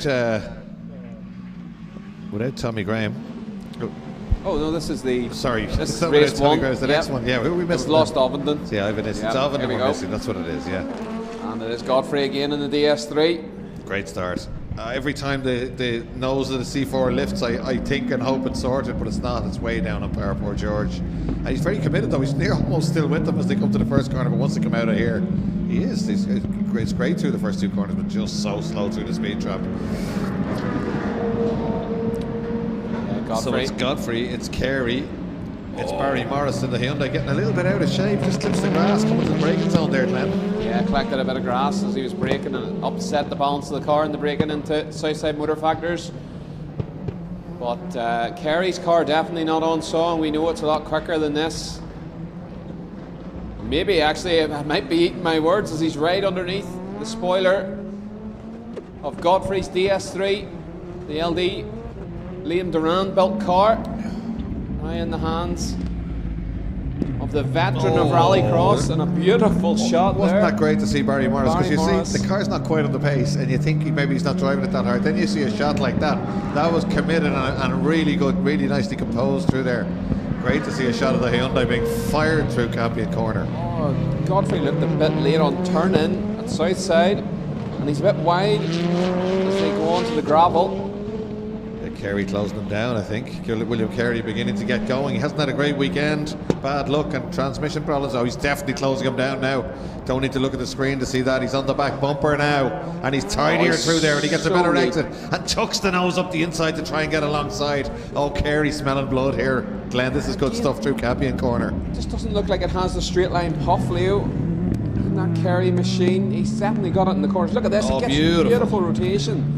But let's watch it down the straight. The DS3 might just pull ahead. It does. So once again, the Carey cleaning machines. Oh, it's way down. Struggling. It's 27 kilometres an hour slower through the speed trap, and that was job done. If they had the same straight line speed, it was beautifully done. A switchback, nose up the inside on the way out of Castrol, and they should have been side by side across the line. And again, with commitment, he's right up with him again. But what's he going to do? They're both Joker? going to the Joker. He followed him in. He should have went.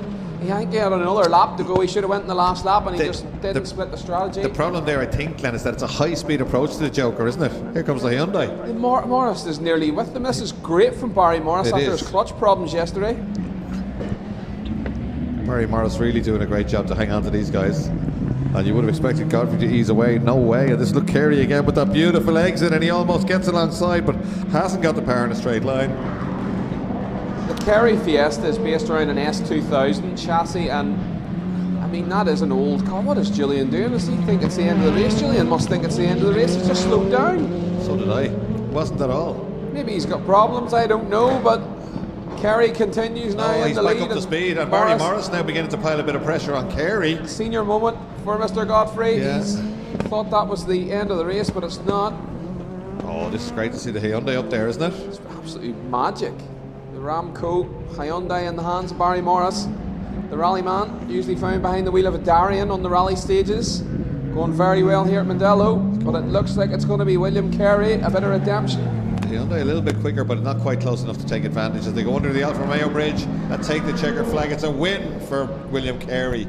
Barry Morris right with him in the Hyundai i20, and then Julian Godfrey, I would imagine, cursing himself a little bit under his breath as he goes by. It did look like, as you said, he thought he'd won that one and eased off because he was straight back up to full speed again. And Godfrey clearly quicker than everybody through the speed trap. Oh, 184 on the last time. Carey 162. Carey's car down on power in a straight line. It's Leonard again. They're giving every chance to the boys to try and beat him off the line, but it's just not happening, is it, Glenn? Not at all. The Mounier S1 on the pole will be the one to watch, but the Mountain Engine Civic Coupes also very fast and good reaction times from Gary Donoghue especially. But it was JMC this time got the reaction, but as we've seen all weekend, it is the S1, but Toll trying to go around the outside of Campion. Is he going to get it done? Is he going to have the inside? He doesn't. Mick Leonard closes the door on the 208. Oh, Toll with a great exit there. Matches for the first time. Somebody matches Leonard off that corner, and Leonard has to go half defensive for the first time this weekend, I would say. This is game on.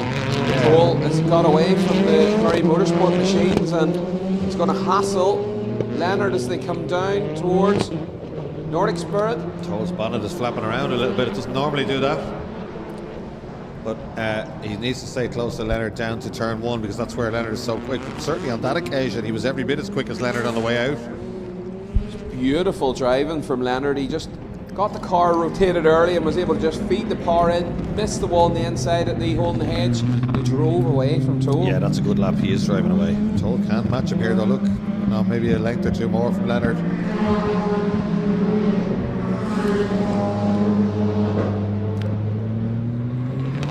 It's so fast in the straight line, 192.5 kilometres halfway up the straight.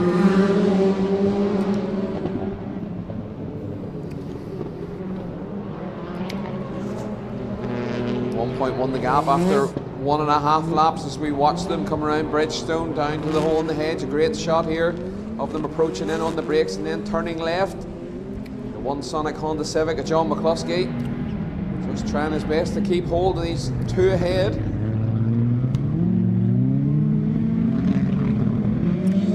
Let's see, this will be the first clean lap. We'll get an idea of the times. 44.4, 44.4 for Michael Leonard. The gap at 1.4 seconds to Toll. 44.7. Toll only been dropped by a few tenths. This is as close as we've seen anybody in terms of pace to Leonard. We did say that when Leonard beat Toll yesterday evening, Glenn, they weren't going to just go home to bed in Toll's camp. They're going to go twiddling with that car. Derek Toll never rolls over. He'll be back. He might get some traffic here though. Knocking the door, asking the question again. Yeah. That's McCluskey who's right in front of them. They've got a bit of history this weekend. Yeah, they have. They've been roughing each other up this weekend, and hopefully they can go about their business in this one. Keep it clean. Yeah, he needs to get. He probably needs to try and get by McCluskey. McCluskey's defending, even though he hasn't taken the Joker lap yet. Derry told me probably getting his phone and sending a Facebook friend request to McCluskey now. Let's be friends as they head down Rallycross 3. Let's work together. Just go and do your Joker, John. Yeah. I believe it's lovely there this time of year, John. That's exactly what he does, and that frees Toll up. And there's Leonard. And Leonard gets his Joker done, and in fact, one of them stopping is that Donoghue, I think that is. Out of our shots with McCluskey, is it? McCluskey stopping out of our shot, but it looks like it's going to be Leonard once again. And anything beat this Audi S1 in the hands of Michael Leonard. There it is, checker flag is shown. The Ace Court Hotel, Audi S1, Michael Leonard takes the win. It's the Parts for Cars, DA Racing 208 in second place with Derek Toll at the wheel. And a great job by Tommy Graham to take third in the Graham Sand and Gravel. Always beautifully turned out, isn't it, Tommy? When McNeil prepares that car, they make a great team. Tommy's car absolutely mint. Trouble for both the Hondas, it looks like, because here is this Donoghue? Yeah, it looks like he maybe has a front left puncture. Let's see as he comes up across the line. Definitely some problems there. Just keep this camera shot. No, maybe clutch problems. It sounded a bit strange coming across the line. Revving. No such problems for Leonard as he cruises back in the Audi.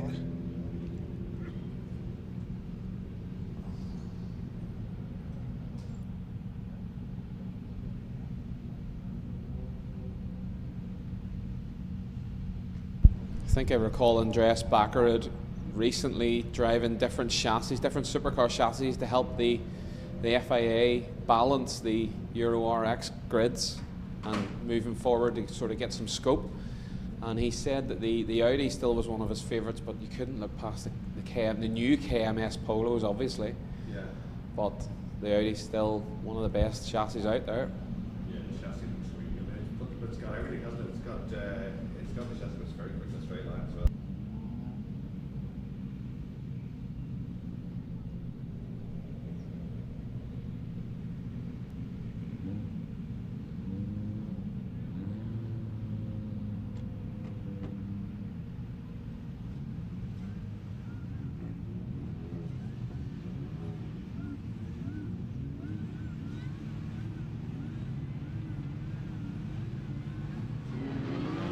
Green light. We are away. Thomas McManus. Straight line. She doesn't look like she's got the straight line speed to clear them there. I was talking away with the microphone off. But Abby McGuinness not getting by Eric Byrne, I think that was. So that car is very hastily put back together, Glenn. Yeah, but it's great to see her back on the grid, Leo. It is brilliant. Here she comes up the straight. She's moved out to make the move on Eric Byrne. She's gone in chase of Thomas McManus, our leader. Obviously, these two had contact in Q2, which seen Abby McGuinness not finish.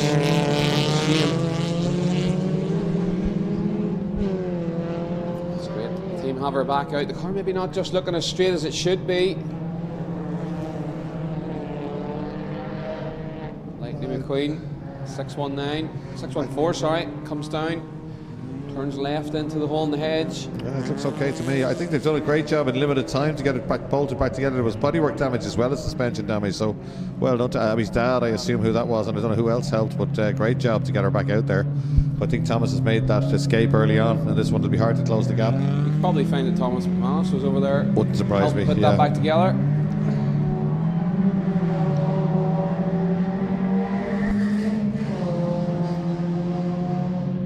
Yeah, he's 1.8 seconds to the good. It's a big gap and they're so closely matched. There's 0.1 of a kilometre an hour difference on the main straight. The speed trap, 140 kilometres an hour they're doing going down there. So they're matching each other at times, but I don't think she'll be able to close the gap unless Thomas makes a mistake, and he's not under any pressure out front, although he always drives as if he's on the ragged edge. So Liam McManus not out in this one. She's saving the gearbox for the final. It's crunching into third gear a little bit, so she just wants to get the final done. So not that bothered about results today. Watching Desi Martin ahead of Alex Conlon. Yeah, Alex Conlon going very well today. He really is. Great pace. That's a normally aspirated 1.6 Mini, and Desi Martin's is a Cooper S, a supercharged machine. Fast lap. Thomas McManus 4/10 quicker than Abby McGuinness. And opening the gap as we keep going here.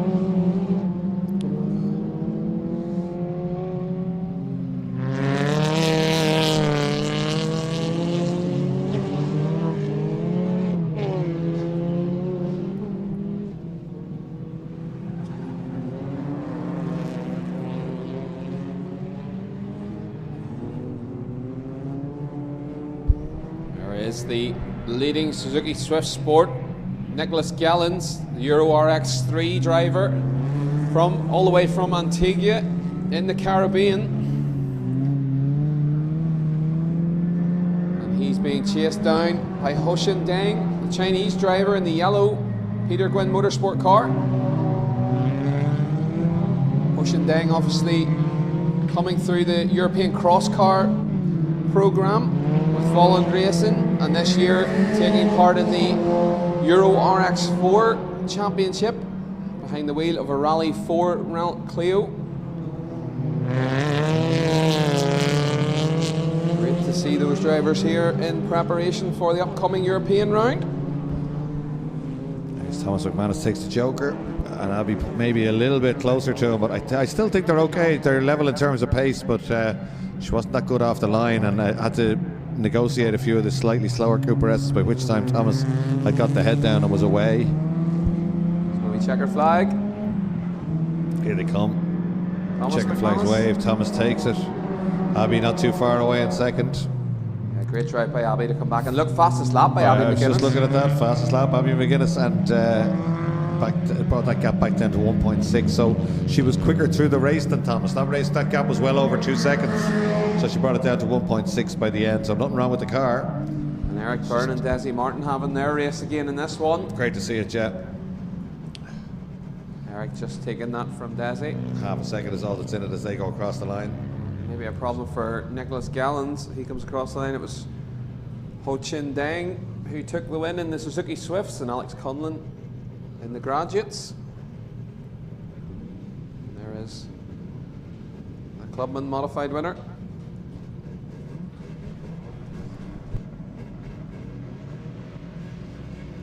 Okay, Q3, IRX Rallycross 120D. And the VTEC kicks in and away goes Shane Mulligan in the Honda 2.4 powered Peugeot 206. And it's a little C2R2 of Stephen Lipset who's been going so well all weekend.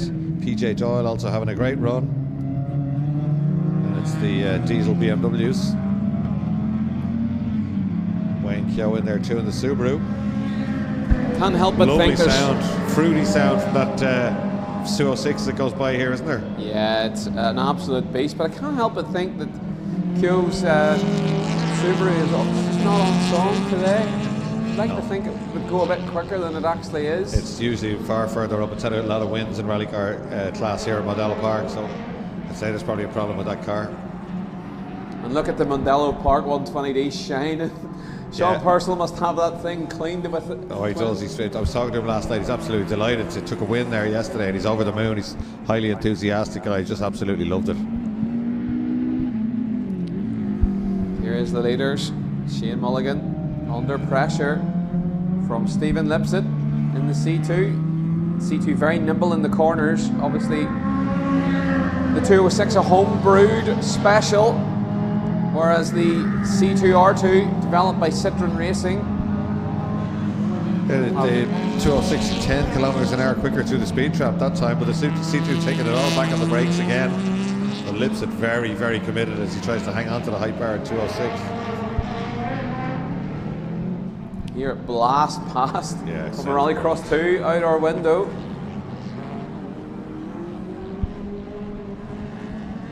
Lipset gets the Joker lap done.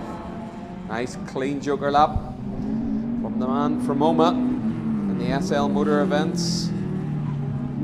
Citroen clips the curb as he comes through Campion, lines it up for Castrol, and there's the leading 120D at the hands of the ever spectacular Pat Masterson. Through goes Lipset in the C2. There's our leader just gone out of shot, and it's the C2 trying to hunt down Mulligan. In Q2 we've seen that Lipset can nearly match the lap times of the Mulligan 206, but he's losing a bit here in this one. Pat Masters just comes through, clips a bit of gravel, comes off the clean line, heads to the Joker lap in the 137, number 137 120D. Flicks it sideways, gets it turned. Nice job by Pat as he comes out of the Joker lap ahead of the Subaru of Wayne Keogh.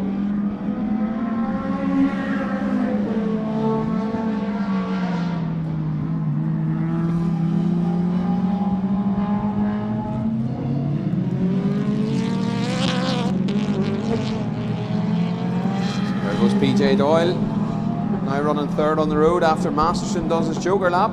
They are on their last lap. Wait to see what's happening at the front as Mulligan has to serve his Joker lap. Subaru having a little battle with the 120D, but we look for the leaders. Third place PJ Doyle. Here they are, heading down towards the penultimate corner. It's close. Leo, it's close. The C2's pressurising the 206. It's very close, closer than we thought it would be on the final in the final stages of this one. Absolutely fantastic stuff. Oh, gets the nose up the inside, but just not quite quick enough to have a go at the 206 as the checkered flag is waved. But that's a great job by both of them. Mulligan hangs on, but not the dominance we would have expected, and flashing the lights to say thumbs up there. Stephen Lipset really enjoyed that one. Then it's PJ Doyle on the 206, then Masterson on the Subaru on the run to the flag. Subaru just drives that was by. close. Who got it?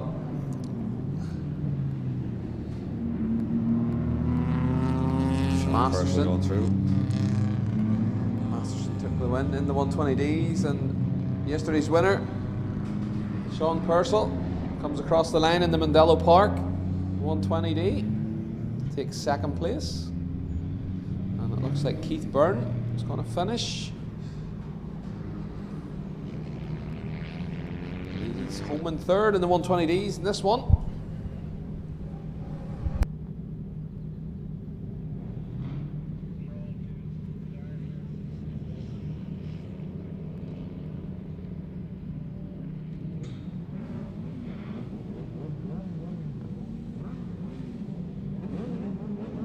So ready to race is on for the IRX Super Buggies for the third time. Let's hope they can keep it clean and we'll get our lunch in us.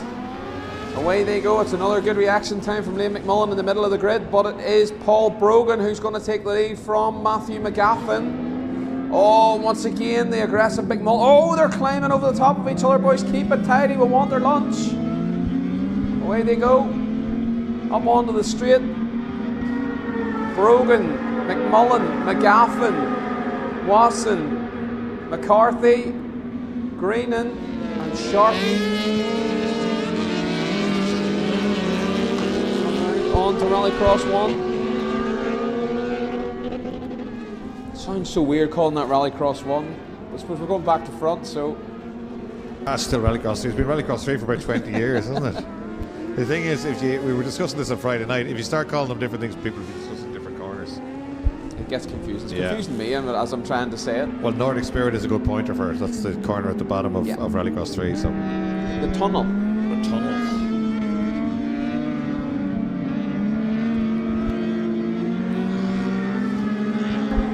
Great sound effects as Brogan goes by to start the first complete lap. McGaffin 1 second is all he has over McMullen. McMullen trying so hard, laying on the brakes there up into the final corner. 28 at Matthew McGaffin also getting a little bit skittish on the brakes there. Good move from McGaffin. He had to get that done underneath McCarthy because he has his joker lap done. McGaffin now he's into cleaner ahead of the C-Mug. And the front two will need to watch because he'll be the one hunting them down. Great shot when they come through there, a little bit of opposite law. McMullen was wise to it, but he didn't get enough done. Gaffin takes the second place away from Liam McMullen, but McMullen, as we know, a very aggressive driver, and he will not give up without a fight.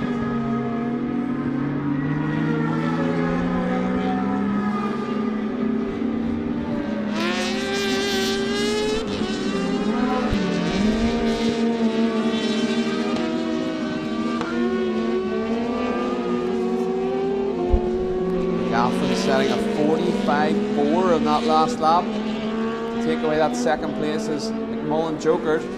Here, that's a wonderful shot as they come around. We see the weight transfer as they try to get them pulled up and into the hole in the hedge. Both right on top of their machines there, weren't they? You can see it as you said, the weight transfer right to left is great to watch there. Perfect. Trying really hard now. They got used to the layout, they're just twiddling with suspension settings and really pushing hard now. Let's watch the lap times. Let's see what Brogan's doing. 46.1 for Brogan. Let's see what McGaffin's doing. A 45.5. 6/10 quicker. Not enough. I think that Brogan's going to get caught here. It's not enough, but if you take another 6/10 off, that is 2.2, which would put him right in the mix. So he's not going to be too far away when Brogan does his joker lap. And Brogan is in the joker lap. We can't see it on screen at the moment, but he is in the joker lap we should be looking for. Here we go, look, McGaffin has it done. Brogan out in the second place ahead of McMullen. The two MV machines proving very, very strong at this new layout. They really are, yeah. Feeding the gears as they go to the checkered flag, and it's Paul Brogan who takes the win, well deserved. Sorry, Matthew McGaffin it is from Paul Brogan and Liam McMullen. Paul McCarthy should be just easing off as he cruises past the flag. Then Ross Wasson in the second of the day, low orange cars. Right with him is Kevin Sharkey, and then it's going to be Kieran Greenan.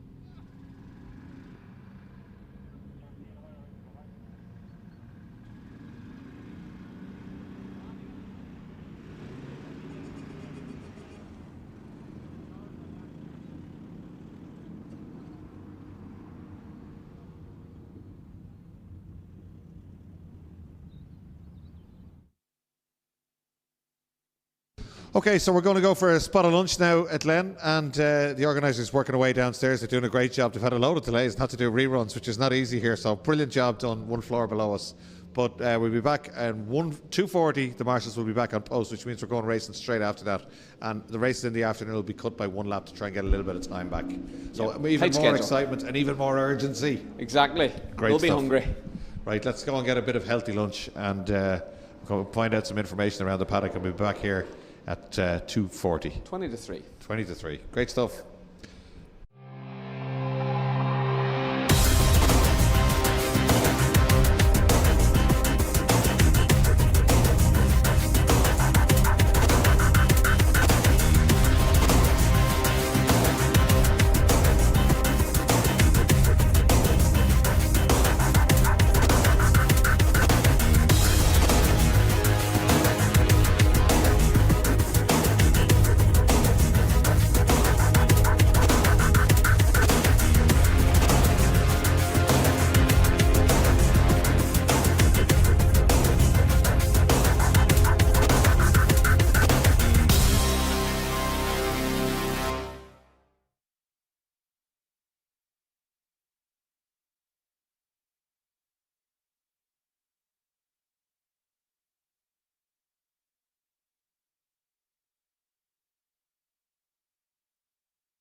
Well, welcome back. We're finished the lunch break, and we look like we're going to go to sleep here at Glen in the commentary box. We were very well fed down in the Moto Cafe.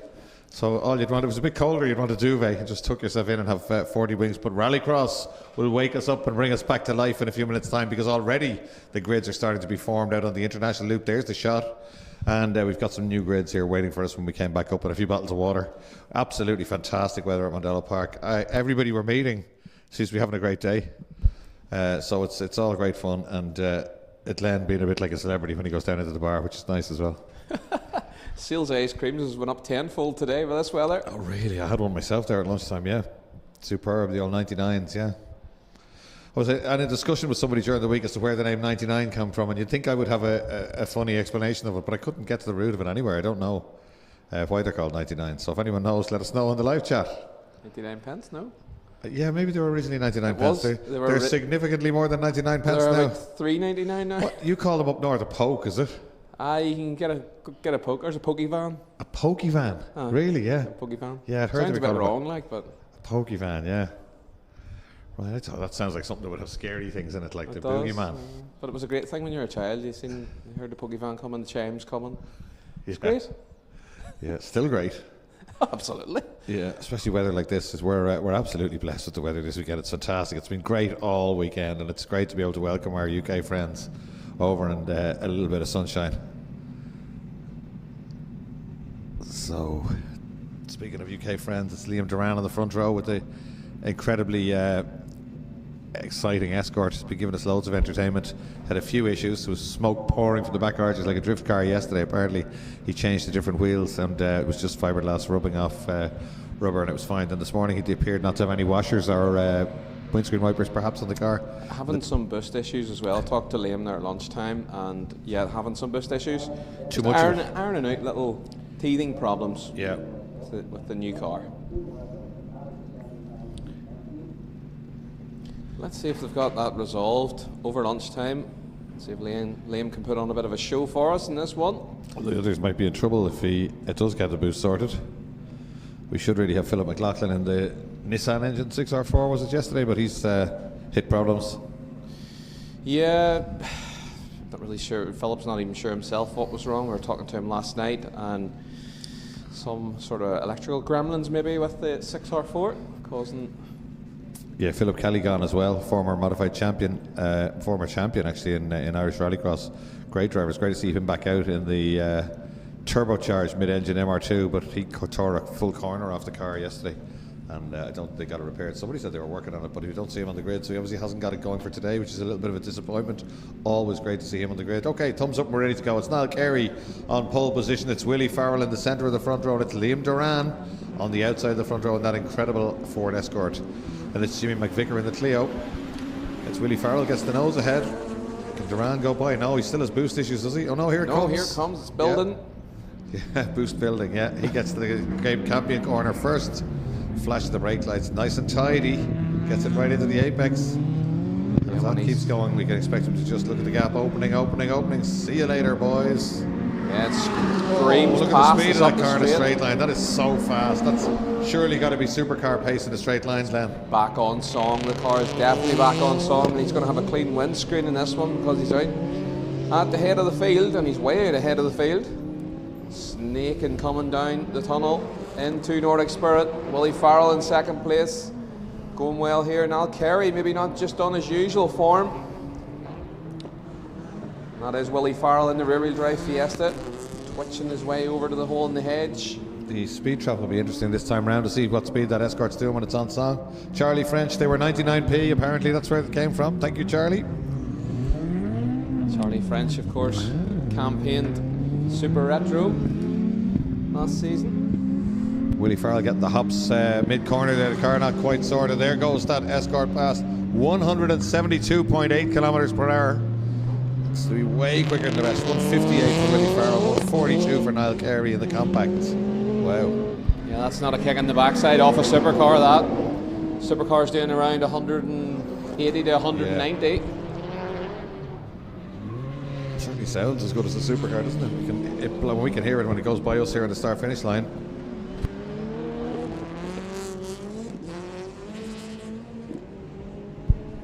There's Duran, he blasts up towards Campion Corner, tips the Mark II Escort in, a little wag of the tail, the weight transfers, hangs it left round Castrol, out onto the straight, pulls gears, up underneath the Alfa Romeo bridge, down the Martin Barine straight, brakes hard, up into Southside Motor Factor's corner. In the distance we see Willie Farrell going well in second place, and Niall Carey dropping off the back. Definitely not on form, Niall Carey today. He's usually a lot faster than this.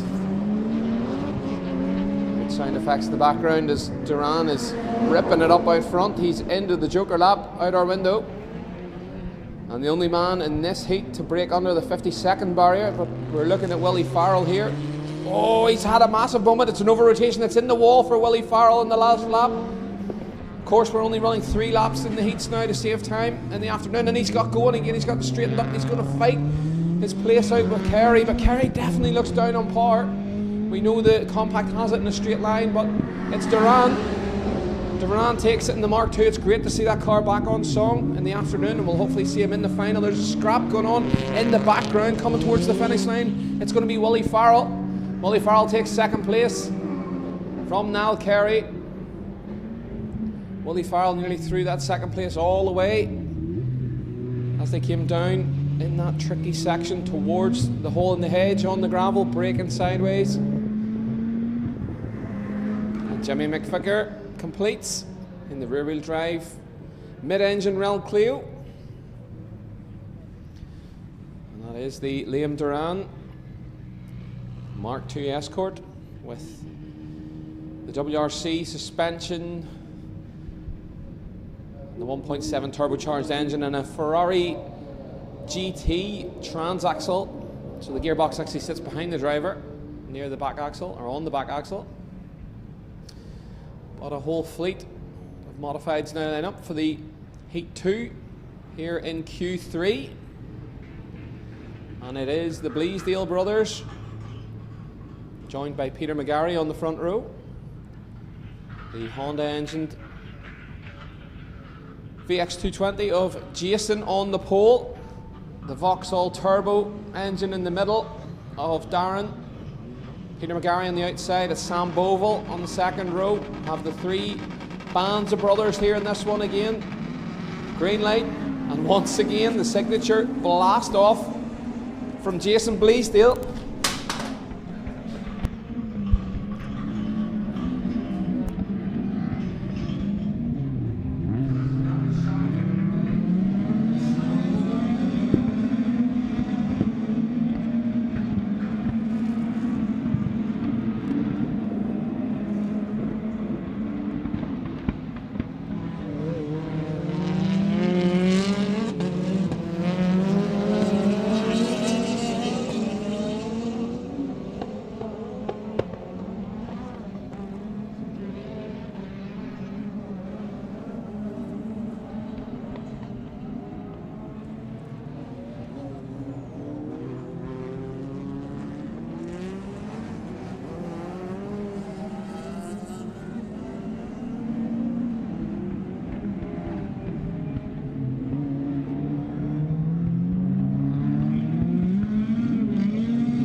Mark II lifting the inside front wheel there. Love to see it at the end of the main straight.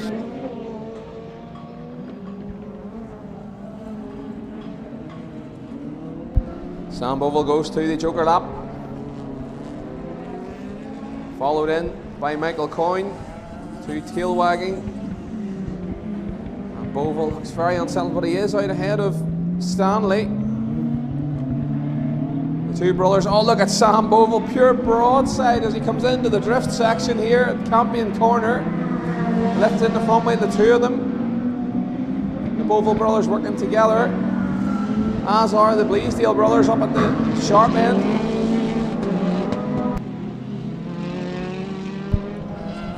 That is swap over there. Was that a Formula 1 style change of position from the two bowls? It was.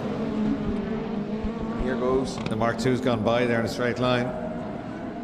McGarry takes his joker lap now. Will he come out second or third? Third. Yeah, Darren Bleasdale has the upper hand again on McGarry, but it is Jason out front. Team Bleasdale 1-2 again in this one. Checkered flag. Jason Bleasdale takes it. Darren Bleasdale second, then McGarry in third place. Who's going to be fourth? Glenn? It's Coyne, is it? Coyne. He was quiet enough in that one. He just appears out of nowhere in the fourth place. Willie Coyne. And Stanley Bovell gets the better of Sam, whose car looks to be snaking around quite a lot. Michael Coyne maybe not happy with the handling of the DS3. He's weaving around left to right there for some reason after the checkered flag. Obviously not happy with the feel of it, yeah. Strange to see Ricky McAlonan off the pace as well. He was right in the middle of things yesterday morning. Just not on form today.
Here we go.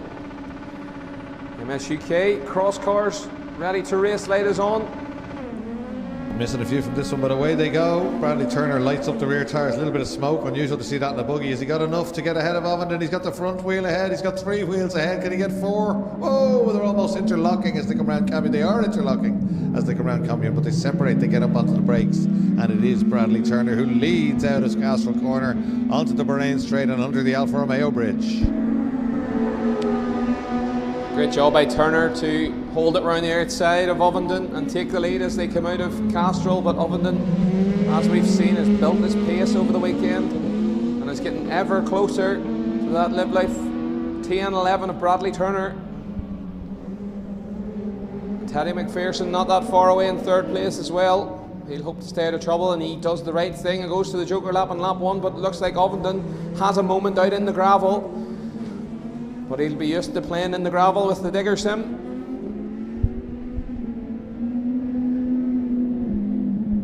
Beautiful shots as they glide round Cambion into Castrol. I swore I seen an RX 150 somewhere there. Flash. The stealth operation in third place, yeah. Oh, great shots of these guys. They really are, having got used to the track and fine-tuned their machines. They're just absolutely inch perfect on the way around this track, and very little to separate them between the different types of buggies there for second and third.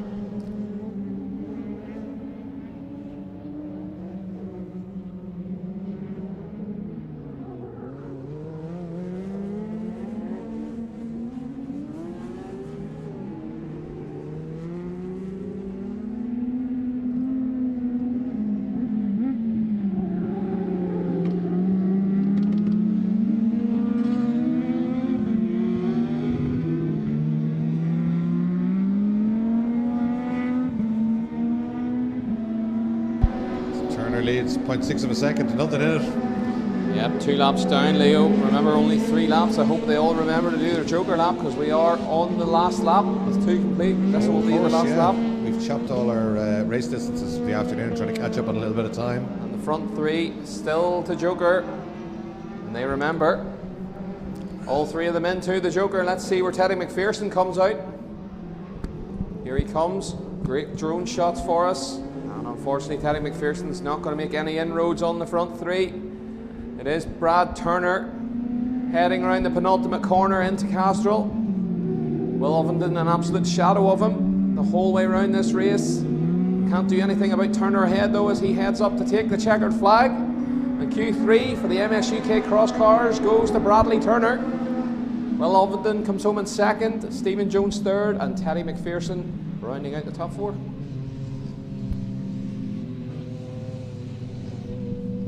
Christopher Evans there sending in a message in. He looks like he's having a barbecue and he's got the telly on behind watching the coverage here, so not a bad sunny afternoon. It's Retro's next up. That'd suit Christopher Evans, wouldn't it? He should get himself a retro car and get back out there. He does pretty much every discipline. I think they must have the ultra wide lens on for that shot. This one here? Oh, for the Volvo, yeah. Yeah, it's pretty long, that 242, but it won the last heat. That's why it's on pole position. So let's see if he can do it again. On pole. Yeah, it really is.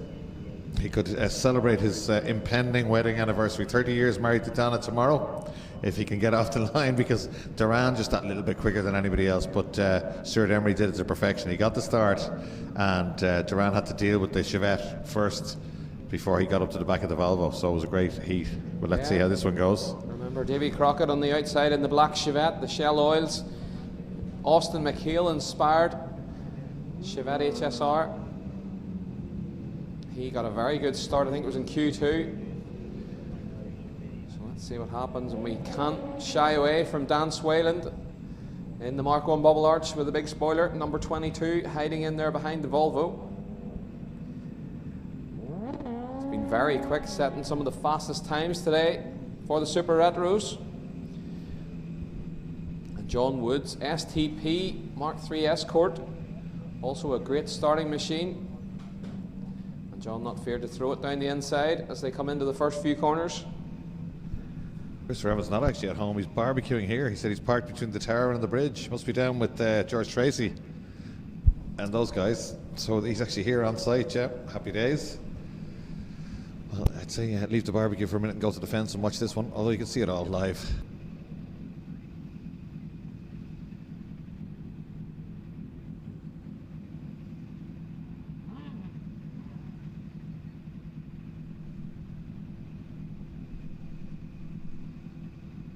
Just checking the socials there for comments.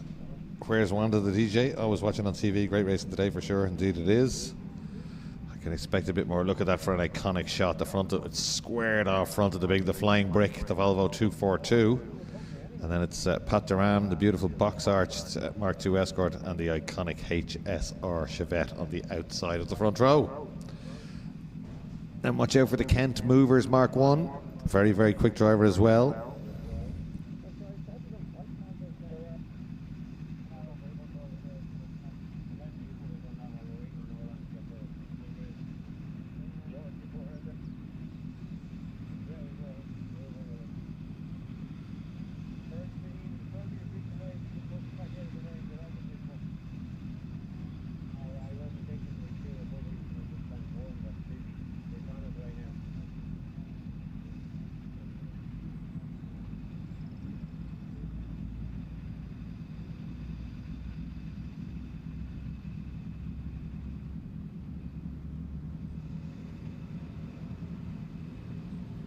I think that's Pat Duran in trouble. He was talking to the officials before. Let's hope not. It does look like it. They're not bringing the snatch vehicle down there for no reason.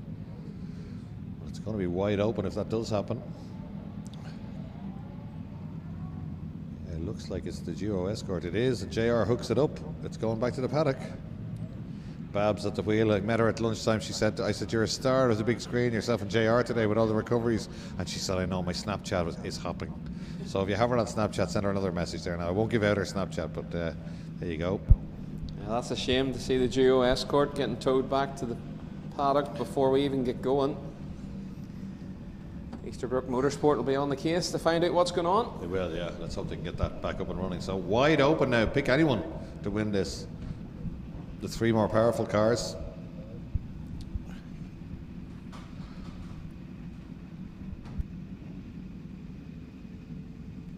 Charlie French saying, come on, Dan. Dan Swayland, of course, in the Mark 1 with the huge back wing on it. Of course, Dan's car, if I remember rightly, wasn't ready for Lydden, and he drove Charlie French's car in Super Retros. And away they go, and Dan unfortunately has a slow reaction time, but it looks like Emery has got the job done as they head down towards turn 1, but look at the power in the Chevette. Chevette switches back, tries to get it up the inside, but Emery has that everything covered as they get down to the apex. Then gets on the power, as long as he doesn't get too sideways on cold tires. He doesn't. Gets on the power. The Chevette every bit as quick as the Volvo though, and he's right on the case. He pulls out. He goes to the inside. The Chevette now alongside as they come towards the braking zone. Can he get it done? He can't. The Volvo's way later on the brakes and locks the inside front. Emery on a charge here today. Doesn't want to give this one away. He's already had 1 heat win. And look at this, look who's right with them. Unbelievable. Swayland had a terrible start, but he's right with these two at the front, and these two are not hanging about one bit. Davy Crockett, wants this one. John Wood going nicely too in the John Welch replica. Oh no, commentator's curse. Once gets again out of shape and goes wide. Oh. Yeah, that little Mark III Escort. Crockett looking very threatening here, isn't he? I think Emery will know to defend early on. If he's going to come up beside him, let him do it on the outside. Watch does he Swayland. have faith in the Volvo? Let's see if Swayland can get a good run out onto the straight. Use the power of that Mark 1. He sets him really fast. Look at that, 174.7 as opposed to 154 and 158 kilometres. Yeah, he's 20 kilometres an hour quicker than the other two. And Emery not making any mistakes at all, and quite smooth as he gets the Volvo turned in and gets it sorted out, gets on the power back down the hill. Great to see these iconic cars being driven so hard. And the big arm full of opposite lock for Davy Crockett there in the Chevette. And we did say that once he stopped being defensive, he'd show some pace, and that's exactly what he's doing. But he's starting to drift around a little bit there, gets very sideways. Scandinavian flick, and then a big arm full of opposite lock. And that's allowing Stuart Emery to get away in the Volvo 242. The Castrol Volvo still leads now hard on the brakes, down into Castrol corner, aptly enough, gets into the apex. Stands on the loud pedal, not too sideways, and it just grips and goes. It's well sorted, that car, Stuart Emery's, isn't it? Just absolutely lapping it up here, Leo, watching the big Volvo drive away out front. Here comes Swayland though in the background with the pace in the straight line. Hasn't got that car just quite right in the corners, but with a bit of work, Swayland's going to be one to watch. Crockett is a superb defensive driver. That'll be very hard to penetrate those defences, I would imagine, even with the straight line speed that the Mark 1 Escort has. With the XL front headlights, doesn't have round headlights. See the headlights on the front slightly different to a standard Mark 1 there. They are. You're giving your age away. Yeah, of course I am. Yeah, my granddad told me. Through Campion corner now, and knowing exactly what he's doing. Crockett thinks when he's in the car, he tries really hard to get away from that Escort until here, because he knows it's coming, and here it comes. The Mark 1 Express, once it straightens up, but it's checkered flag time. We keep forgetting they're shortening all the races, but that was a superb drive by Stuart Emery, who is 30 years married to Donna tomorrow. And here comes the minicab, a little bit sideways. Vince Bristow, who's going to take 4th place, his best result of the weekend so far. He crosses the line. Good and it's job, John Vince. Wood, Ian Biaggi in the beautiful little Mini, and Alan Topscott in another Escort Mark II. Misfires from Topscott as he comes across the finish line there. We just hear it out the window. And not a great weekend for Alan Topscott, who's usually up at the sharp end of the Super Retros. But it's another win in the bag for Stuart Emery.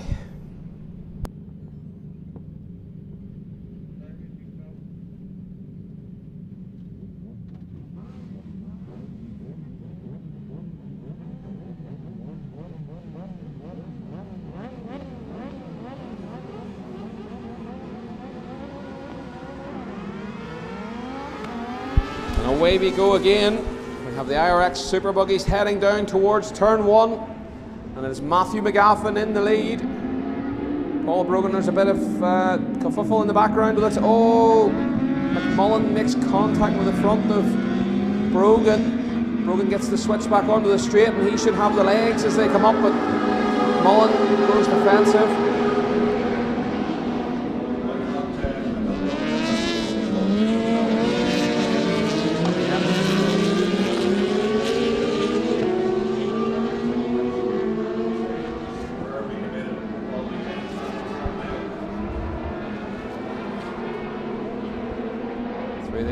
McGaffin up and running. Of course, shorter races this afternoon, so we can get through the schedule.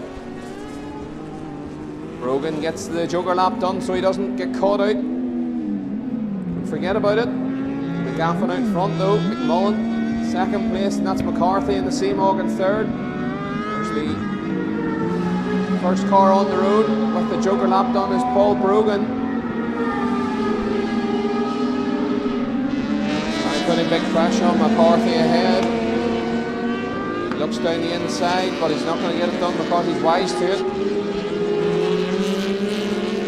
Right, Rallycross 3. Brogan really looking feisty here. He's getting held up by McCarthy, and McMullen seizes the opportunity to go to the Joker, and McCarthy nearly drags Brogan into a mistake. And that's cost Brogan quite a lot, as McMullen is out well ahead of him, but not even in shot our leader, Matthew McGaffin.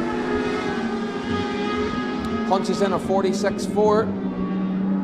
A reasonable time for McGaffin. We know that he can break into the 45s. The track may be slowing down, Leo. Yeah, Brogan fastest through the speed trap, 161. So it's McGaffin, McMullen, McCarthy, Brogan, Watson, Sharkey, Kieran Greenan and Michael Cummins. But of course that still have Paul McCarthy and McGaffin still to do the Joker lap. They'll do it now. Here is Matthew McGaffin into the final corner. The checkered flag will be waiting for him. Another win for Matthew McGaffin in the MV. Comfortable win. It's going to be Liam McMullen in the speed car Wonder R. Takes second place from Paul Brogan in the other MV. Paul McCarthy in the Seamog Bravo. Wasson, Sharkey, Kieran Greenan, and Michael Cummins.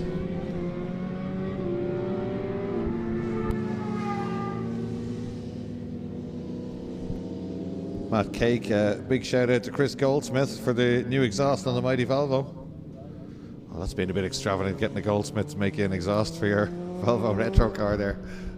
Wouldn't like to see how much that cost. Yeah, arm and a leg. You've seen the price of titanium, never mind gold. Good stuff. Well done to Chris Goldsmith. Obviously that Volvo really is on song. It's well set up. It's plenty quick, but it's been very well driven as well, and that was a great win. 2 in a row now for Stuart Emery and the big Volvo. So junior crosscar, or crosscar juniors next up, and Phoebe trying hard all weekend to close that gap, but not managing it just yet. Let's see how close she can get. She was certainly a lot closer in the last heat, wasn't she, than she had been all weekend.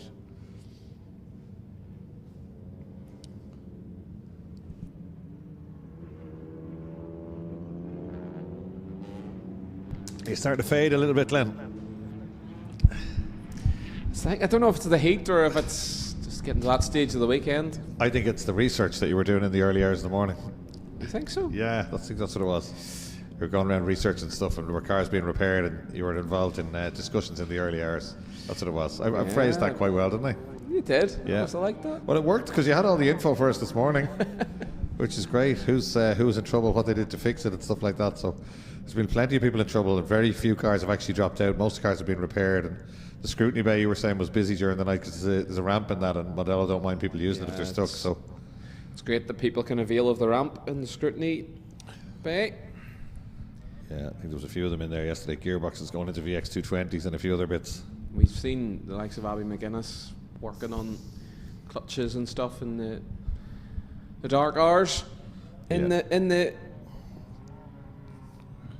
I think that's going to be a good final, isn't it? Abby McGuinness and Thomas McManus. They've been so close all weekend. They both had plenty of wins, so it's hard to pick somebody there.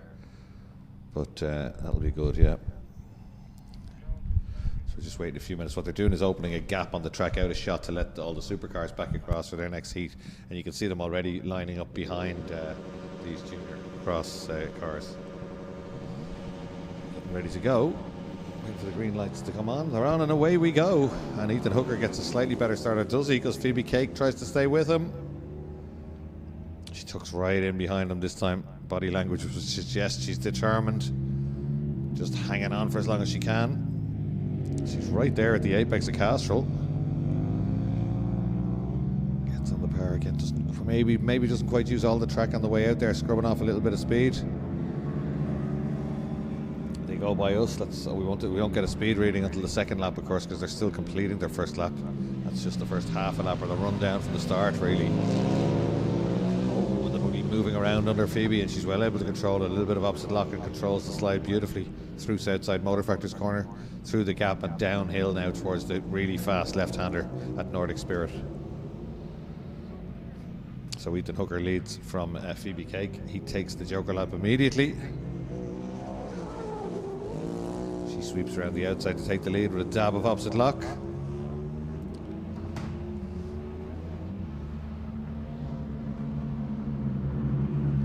Through the right-hander at Campion corner. And you can see the bumps as they go down through the gears. A little bit too late perhaps. No, gets a late apex from it. It's just a really late turn in that time from Hooker. But Phoebe Cake leads this one as they go by us. 125 kilometers an hour, 128 for Ethan Hooker, so he's a little bit quicker in a straight line as well. He's already taken the Joker lap, so he really just has to sit behind Phoebe until she takes hers, and that should put him back in front, although we don't have the normal 5-second delta for a Joker lap. It's about 2.5 seconds myself and Len, between 2 and 3 seconds anyways, the delta for the Joker this weekend. Yeah, roughly around that. Obviously, it varies per class and the pace of each car. Let's see, Phoebe, she gets her Joker lap done. Godwin Racing 6056. Watching two cars race at once is like watching an average 1990s video game. Well, I'd say you're a great crack to go for a pint with. It's better than watching no cars race as far as I'm concerned. I'd happily watch two cars race, especially when it's juniors and they're learning and trying to get up there. The two names that'll probably progress in Rallycross, and we'll see them in seniors. Absolutely. You'll watch this and then you'll think, oh, I remember watching those two going around Mondello Park. Yeah. You're welcome to my world. You get older and you see more of them juniors that have come up, and then they have junior kids later on as well. But yeah, great to see family involved, and we get a lot of that in Mondello.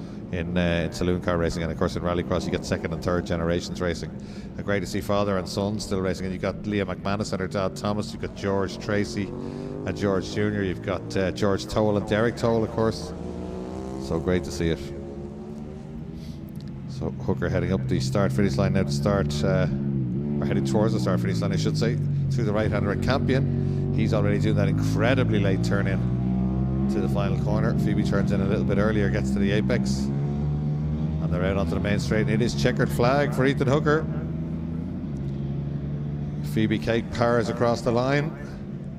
Oh, that's as close as she's been. 4.4 seconds. It went from 9 seconds gap to 6.6, I think, at the last one, down to 4.4. And now it is a shorter race, but certainly Phoebe Cake working hard to try and to plug that gap.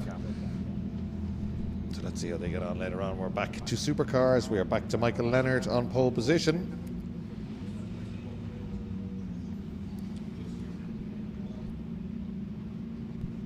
So Leonard will start this one on pole position. Julian Godfrey alongside him. Barry Morrison, the Hyundai, who's started to go very, very well. And Tommy Graham, just 727, just slotting in there. And Tommy's due a good run. I mean, we saw him this morning with loads of pace. Had a couple of issues, but he's back on the grid, and we know how quick he is. So I don't know, it's an odd formation of a grid. Let's see what the grid should look like on our grid sheet.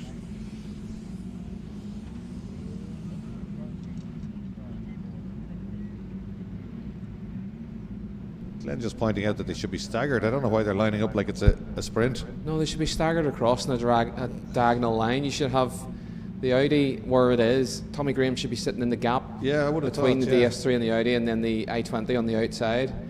And Kerry then would fall. Oh, maybe something the grid sheets have. Yeah. Have they changed? No, this same grid should sheets. definitely be diagonally placed. They could, if somebody stalls, they run into the back of each other. Something definitely wrong here. It's been a mix-up. They are, have just been pointed out to me that they've been printed like this as well, but it's definitely not the case. They should definitely be, if somebody stalls and doesn't go somewhere and somebody lifts, launches a supercar into the back of it, it's definitely, there's been a misunderstanding.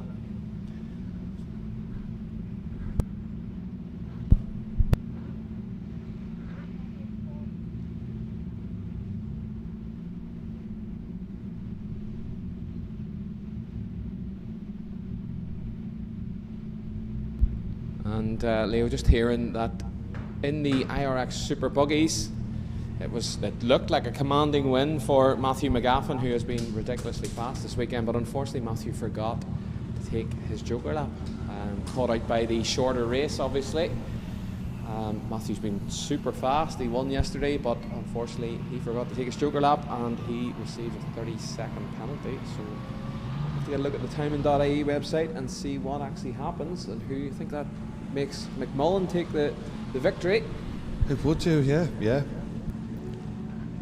Okay, well, we don't have an explanation as to why they're lined up like that, or what we're waiting for. The Bowser's out. Bowser's back out. That's what's happening. They're just trying to make sure there's no dust. Bowser now coming back across Rallycross 2 in the opposite direction and probably heading to be parked up.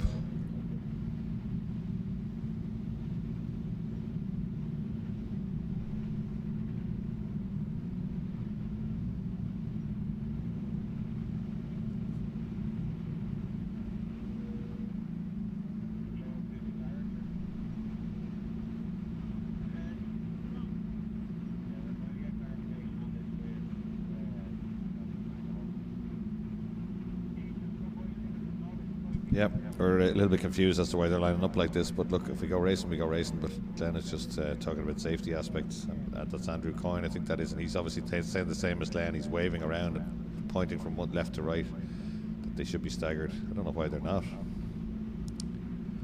We don't have any information that would suggest that they're going to start like that, or maybe they're going to regrid them.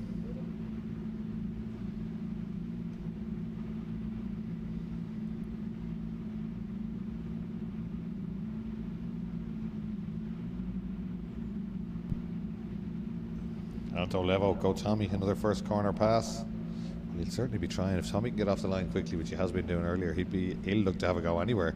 Barry Morris as well. Great to see that car making progress, isn't it? Absolutely. We've seen, well, I was surprised when I seen that car arrive from Finland.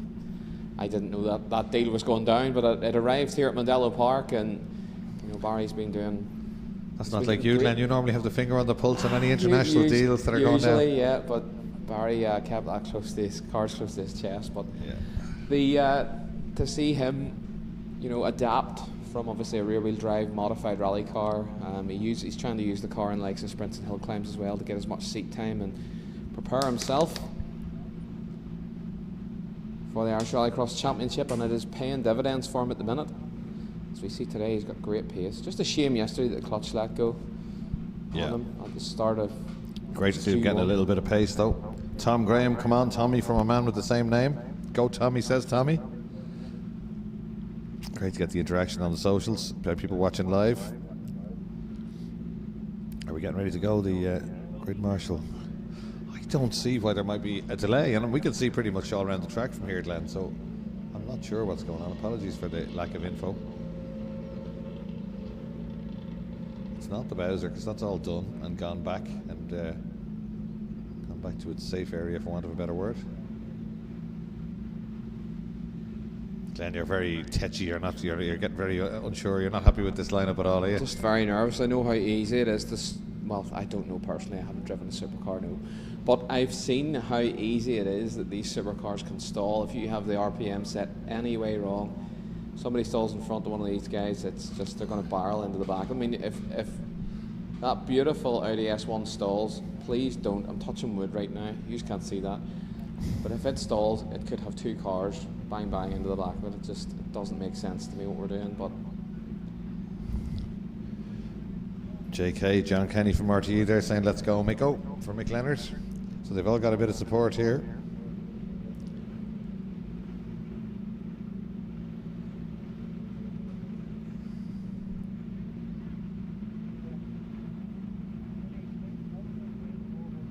And Mick Yo is sending us pictures. It looks like he's been forced out to do some gardening, but he's got the patio door open and the telly on facing out into the garden. So yeah. Oh no, he's doing a bit of body work on his 300ZX, his new classic car that he's got. So Neil Murphy has one of them as well. The two of the boys will be going around like, what were the stunt guys called years ago? Steer from the rear. Steer from the rear. Who were the good-looking dudes that had the 300ZX? Well, this is them back. It's like a tribute band. It's Mick Keogh and Neil Murphy going around. We have to get them a pair of black leather jackets. They'll look well. Yeah, in their 300ZXs. Steer from the rear tribute band. Well, they've heard Glenn, they've listened to Glenn, and they've reacted to Glenn, and they're going to regrid the cars. I am very glad to see that. You are indeed. I don't want anybody piling into the back of. You were getting twitchy there. Oh, yeah, I was getting nervous. Yeah, just a slight hiccup in the rules. Brendan Murphy telling us there the sledge was out during lunch. I don't think he's talking about Santa Claus. They were modifying the mini back, so he's got plenty of pace as well. That'll be good later on, the mini final. And it's the last. It'll be the last mini final of the year, and I don't think Logan Hoy's been beaten. So they'll be all out to try and have a go, but he's really on form, isn't he? As I said, you know, when someone wins in the front all the time, people start to say, oh, well, I wonder if he was in traffic, but he proved to us yesterday that last heat, was it the final, was it yesterday? It was the final. He took some Back serious to third, pressure. he was brilliant, and he just dealt with it. Yeah. Yeah, really impressive stuff. Really mature drive from Logan Hoy. There we go. This is more like it. Now, Happy Glen, Supercars and Gridded up staggered, so we're ready to go. Thumbs in the air, ready to race. Light comes on. Watch out for the greens and watch out for McLennan. Can anyone beat him off the line? Doesn't look like it. Away he goes. Yep. Textbook start from Michael Leonard. Tommy's up the Nations British inside. Rallycross. Oh, Tommy not being given a whole lot of room by Julian Godfrey there. He's fighting back hard on the outside too, Leo. Yes. Oh, but he's running wide. He's out on the dusty stuff. Got to have a go back at the Hyundai. He gets alongside. Tommy gets alongside the Hyundai, gets himself back up to third place. He'd really want to have a go at the. Oh, he's so late on the brakes, Tommy Graham. Right up to Julian Godfrey's back wing. And Godfrey pushing hard to try not to let Leonard away. This they've all been trying to do all weekend. They haven't managed it though. So it's Leonard, it's Godfrey, it's Tommy Graham. Taking the joker lap was Barry Morris, and then it's William Carey. Just Leo can't help but watch that Michael Leonard is just touring around here. There's no way that car is on the same pace as it was earlier. He's maybe just saving the car now for the final. He's looked kind of composed all weekend. There haven't been any big long lurid slides or opposite lock. It doesn't look like he's saving the car now. Watch this when they cross the line. Bang, look at that for a gap. 191.4 kilometers an hour, halfway up the straight. Yeah. Bumper to bumper at the apex. Ludicrous. Yeah, 1.6. Gets great exits, and the car is very strong in a straight line as well. Leonard's done all the winning all weekend. Tommy Graham has got up and running and has caught Julian Godfrey though. 727 all over 20 there. It's around here they get quite close to Leonard again. Out, a little bit of opposite lock, nice exit for both of them, and then from here on Leonard's very quick onto the dry tarmac through the left-hander, gets on the power beautifully and just powers away, and those cars sliding around a little bit. Leonard's car just grips and goes. Much better Tommy from Graham, Tommy he's done Graham. it beautifully. If he can get up the inside here, Yep, much hasn't quite better. got the power. See Julian Godfrey drifted the S3 out wide at Castrol Corner, and Tommy Graham a lot cleaner. Look, he's trying to get down the inside again. Tommy Graham definitely has more pace than Julian Godfrey. I felt Tommy had it done there. He got a beautiful exit off Castrol Order. He set him up and got the nose up the inside, but just didn't have the power. Speaking of which, William Carey's still way down on straight line speed there, Glenn. Yeah, definitely problems with the Kerry cleaning equipment. Ford Fiesta Supercar at the back. But 5 laps in this one, the semi-final. Morris. There's Tommy Graham, a man on a charge. He's blast and past underneath the Alfa Romeo bridge. Chasing down Hyundai i20 of Barry Morris. Morris has the Joker lap done, so Barry is actually third on the road here. This is wonderful. Yeah, it's good going.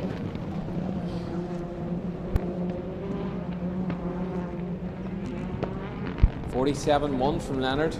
I think he's sandbagging. 46.8 from Barry Morris, fastest lap of the race. Yeah. Faster than Leonard. Yeah, he's sandbagging, definitely. We know the pace in that Audi, and we know the pace in Michael Leonard. Yeah, but that would make Morris quicker than Godfrey and quicker than Tommy Graham as well. He's actually, Morris is second. He's second, yeah. I don't believe it, Morris is up past Godfrey. This is some drive. Leonard There's the takes checkered it. flag. Oh. Oh, he holds on. It's Barry Morris, second place in the semi-final. We will see the Hyundai i20 in the final. That's fantastic. And fastest lap.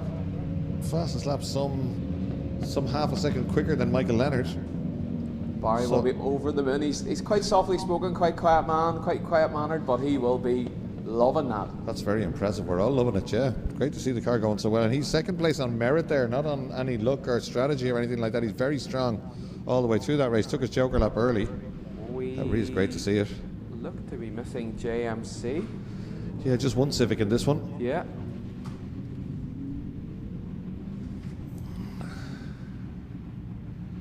And obviously Tristan Ovenden. Didn't get back going again. It's a shame for the Ovenden team. The Polo has been a bit of a thorn in their side. First 2 rounds of the 5 Nations British Championship. Tom Graham, did they get the C4 fixed? Well, give us about 30 seconds and we'll tell you. I don't think they found it. They've been trying wiring looms and all sorts of stuff with it, and apparently it's running quite well in the paddock. When it goes out on track it drops off, Tom, so I don't think so. I'd love if they did. It's an iconic looking car, and Tracy's been working hard on it there, so we'll see. When's the Mini Juniors? Jamie Thompson wants to know. They've already gone out and they will be gridding up the next race after this one, I think. There they are at the top of your screen, the Mini Juniors. Asking, is Jack Lenihan good? Yeah, Jack Lenihan's very good.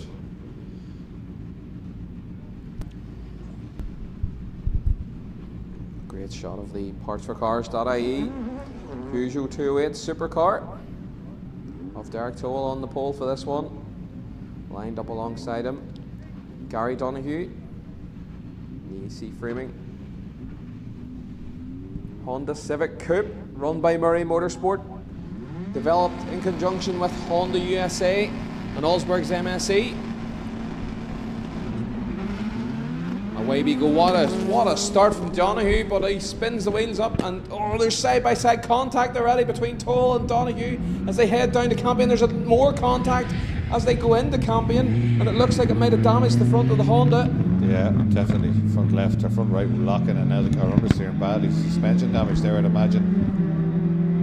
He's still feeding the gears on the straight. Still faster than the C4, even with the damage. Goes flat up the straight, but that needs to be careful and turn in. Looks like the bumper will be tucking up around the wheel. Maybe that's all it is. It's going to let Toll away. He'll get a good, clear, fast run. He's already out the back of the circuit, way ahead of them. George Tracy Jr. ups to go for the Joker lap in the Citroen C4. See damage out clear there on the front of the Civic. Here is Derek Toll. Round Castro out onto the straight, pulling gears.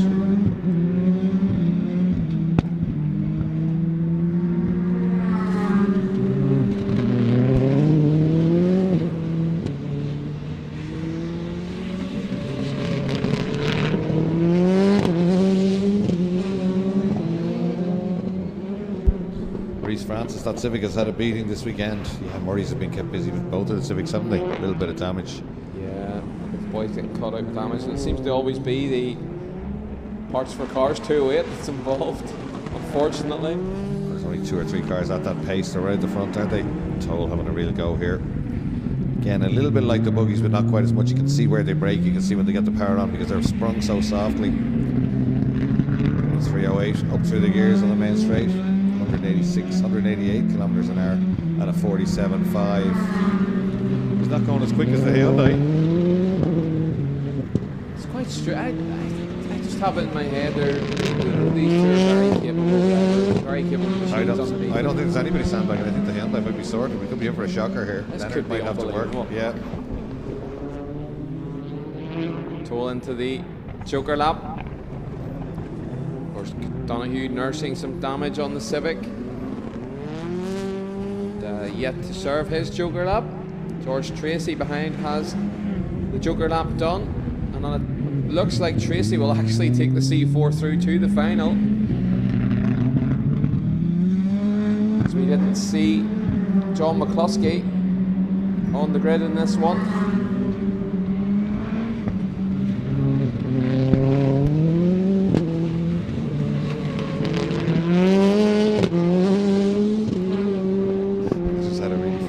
Brendan Murphy in there. The grandparents and relatives in China are watching. They've no idea what you're saying, but apparently every time you mention them, they cheer. Grover's just been savage all weekend. Well, that's great stuff. Young Murphy and Minnie Juniors. We'll see how that plays out now. A couple of kids hijacking the YouTube chat here. Tell the commentators to put on the junior minis. Yeah, we can do that, yeah. Toll wins semi-final 2 for the IRX Supercars. And Donoghue survives that damage on the first corner to take second place, and here comes George Tracy. That's a better showing from the C4. It is a better showing, and it's slightly quicker in a straight line, a 159.5, but it's not up there. 190 is the fastest we saw on that one, so like 40 kilometers an hour. But they've traced some of the problem, have they? It started to look and sound a little bit like a race car now when it went by. As if by magic, Leo, I present to you the IRX Juniors. They're already lined up.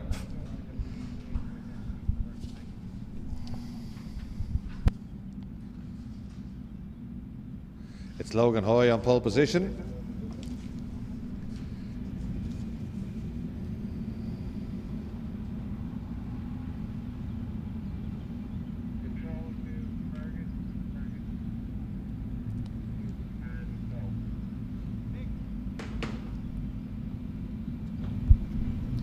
Thumbs up from our grid marshal. Logan Hoy on the pole position, as Leo said. David McAdams in the middle in the silver car. The immaculately turned out car of Cody Mann with the eyeballs on the front of it. On the outside of the front row, we wait for the green. Good start, good reaction from Logan Hoy, and again Dooley in the little Z-Tech Fiesta gets a good start, but he's getting swamped by a fleet of minis coming down towards turn 1. Cody Mann, brave stuff, sits around the outside, and that gives him second place, exactly what he wants. He'd be looking to latch onto the back bumper of Hoy now if he doesn't get have to start defending. But look at Hoy with that exit again. It's just there. He drives away every time out onto the straight, coming off Castro corner, gets himself 2 or 3 lengths, and he's already well clear as they cross the line. He doesn't have to defend. He's right out to the outside on the brakes, down to second gear, and turns the car in. And it's Cody Mann under pressure now from McAdams. Then it is Nicholas Noonan. No, it's not. It's Clark, Noonan, and Dooley, I think. No, Lenihan. Lenihan it is, yeah. You're right. Red Bears. Lenihan with a problem. I just seen it in the corner of the shot. That's a shame. He's had a great weekend. McAdams serves the joker, comes back out behind Oisin Clark.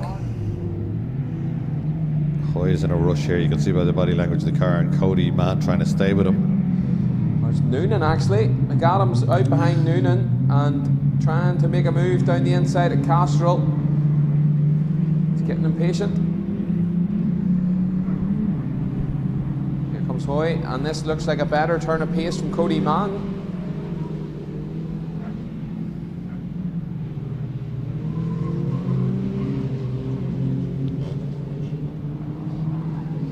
Number 24, Nicholas Noonan. Silver car, McAdams tucked in behind him, and there's Oisin Clark. Oh, that's a great. Oh, we have a car stopped in the Joker lap. Noonan, is it? It's Lenihan, I think. Lenihan, yeah, he was limping that direction, wasn't he? Yeah. And it was a great move by McAdams across Rallycross 2, Leo. He got the nose across the inside of Nicholas Noonan and forced it down the inside towards the hole in the hedge. Made it stick.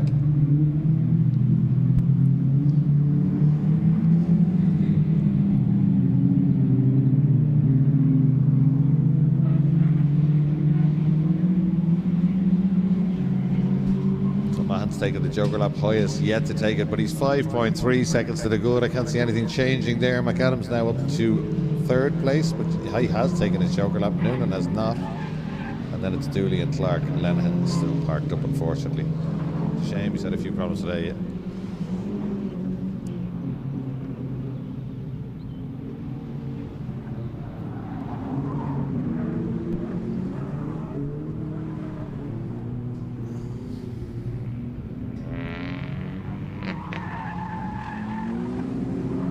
Fastest lap by Logan Hoy by a whole 1 second. So come around Castrol. I think this will be close to that lap, you know, from Cody Mann. The line they go. It's very, very close. It's less than a tenth away, yeah. Well spotted, Leo. It's a good lap from Mann there. Great to see him back on pace. He was a wee bit off the pace yesterday, but it's great to see Cody Mann back right up at the sharp end.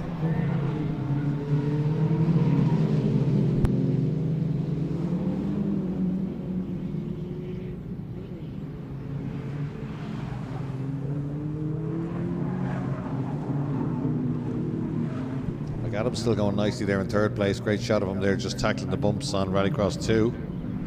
Battle in his wake between Noonan, Dooley and Clark. Hoy, nobody to touch him yet again. The FPS car will take this semi-final one. Checkered flag is prepared, and as he has done all weekend, he takes the win. Logan Hoy, good effort from Cody Mann to try and keep him honest, but ended up 2.7 seconds behind at the flag. Fastest lap actually by Hoy at the end, putting it out of reach of everybody, almost a second quicker than anybody else again, at 54.797. Try and remember that for the next one, 54.797.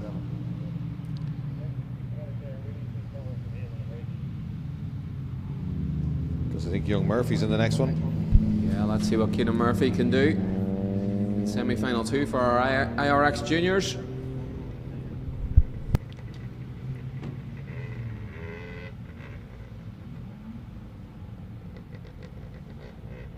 There's Logan Hoy in the FBS car coming back into the pits. Second semi-final ready to go. It's Keenan Murphy. For the Chinese fans, it's Keenan Murphy on pole position for this one. Hugo Lunham alongside. And Billy Farrell in the Academy car on the outside of the first row. Then it's Ailish Sexton, great to see she's back going again. Then Dean Deasy. And then Harry Whelan, who's been improving all weekend in the little blue Fiesta C-Tech.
Getting ready to go with junior semi-final 2. Watch out for Keenan Murphy. At the lap time we've jotted it down here. 54.797 was Logan Hoy's, and he was pushing. So let's see what Keenan Murphy with the Chinese grandparents can say. Lunham gets a great start, and look at Sexton up the middle. Yeah. This is great. Yeah, Eilish decides to tuck in behind Murphy. That's not a bad move because we know how quick Murphy is. Hopefully they remember that this is only a 4-lap semi-final and they get their joker laps done in time. First 3 have made a bit of a break there. Great to see Eilish Sexton going with the leaders. Murphy going to the outside. Lunham defending though. Yeah, middle of the road for Lunham. Of course, Eilish Sexton has had a very difficult weekend with different troubles. She had a puncture in Q3. But hopefully she goes well here in the semi-final, and she's 3rd on the road at the minute. Well, she's now up to 2nd as Murphy elects to get the joker lap done. I don't know how that's going to pan out. He may come back out into traffic. Oh, he's alongside Billy Farrell. He gets it done. That is a master move from Murphy. Yeah, risky, but a really good move. He could have ended up in a lot of traffic there. Somebody going very wide. That's DC. DC's on the inside now. Billy Farrell as they come out onto the straight. Lunham is up and gone out front. Sexton 2nd on the road. Yeah, she's got great pace. He's up there on merit. Under big pressure though from Murphy. Oh, he's going to try and go right around the outside. Brave move. That's an unbelievable move, Leo. He's going to have it. Oh, he gets it done. Keenan Superb. Murphy. Yeah. And well done to Eilish as well. Racing room given. She seemed to be fishing for gears or something there as she come down. Rallycross 3. She stopped it to go to the joker lap. She doesn't want to get This is involved. it for the lead. That's Drama. Murphy at the top, and it's Lunham at the bottom, and they're going to come out together. Murphy round the outside and takes the lead. Lunham wondering where Murphy came from, but he really did use the tactics well. I want to see this lap time. Yeah, I want to compare this lap time. Absolutely. Well, if he has to defend, it mightn't be as quick, but I think he should get a length or two, and then he's got a length maybe there. Out he comes onto the main straight. 2nd gear of these minis, then 3rd. What's the 4th time in gear straight? possibly before the end of the main straight. 54.93. This is 2/10 off Logan's. Hoy, yeah. Let's see this one. Lunham keeping him honest. Oh, kicking him a little bit of dust on the outside there as they try and straight line that corner. Get the lock off as quick as they can and get the throttle open. It's all about momentum in these little minis.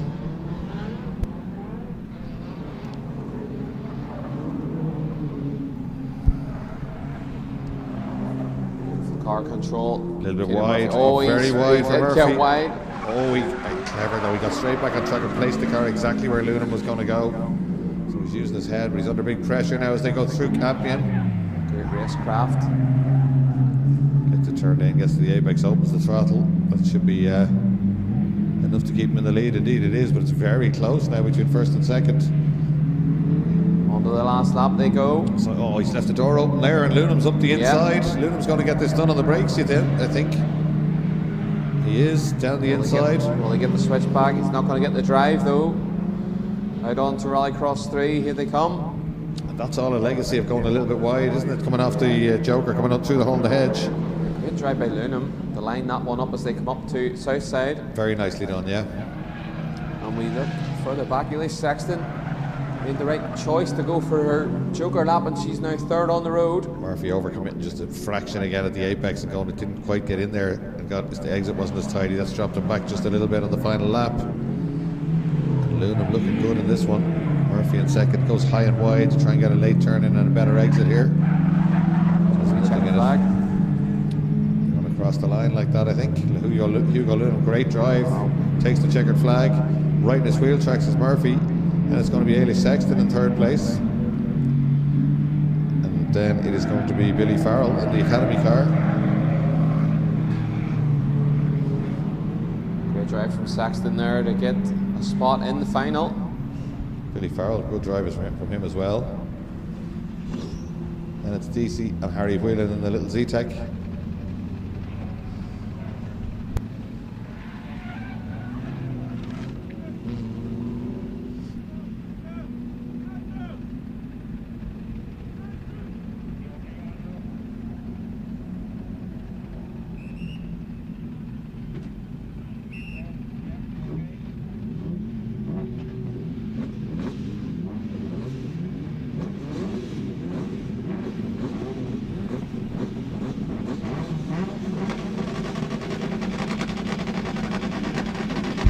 Ready to race like goes on for the semi-final one of the modifieds, and that's a good start from Jason Bleasdale from the pole. Peter McGarry trying to fend off Sam Bovill as they come down to the first corner, but it's Jason Bleasdale in the lead from Peter McGarry, including Constructions, VW Polo. Bovill going well at the start, but now loses out in the straight line speed. Willie Farrell up to fourth. McVicker making a pass on Michael Coyne as they come up the straight towards Southside Motor Factory's corner. We're with our leaders. It's Bleasdale and McGarry. We've seen this all day, Leo. McGarry shadowing Bleasdale.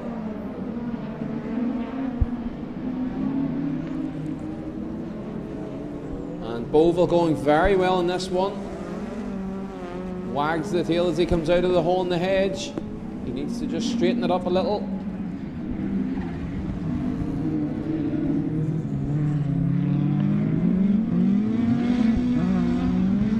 Beautiful car control from Peter McGarry as he blasts out of Castrol down the big straight. 1.4 seconds the difference after the first lap and a half.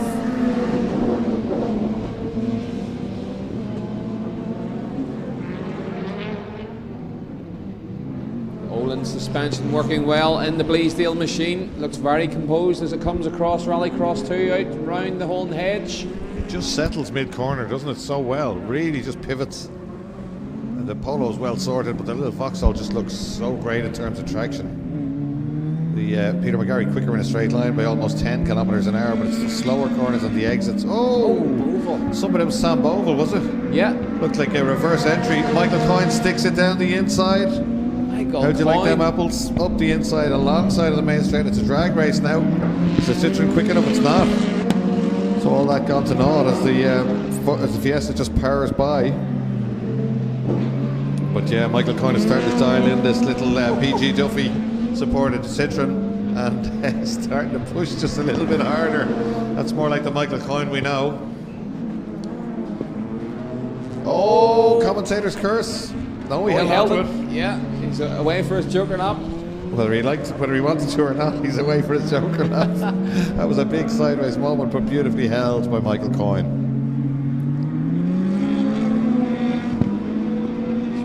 Looks like Sam Bovill's got it done ahead of Michael Coyne as he was in the Joker lap that lap round.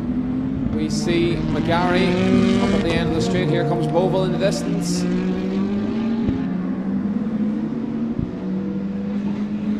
Braking hard, turning left. Drifts his way out onto Rallycross 3, but the leader, Bleasdale, has the Joker lap done. This is the final lap of semi-final 1 of the IRX Modifieds. Right in over the curb, beautifully done. On the brakes, down to the apex. And again, that's where it just squats and goes. No body roll really at all. Super to watch. There's the checkered flag. Jason Bleasdale, many checkered flags he's seen this weekend. Many. He's lost count. Yep. Peter McGarry in second. It's going to be Sam Bovill. Oh, the machine gun as he changes gear there going by us. Sounds fantastic. Now Michael Coyne. Good effort. Willie Farrell will be next up.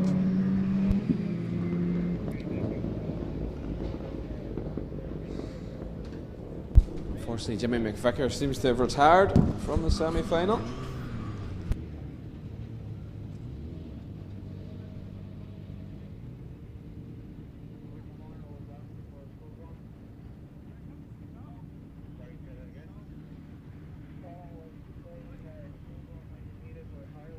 Get McVicker off there, it's spotted by Glenn, top left of your picture, just out of view. JR coming out to say hello in the teleporter.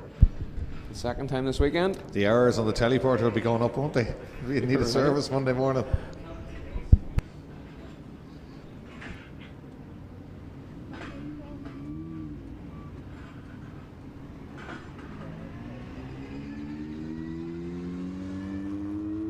He doesn't need the teleporter yet. Saw JR coming and said, not again, I'm out of here. Had enough teleportering. that a verb? So get ready to go. It's Darren Bleasdale. It's Willie Coyne. It's Stanley Bogle. It's Ricky McAlonan. Niall Kerry, and as you just said, danger, danger. Liam Duran, watch out for him. Yeah, the British On the back row bomb's of the about grid. to, British bomb's about to ignite. Do you think he could get to the front in this one? If the car holds together, I don't see why not. Might get to the front of the saloons. I don't know. Darren Bleasdale, since he's got the car fixed, has been incredibly quick, hasn't he? I'm going to come out and say that Stanley Boville's going to get the elbows out with Duran. I'm going to say it. Let's wait and see for Mark II honours. Mark II honours, this one.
So a little bit of a delay. I think that's just for the teleporter to get back to where it should be.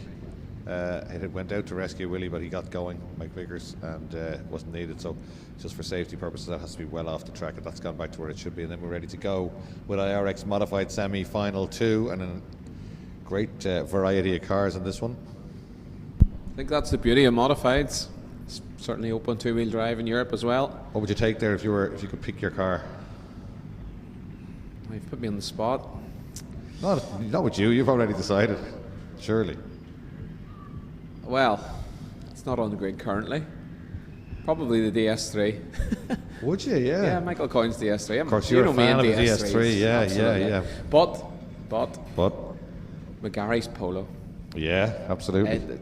But neither of those cars are on that grid. So which car from that grid would you take? From that grid, Duran's Mark II.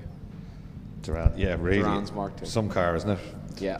Tom Graham, commentator's curse has been in full effect today. I know we can only apologise to the drivers. It's almost like we've got some magic. We mention them, they go flying off the track. Sure, the kids were asking where the juniors were, and we brought them to them. Yeah, absolutely.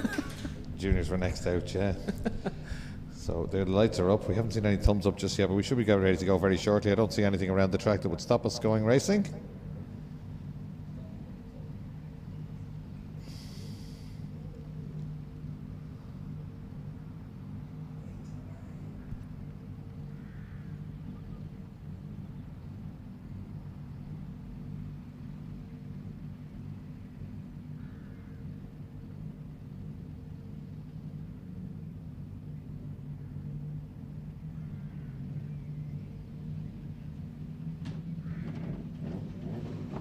The doors are slammed closed. Start line marshal gives them the thumbs up. The ready to race light comes on. Let's see what Darren Bleasdale can do from the pole in this one. It's a great reaction from Willie Coyne, but it's going to be Stanley Boville by the looks of it. Oh yeah, it is. And Willie Coyne's still going. Oh, Duran all the way from the back. Gets up the inside of Willie Coyne, who lets him go. I thought Willie would have sat around the outside, but Willie knows better than us generally. He knows exactly what he's doing. Gets a good exit side by side on the main straight, and it's see you later as Bleasdale just cruises by. But look at this, Duran coming with him as well, trying to stick it down the outside of the other Mark II all the way from the back. Liam Duran giving us the entertainment here. Bleasdale with the power of that VX220 turbo up the straight, disposes of Boville into the lead, and Boville hanging the tail out across Rallycross 2. Willie on the stealth joker lap, as we see him do so often. If he's not leading, he'll take an early joker. Now this will be interesting. Let's see if Duran can just drive by the Stanley Bowell escort the way that the leader did. I told you. Stanley Bovell's not going to roll over. The elbows are out between the two Mark IIs. Well, here we go. Watch this in a straight line. Indicator on. Here comes Duran. See you later. Just drive straight by. Unbelievable. That's interesting. We didn't get him through the speed trap, possibly because they were side by side, to get a comparison. Let's see if he can drive away now. He is driving away. So much power. Well able to steer it as well. Can he possibly close down Darren's Bleasdale? Let's watch the times. We've got shorter races, obviously, so it's going to be a tall order. He's driving it nicely, isn't he? But yeah, balancing the gap, closing it will be another thing, I suppose. Whoa! Great car control there as he comes sliding through Campion Corner with a little bit of offset lock on. Here's where it does its best. Open up the throttles and away we go. Beautiful, beautiful exit from Castrol out onto the straight by Liam Duran. Oh, he's 20 kilometres an hour quicker than Darren Bleasdale through the speed traps. 20, not 2, 20 kilometres an hour quicker. And look, Willie Coyne coming back, but he's Bovell actually out ahead of Willie Coyne. Bovell has served his joker lap. Willie Coyne might need to make some changes to his mount, as he is certainly losing in the pace game here this weekend. I did hear that the Coins have a Lotus in stock. Oh. Yeah, they've got a Lotus in stock. They've been working on a Rallycross Lotus, so that'll be very interesting if they bring that car out. Dan Darling watching on, saying great coverage all weekend. Watching on from Gran Canaria. There's a whole lot of people in the Canary Islands. Yeah. Missing out in the glorious sunshine here at Mondello Park, though. Glorious sound of modified machinery.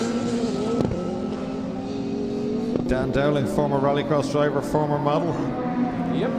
So he's in Gran Canaria on his holidays. He'll be telling us next on the chat how much a pint is over there. Bleasdale and Duran Both into taking the it joker over, lap. The flames fly from the back of the Turbo VX220. Duran a little lock up as he comes through the joker.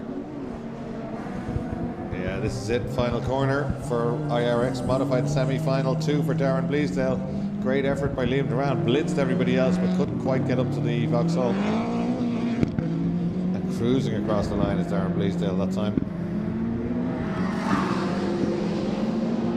It sounds like there's maybe a misfire from the escort of Duran as he came past the tower. 167.7 on the speed trap as he went by. It's not too bad. It's quicker than anybody else.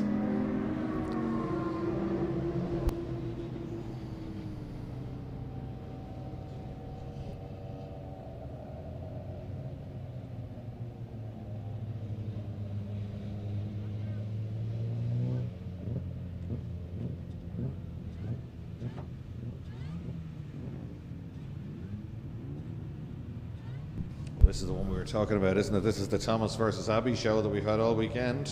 That's it.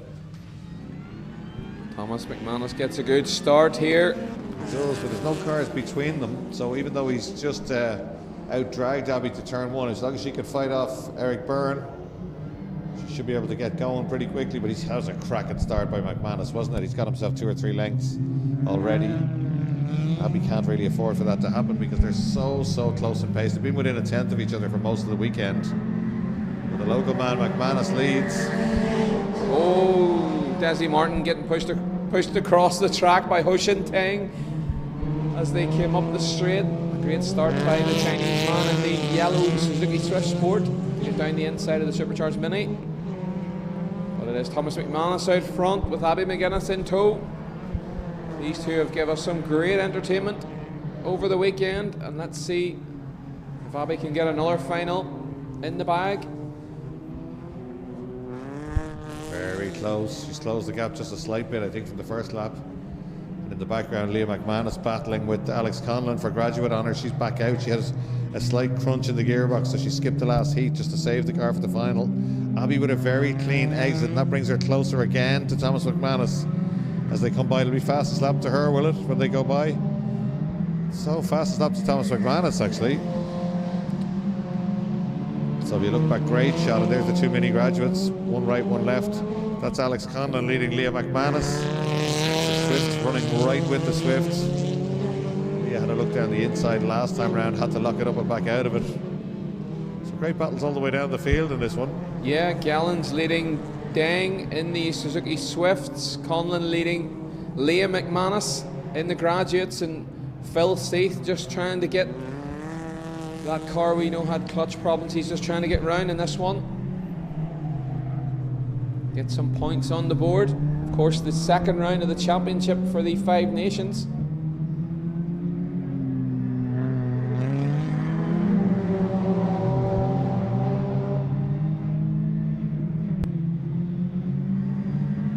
Getting very close up front as they go by us there, just ahead of that battle. The overall Thomas McManus fighting off Abby McGuinness, but fastest lap for Abby McGuinness is second place, close the gap down from 8/10 to 4/10 of a second, and they're pretty much together now as they go across Rallycross 2. Abby McGuinness takes the joker though. Thomas stays going. Liam McManus trying to get alongside Alex Conlon here. She's looking to the left and then to the right. He holds the centre of the road on the way down the hill. Two cars very equally matched.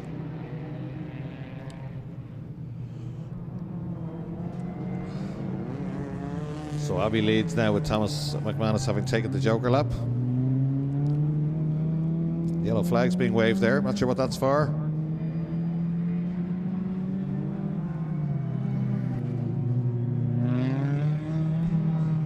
McManus goes through. Thomas McManus is gone, is he?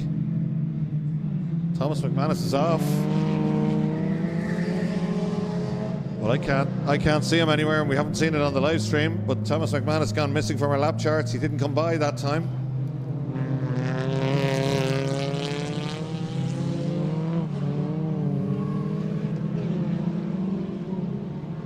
Liam McManus gets up the inside of Conlon, and it's three abreast now, but Leah gets the job done. Conlon fights back in third gear, but Leah, I think, has got down the inside. Oh, and Conlon keeps it. Brave stuff from him.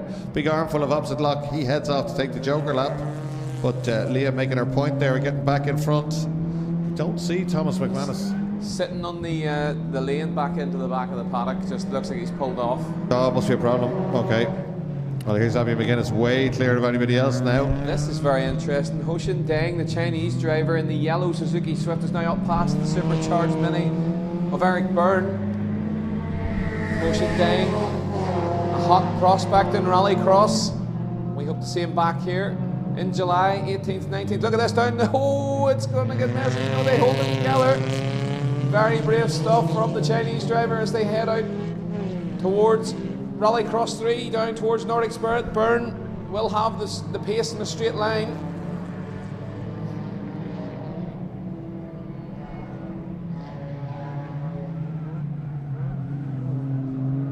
Oh, Byrne nearly drops it at the hole in the hedge, but I'm sure Abby McGuinness coming around outside our window to take a checkered flag. Great stuff from her. She's driven well all weekend. I'm sure she would have preferred a scrap with Thomas. I think we looked like we were going to get. They gave us great entertainment. And your man coming up to take second place. Hoshin Deng takes second place on the road. That's a superb drive. Really is. That's a name to remember. He's good, isn't he? He's ahead of the two supercharged minis. Yeah, 53.5 from Deng. Alex Conlon takes the graduate. Liam McManus will see the championship. Provisional results, of course. But we should see Liam McManus with the graduate championship after finishing this final. I wonder what happened to Nicholas Gallons in that one. He brought up the rear.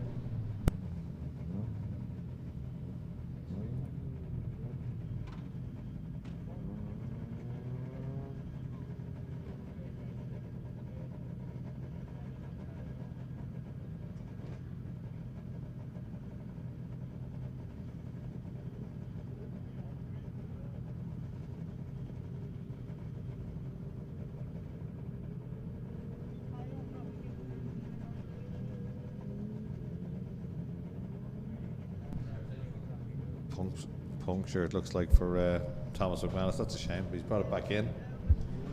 But well, didn't they give us great battles all weekend, Abby and Thomas? I think my watch said my heart rate was highest in the final between them yesterday. Yeah, no, great stuff. This should be a good one as well. Mulligan on pole position in the 2.4 Honda powered 206 GTI.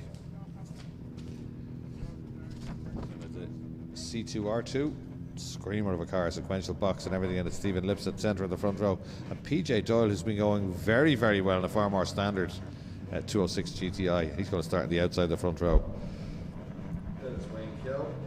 No BMWs. Wayne Keogh next up, and then quickly, I think it is BMW's supposed to be getting their own final. Great sound effects, isn't there, from that car? Sounds almost like a motorbike. But the C2 sticking with him and stuck with him and stayed with him, stuck with him, I should say, in the last heat as well. I'm getting giddy there, and he's really keen to have a go. But a good look at that when he gets a good exit. It looked a bit like a kamikaze drone pilot there, didn't it? The drone had a moment there. The camera on the drone, not too happy. But listen, the camera's trackside are okay. Here we go. Mulligan, round south side. And we watch as Lipset, Lipset in second place. The bonnet maybe bouncing as he comes down. Rallycross 3. PJ Doyle in the white 206 in third place. Lipset goes to the Joker lap. I'm not sure if that's the right move. Where will he come out? He comes out ahead of the Subaru of Keogh. Behind PJ.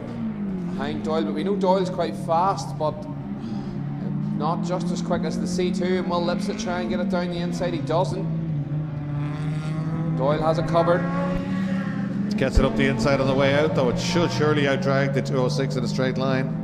What Only just. The Subaru going with him. Subaru going with him. He's got to defend and attack at the same time. And he's got a bonnet pin loose as well, and a headlight looking like it wants to leave the chat at the same time. PJ Doyle down the inside. Not so fast, Mr. Subaru, he says. And the 206 back ahead. PJ Doyle driving beautifully this weekend, it's got to be said. In the Byrne Brothers car, yeah. You wouldn't want to be precious about the wings and the doors on your Subaru. No. Well, PJ Doyle around. Oh, good late break and stuff. Nice tidy run through the hole in the hedge there, and a lovely exit as well. That'll fight off the Subaru. If he can just get that gap, he's thinking there. He wants to get the gap as big as he can before he comes onto the main straight, in case the Subaru just marches by him. Great sound effects as Shane Mulligan goes blasting by. 50.1 by Mulligan in the K24 engine 206. 50.5 from Stephen Lipset in the C2R2. And the 206 of Doyle and the Impreza Q still fighting for that third place. The little 206 is doing very well against the four-wheel drive turbo power of the Impreza, and Doyle peels off to get his Joker lap done.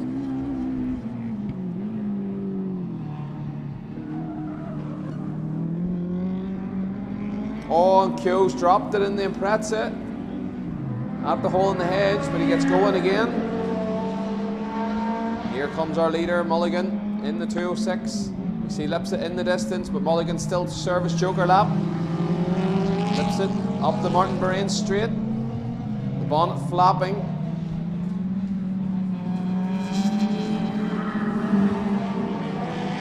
Mulligan, 8 seconds to the good, heading on. That's the final lap. Oh, we see out our window Doyle and the Impreza having a bit of, looked like a bit of contact up in Southside Motor Factor's corner. There is the C2 Lipset as he rounds the hole in the hedge. 5 laps in this one, sorry. So Mulligan to service Joker lap this time round. There we go. Last lap board is out. Fastest lap by Mulligan again, yeah, 49.134 to a 50.145 from Lipset. So a second a lap, and yeah, the gaps went from 8 to 9 seconds.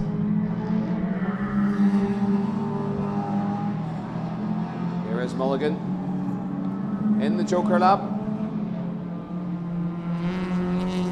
Great shot of the cars coming out of there. You can see how well set up they are. That car is nailed down. No understeer really at all. Right in over the curb. Looks like he's having fun. Look at the bounces on the Yeah. cars at the Apex Champion. He's still pushing. I think he's been screwing at that over the weekend. It Yeah. definitely looks like it's working a lot better for him, and Lipset can't do anything about it in this one. He's The got checker into flag's ready. 49 last time round, 49. So going very quickly there, and nobody getting near him. Good effort from Lipset to keep him honest, and also he never stopped pushing all the way to the end.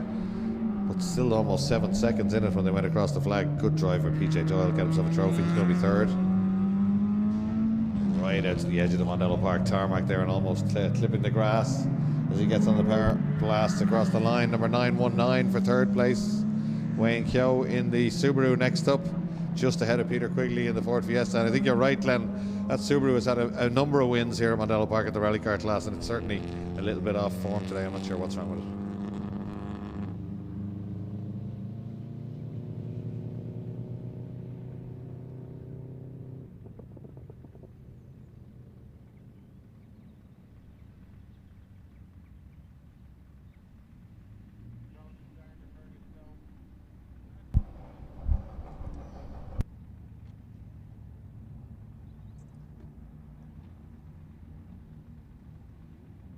So up next, the IRX BMW 120D Cup. The Ready to Race light is on, and on the pole it's Pat Masterson in the silver 137. Sean Purcell in the Mondello Park car. Oh, doesn't get a great start in the middle of the front row, and it looks like it might be Paddy Bateman making a move down the inside. It surely is, but Purcell trying to hang on. Oh, he doesn't get it done. It is Bateman up to second place. Purcell putting them under a bit of pressure though. Keith Byrne in the black 77 at the back with the red mud flaps. But it's Masterson putting on a masterclass today.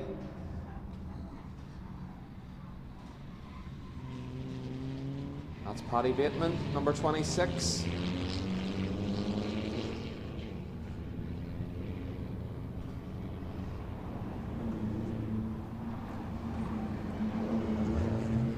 The Mondello Park car gleaming in the sunshine, looking very well. Bateman going with Masterson. Masterson a big slide as he comes out from the hole in the hedge down towards Campion Corner.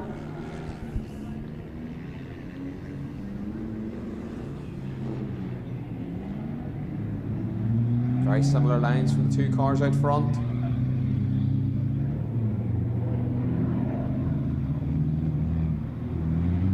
Purcell in the Mondello Park car and Keith Byrne in the black car have their joker laps done, so let's see if they can get the head down to make any inroads. Certainly looks like Purcell, our winner from yesterday, might do something. That car Pat Masterson is in, that's the one Brian Sexton was in yesterday, and as yesterday it's got a big straight line advantage over the rest of the cars. It's just gone through at 130.5, the rest of them all on the 120, well two of them, and then Keith Byrne on the 114 going through. Bateman getting a little bit closer though, so the other car gave trouble and it stopped. The leader stopped, it's gone, somebody else gone off in yellow flags. No. Masterson in bother. Paddy Bateman inherits the lead here. That's not going to do my championship points any good. There goes Sean Purcell in the Mondello Park car.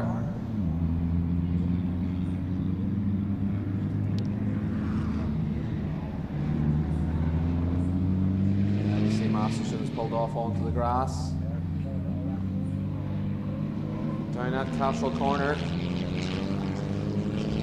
On lap 3, it is Paddy Bateman, 6.2 second lead. He is in the joker, here he is. Bateman just dancing round to the hole in the hedge in the joker. And he comes out clearly ahead of Sean Purcell, who's very close to the wall on the inside at the hole in the hedge.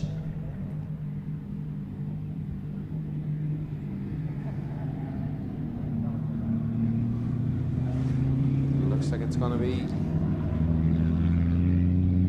Paddy Bateman. He's got 1 lap to go, I think, maybe 2, 3 complete, 2 laps to go then. Everybody has done their joker lap. Paddy Bateman a second quicker than anyone else there, 54.8, 55.7, 101. Bateman's fastest lap still slower than Logan Hoy in the junior mini with a 54.7.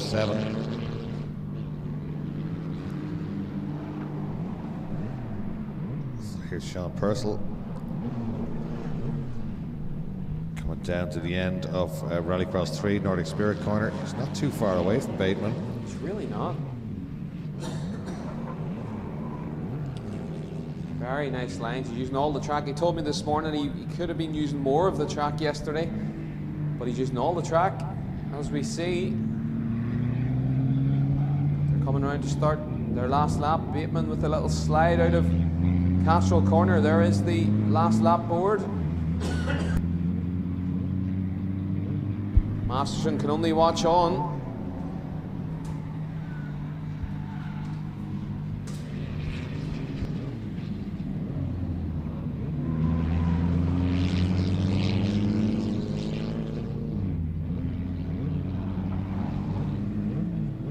Bateman through Nordic Spirit. Cross Rallycross 2 over the bump. Brakes, gets it sideways down into the Holm hedge, but gets it tidied up. This is going to be a great drive from Paddy Bateman on his second event. He's going to take the win. One corner to go. Big slides, he's celebrating already. We get a dip of the clutch here and a bit of a slide. He does. He gives us a wee slide out of the last corner. He's going to come up to take the checkered flag. Paddy Bateman, winner, the BMW 120D final, followed home by Sean Purcell.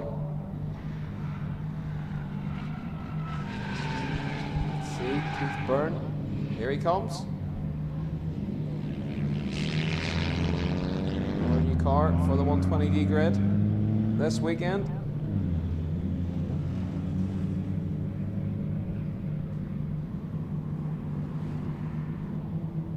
Masterson, the car still going in the background, but clearly issues there.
Up next, the MS UK Cross Cars, the final 5 laps.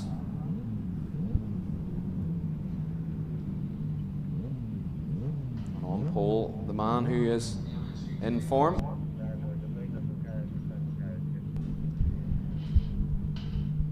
And really adapted well to this new circuit here at Mondello, Bradley Turner.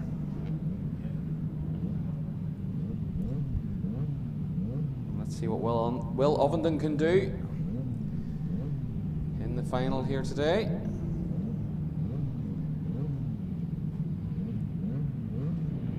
Outside of the front row we have Stephen Jones, and I see we're missing Ben Hardy in the other RX 150.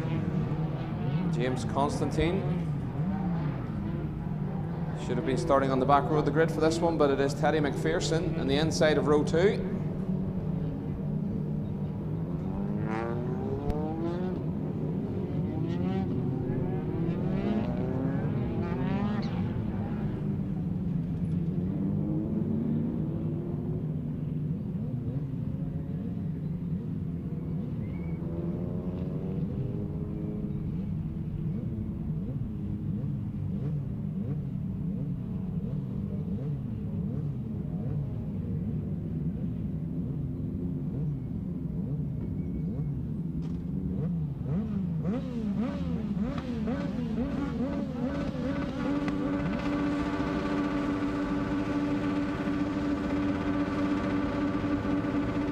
Getting ready to go, and away we go.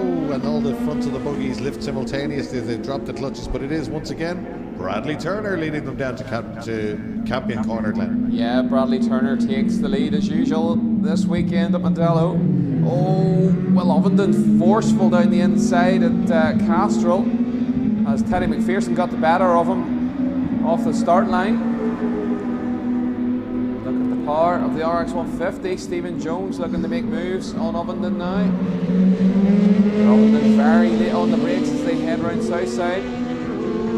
Closes up on the back of McPherson. Stephen Jones going nicely there in the RX 150. Camouflaged all weekend. Anytime there's grass in the background, you think there's only 3 cars in the race, but he's out of camouflage now. They know he's there. He's going to have a real go. You can tell by the body language of these machines that they're pushing a bit harder. A bit like Abbey in the final yesterday with the Mini. Yeah, some drivers, when it gets to the final, decide, right, this is it. Going to have a real go here. Yeah, I think that's a good move by Will Ovenden to get into clean air, not to mess with anybody. Yes. Get the head down and see what he can do. They're making inroads on Brad Turner. Teddy McPherson. 2.3 off Stephen Jones to go by the start finish line. Was great on the brakes on into that corner. He's been getting very quick all weekend. Very impressive stuff in the RX 150. They're dangerously quick in a straight line, aren't they, Glenn? And they're very heavy compared to the other buggies. They look heavy. They look heavy. Yeah. That's a great shot. Where did Jones go there? Did he go to his Joker lap? Joker. Well, he did. The camouflage. Couldn't see him. Camouflage.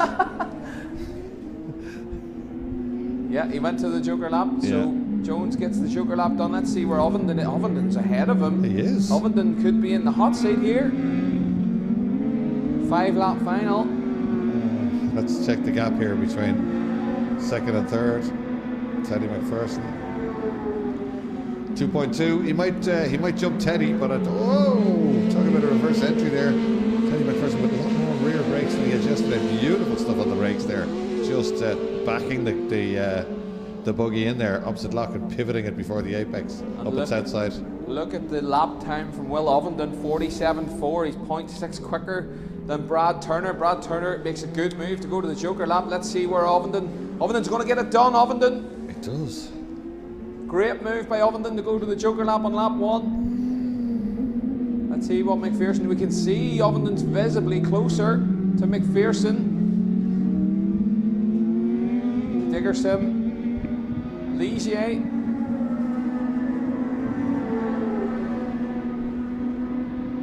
Oh, here comes the RX 150. His day has gone from Brad to worse, isn't it?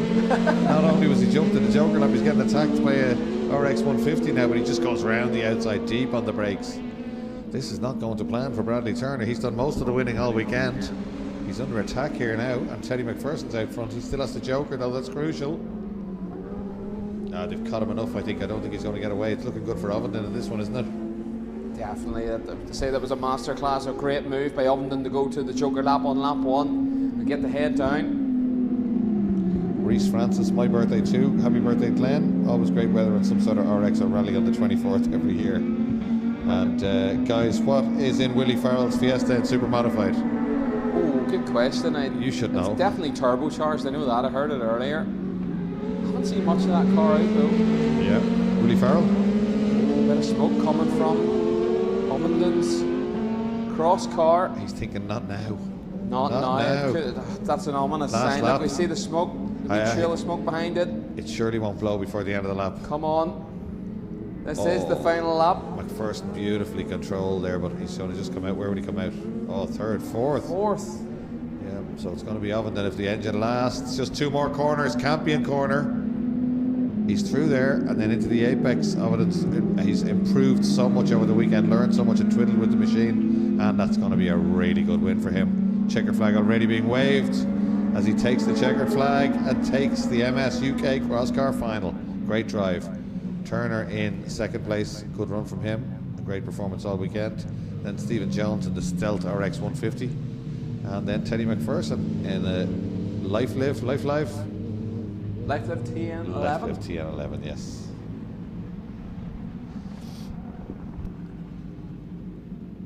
Yeah, thanks Reese Francis in the YouTube chat. My birthday today too, yep. 24th, always, the weather's always cracker. Always cracker on May 24th. We're going into the Supercar final now. A lot of people have come down just to see this. Not to be confused with the Super Final, so that'll be out later on. This is the Supercar final, the one that matters. Mick Leonard on pole position. Toll has been chipping away and improving all weekend, trying to close the gap to Leonard in the centre of the front row, and then the Murray Motorsport Hondas. So have we only got one? Just the one Honda. It's going to be Donoghue. Yeah, it's Donoghue on the outside the front row. Then it's the Hyundai, I think. Getting ready to go. Leonard not quite as quick in the reactions this time. Yeah, Donoghue. Can he close the door? Oh, Toll leans on Leonard. Oh no. Oh, contact, but they keep it together. Leonard lifted out of that. Yeah, that was Toll putting the elbow into Leonard. Leonard backed out of it, which is not a sentence I've uttered before. Tommy has a cut at Leonard as well. This is going to be interesting. Now Tommy Graham gets alongside Michael Leonard. Surely the Audi has enough. It does, and Leonard slams the door. There's bodywork damage though on Leonard's car, and a smoke coming from the rear left. So that's I would imagine it's either from Tommy's little case or it's from Derek on the way down to Campion Corner. This is interesting stuff. This is a good ingredients for a good race because Leonard won't give up here. Yeah, my brain's still calculating that the Audi's actually not in the lead of this race. It looks like they've stolen the bumper off the JMC machine on the front of the Honda. I knew something was different about it, but it is Donoghue. Great drive so far from Donoghue, yeah. In the lead, Toll. Leonard's composure is beginning to disappear a little bit, isn't it? It is, but he's closing up onto the back of the Parts for Car 208.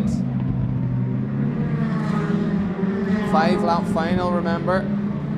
So he needs to get something done quick. Let's look back, and Barry Morris has got the Joker lap done. We'll see how fast Morris was in the semi-final. This is going to heat up because Toll is closed in on Donoghue and Leonard has caught both of them in that lap, in the latter half of that last lap. So this is going to be interesting stuff. Leonard and Toll have some history. They've come together on a number of times before. Leonard's been very careful at backing out of stuff in this car this weekend, and he's done all the winning, but it could go wrong from here. Gary Donoghue gapped Derek Toll there as they came out of the hole in the hedge and up to Campion, but Toll closes up again. Look at that, the traction as we've seen all weekend from the 208 and the S1 brings them back into contention. Oh, Leonard nearly drops it on the brakes, but he gathers it up. Great car control from Leonard, but that's surely cost him the win here today. Need a miracle to be back on terms with these two out front. They're absolutely flying. Toll goes to the Joker lap. Leonard thinks about it, but he backs out of it at the last minute. Toll gets it rotated out of the Joker safely. Let's see what he can do now. Leonard needs a whopper lap here to try and close down that Murray Motorsport car with Gary Donoghue. Yeah. Tommy Graham not too far away either. Tommy's still the service Joker though, according to our time and screens. Fastest lap, Gary Donoghue, 45 dead. 46 dead for Leonard. Bit of a scrap going on between Julian Godfrey and Barry Morris in the background. Yeah, clearly in there too, despite the straight line speed deficit that he has. The leader takes the Joker lap, and it's Leonard, and it's Toll. Toll, I think, closing down Leonard, if anything there. Let's see, can Donoghue get out with Toll? Oh, they're right beside Toll. Donoghue's wide, way wide. He's on the grass. Toll hasn't passed him. This could suit Leonard, although I don't think Toll was held up too much there. No, I think Toll might have this done. Let's see what Leonard can do. He's only got 2 laps. He's starting to get away, though. He's got the head down, Leonard. 1 lap. He's got 1 lap to do. He has to service Joker here. The last lap board is out. I don't know what's going to be enough, Leo. 1.8. It won't quite be enough, but they could come out door to door. Leonard's certainly very, very quick on that last lap. Fastest lap of the race, 44.6. Leonard way quicker than anybody there. And the gap at 1.8, if he can extend that to 2.2 before the Joker. Here we go. Oh, he's a bit wide, but will he get it turned? It's not going to be enough. It's going to be Toll. It is going to be Toll. Donoghue off again. Donoghue's getting desperate. Oh, that's a great race. They're all trying really hard there. But it is going to be the Parts for Cars 208, the number 1, the GB1. Going to take the win here on Sunday at Mondello Park. He's followed home by the Nace Court Hotel S1 with Michael Leonard. And it's a great podium for Gary Donoghue. That's a great race from all those three. Leonard fought back so strongly, but Toll had it all done. The big lean into Leonard on the way to the first corner won that for him, really, didn't it? My heart was in my mouth. The Yeah. three cars were coming together as they were heading down towards Campion, and thankfully they all kept it together. I think if that was the previous incarnation of Leonard in his own Fiesta, there would have been bits still landing on the track out there. He certainly wouldn't have backed out of that one at Campion, but with the pace, it seemed like it would be a reasonable idea to tuck in behind him and have a go. But that mistake, that probably cost him the win. Well, would have cost him the win, I don't know, but the big mistake at the end of the main straight for Leonard cost him a lot of time. But to come back and finish that close to Derek Toll is a good run. But Toll is never far away. He's a very worthy champion. That could be his 10th, 11th Irish title. He's had 2 European titles and a British title as well. He's very, very impressive, Derek Toll, and a great yardstick for us to measure the other drivers by. And here he comes in. Beautiful job. Yep. French team will be delighted with him. Surely the most highly decorated Irish rallycross driver. Yeah, really. He's inheriting Dermot Carnegie's title as Mr. Rallycross, I think, in Ireland. And I don't think he would want to inherit it, but... Well, no, but it's a good name, isn't it? Yeah. Absolutely. Well, actually, Dermot was down right up to just before he passed away at all the meetings, and he based himself in Derek's garage. Yeah. He was a big fan. Supporter. Yeah, he was.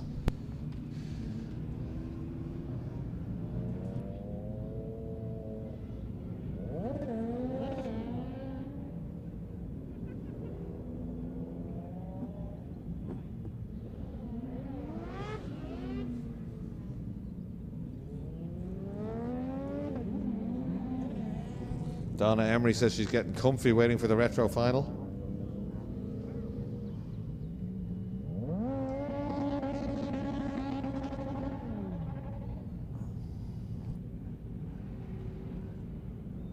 Oh, that's great to see out our window. Derek Toll and Michael Leonard congratulating each other after a great final.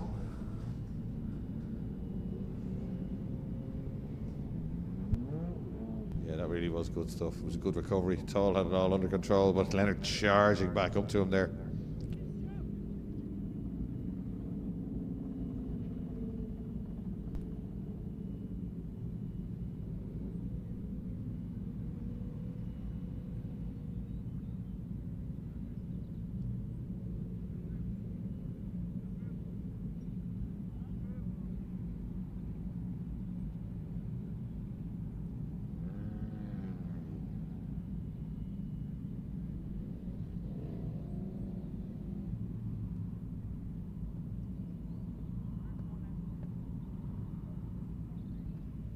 There they are, our drivers in scrutineering. All debriefing.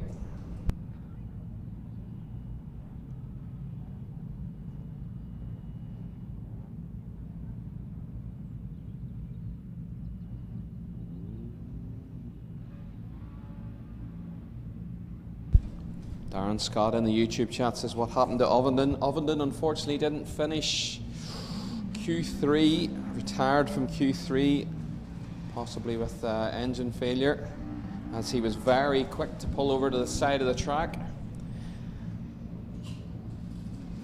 If we hear any more, we will update you, Darren. Charlie French in the chat, shout out to Scott Reid, captain of the Tuesday Night Club. Hey, what's this Tuesday Night Club you speak of? Yeah. Glenn, maybe we should visit. Or is it darts or something? I don't know. I'd say it's pints. Absolutely. Of course, the rest of the gang for an enormous effort to get Swayland to Ireland this weekend. And hasn't he been a joy to watch? Oh, and look, he's on the so front fast. row. Yeah.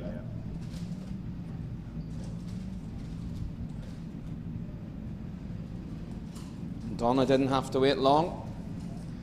Her man on the pole for the final of the Super Retros and Retro Rallycross. They all line up. We do have Pat Duran in at the back. He'll be one to watch in this. Thumbs up from the grid marshal. The drivers will look to the lights. Ready to race is on. I can hear Donna screaming from here. Oh, it's a jump start from Swayland. He's punching the steering wheel. That's a disaster. He got a bit excited. He was hungry for that win. That's not our fault for cursing him. That's the Tuesday Night Club's fault for giving him a mention there at the wrong time. That's a shame for Dan Swayland. I think in the rules of the retros they may push him back because they don't have joker laps. We wait to see. No joker laps for the retros. Let's see what they do. He might go to the back. Going off memory from the old days. The good old days, as they say. Pat Duran's back out there, isn't he? Yeah, that's Pat Duran. Yeah, that's going to give us all the excitement here.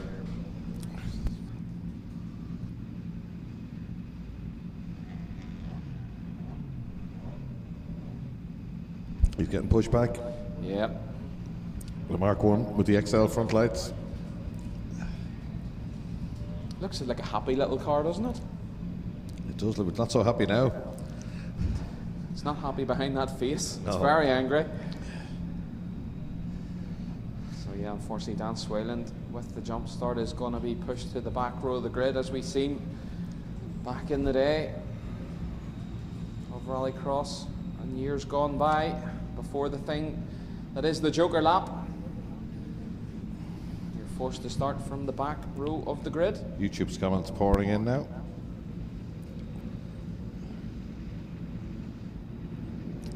Congrats on great commentary all weekend. Great racing all weekend. Did someone say the Audi is for sale? I don't think so. Come on, Stuart and the Volvo to take the win. Volvo for the win, says Tom Graham. Donna Emery, she wants the Volvo to win as well. So big support for the old the oil tanker, the Castrol liveried Volvo 242. It's been going superbly all weekend. I want to see an MV Ever Given sticker on it. Yeah, exactly.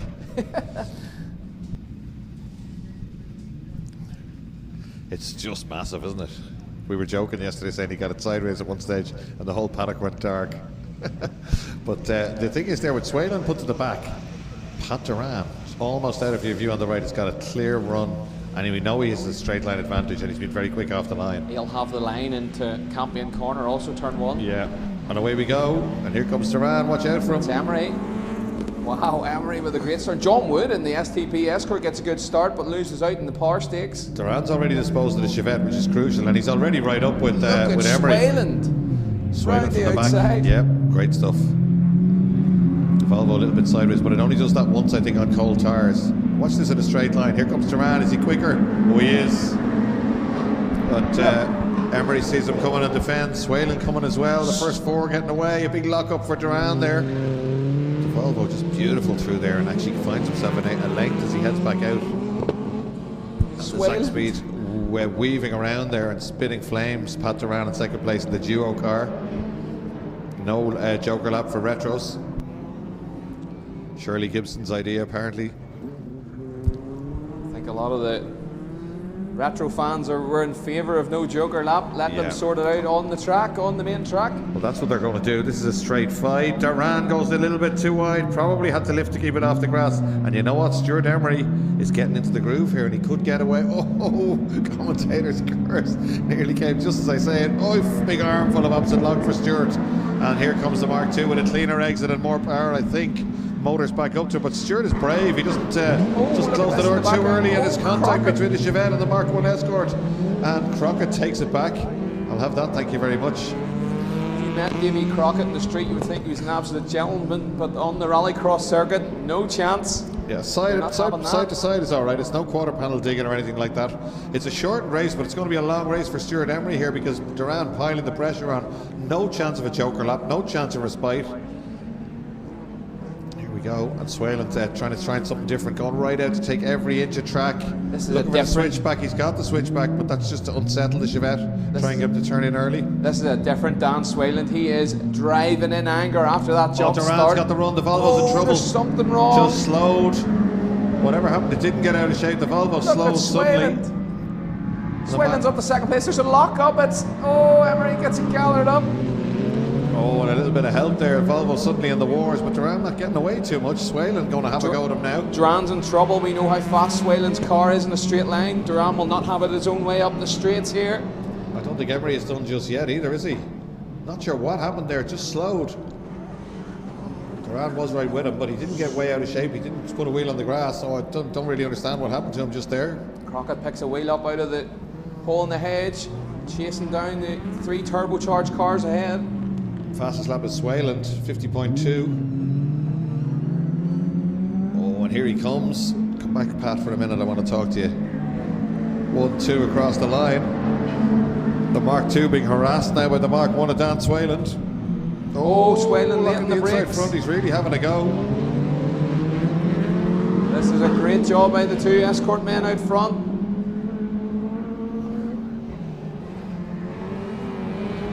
Yeah, there's one lap to go after this, I think. Not much in between the top four as you watch them there from that great drone shot. Just one lap to do it. Swayland. Duran is quick where it matters. That gets him a break here. Swayland out to get a better line. Try and carry more speed through, which he does, and gets himself right up to the back of the Duo Mark II now. Just a matter of settling it and getting on the power here, and it's done a beautiful exit. Oh, he's a bit wagging too the tail. sideways, yeah. Checkered flag. Flag. Maybe a lap early. Was a lap early. Just went from 75% there. Yeah, maybe not. I'm not so sure. 4 laps. So Pat Duran takes a great win from well back on the grid. Dan Swayland charging to second place with fastest lap. Stuart Emery in third place. Not sure what happened to Stuart, but still gets a podium and a trophy. David Crockett in fourth place. Then John Wood is the first in the retro cars, I think, in the Ford Escort. Then Vince Bristow, Alan Tapscott and Ian Biaggi in that beautiful little fiberglass mini, an iconic rallycross car. Used to see them battling, as we said yesterday, at Lydden Hill and Boyd's Quarry and places like that years ago. Sorry, we missed the memo. It was 4 laps in the retro final. I'm raging. I just wanted more. Yeah, really, I would have let them go. Go down and steal the checkered flag from the man downstairs. Tell him he can't have it back. And they're coming back in.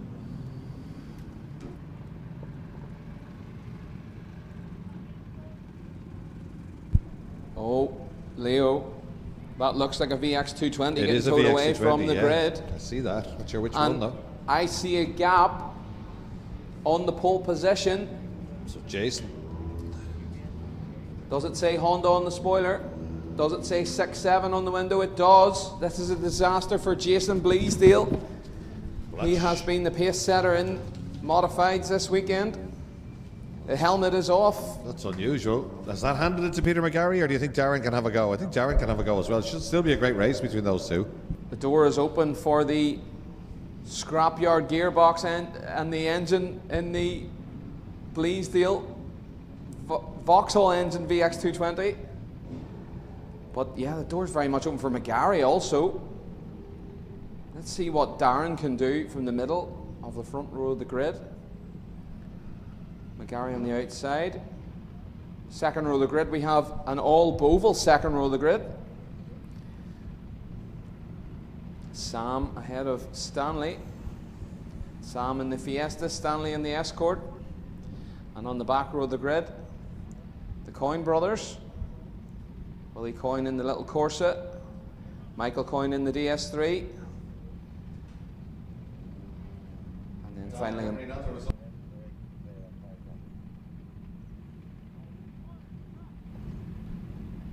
Excellent result, good for Stuart, says Charlie French. Not the result we hoped for. A fantastic race, says Don Emery. Great comeback, Dan, says Charlie. Team Forest Bar, the action has been fantastic. This has us buzzing for the European round at Mondello, but also missing being involved. Well, get yourself down to that European round because that's going to be absolutely fantastic here at Mondello Park. Tickets are now on sale on mondellopark.ie, and if you could sense the buzz this weekend, you know how big that is going to be. Fan zones, signings, competitions, meeting the drivers, all sorts of stuff planned for that. And a big promotion ahead of the event too.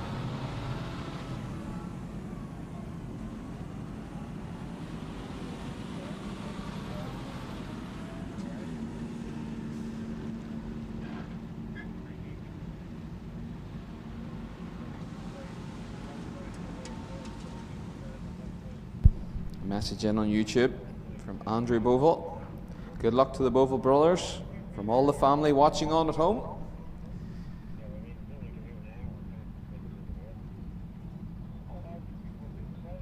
All the support being felt all the way from Port Glen 1.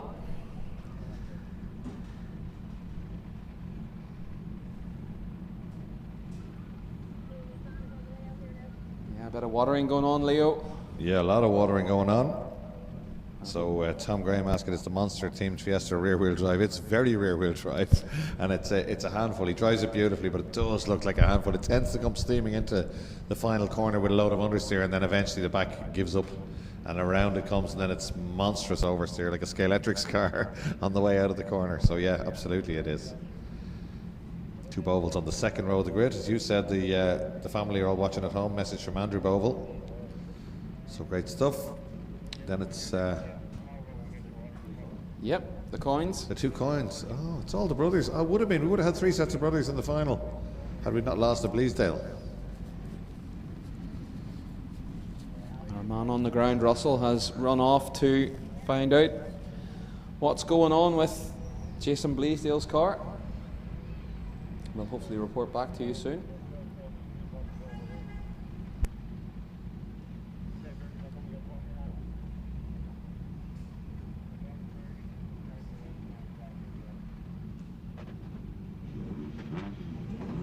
Well done, Dan. Pulled it out of the bag. Brian of Burwash. Just kind of piling in. Everyone watching the finals. Here we go. Leo is modified final. ready to race. Light was on, and Stanley Bovill got a bit excited. That's a shame. Another jump start. The heat may be getting to people.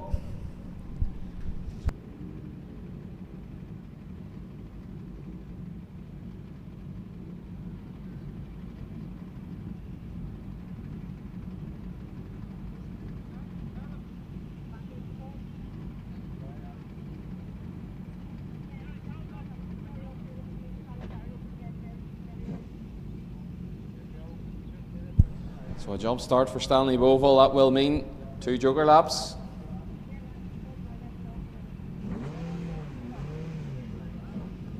Or maybe a time penalty. We'll see what happens. I think it will be 2 joker laps for Stanley Bovill. The lights are reset. Eyes to the lights. Ready to race. Light is on. Remember, wait for the green. Let's go.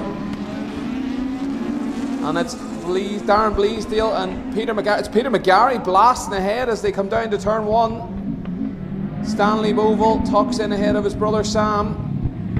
Darren Bleasdale in second in the little VX220. Out onto the straight they go. McGarry blasts away. You can see the gap extending. It's the K20 Turbo Power Polo. Tries to extend the gap from the VX220, but the VX220 closes right up as they come up to Southside Motor Factor's corner. They're down the gravel, which has been watered just before the start of this race. It'll be treacherous, and it is. Look at the slide that Bovill has on Stanley. Oh, that was a great shot, wasn't it? Beautiful opposite lock moment. Willie Coyne does his trademark lap 1 joker. Oh, and it's a challenge for the lead, but he goes very sideways. Did he keep it all together? He did. He got alongside. He might have had to back out of that one. Bleasdale up the inside, stood in the power, and McGarry just kept it pinned. So I don't think this one is over just yet. Peter McGarry leading from Darren Bleasdale, who's having a real go as they come out onto the main straight. The Polo quicker in a straight line, and that'll save him here as he goes by. But certainly watch this on the brakes as the little Vauxhall VX220 comes at the Polo on the brakes.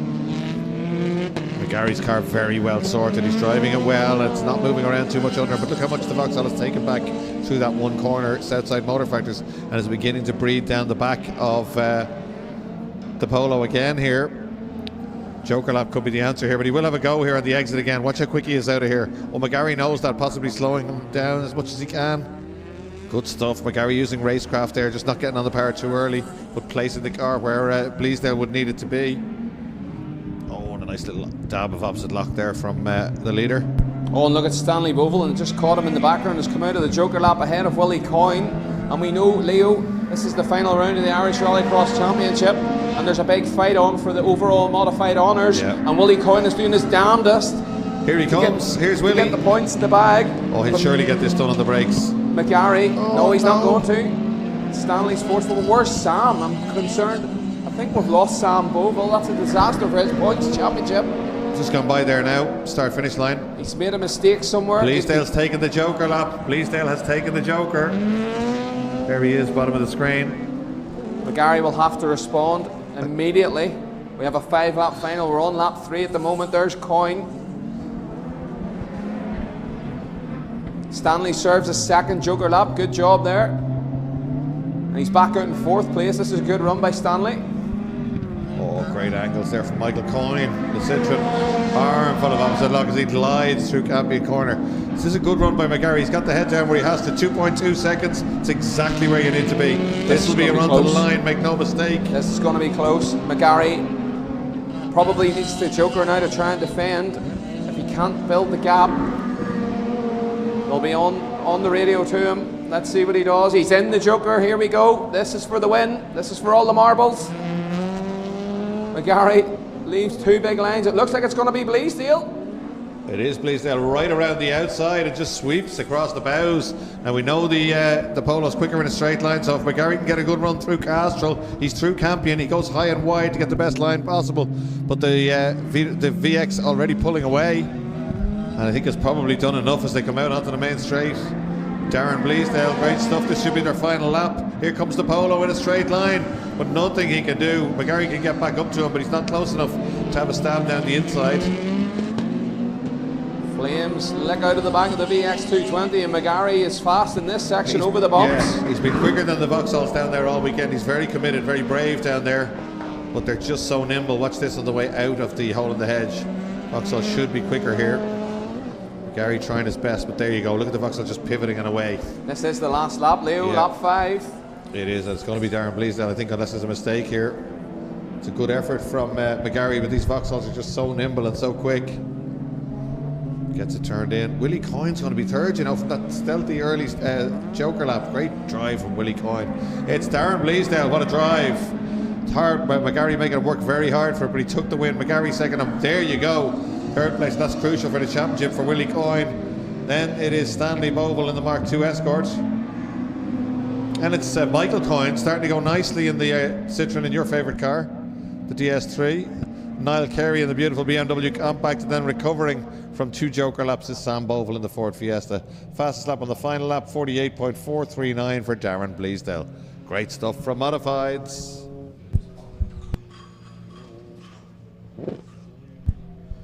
So alternator failure for Jason Bleasdale on the run up to the line and that. Yeah, final. That was a great one. I'm very impressed by Willie Coyne. He's been struggling to keep pace. No charge. This.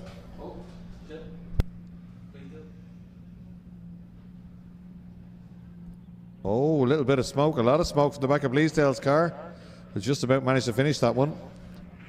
They're trying to get him out of it quick enough. Scrutineer over there straight away with an extinguisher. Rescue crew should be there. There's JR. They're in good hands.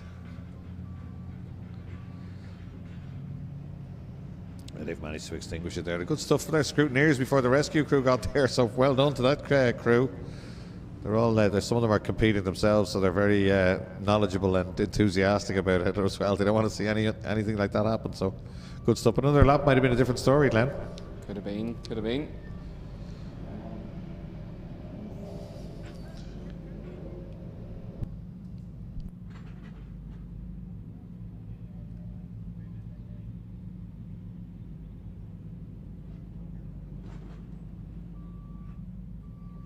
Glenn, what does Jason do for a living, the chief scrutineer?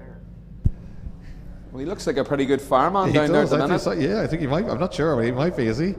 Don't know, but that's great to see the guys just running in there. I mean, the rescue crew would have got there pretty quickly, and as you saw, the snatch unit did, but well done to the scrutineers for grabbing extinguishers and jumping on that car pretty quickly. Time is of the essence, of course, when a car catches fire like that. So happy days. There might be a little tale to tell here. Leo, we're looking out our window. I see the telehandler is repairing the wall in the Joker lap, and I think that might be where Sam Bovell made his mistake. It's caught a couple of cars out. Okay. Rear-wheel drive cars getting caught out. Oh, of course, You we can had Ricky smell McCullough. you can smell the flames up here at the top of the commentary box. It's out. It's well out, thankfully. So well done to everybody involved there. Just having a quick look in. Scrutineers will inspect it anyways to do with any car that has had an incident.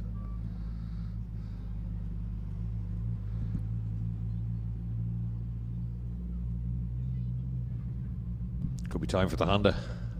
Time for a Honda transplant, do you think, Glenn?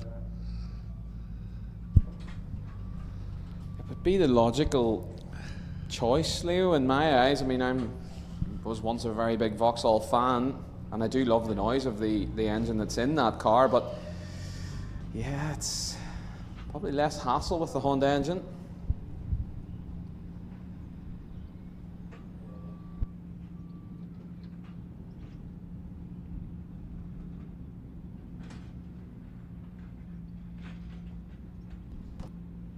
So alternator failure it was, so no charge. You heard about the two guys got caught robbing, what was it, fireworks and batteries in a factory, no? The judge, he charged one, he let the other one off. It's bad jokes time. Well, we've got a delay, we need to do something. Oh, you and your dad jokes. Yeah, well yeah, he left me with plenty, but good jokes wasn't one thing. He liked a good dad joke, yeah.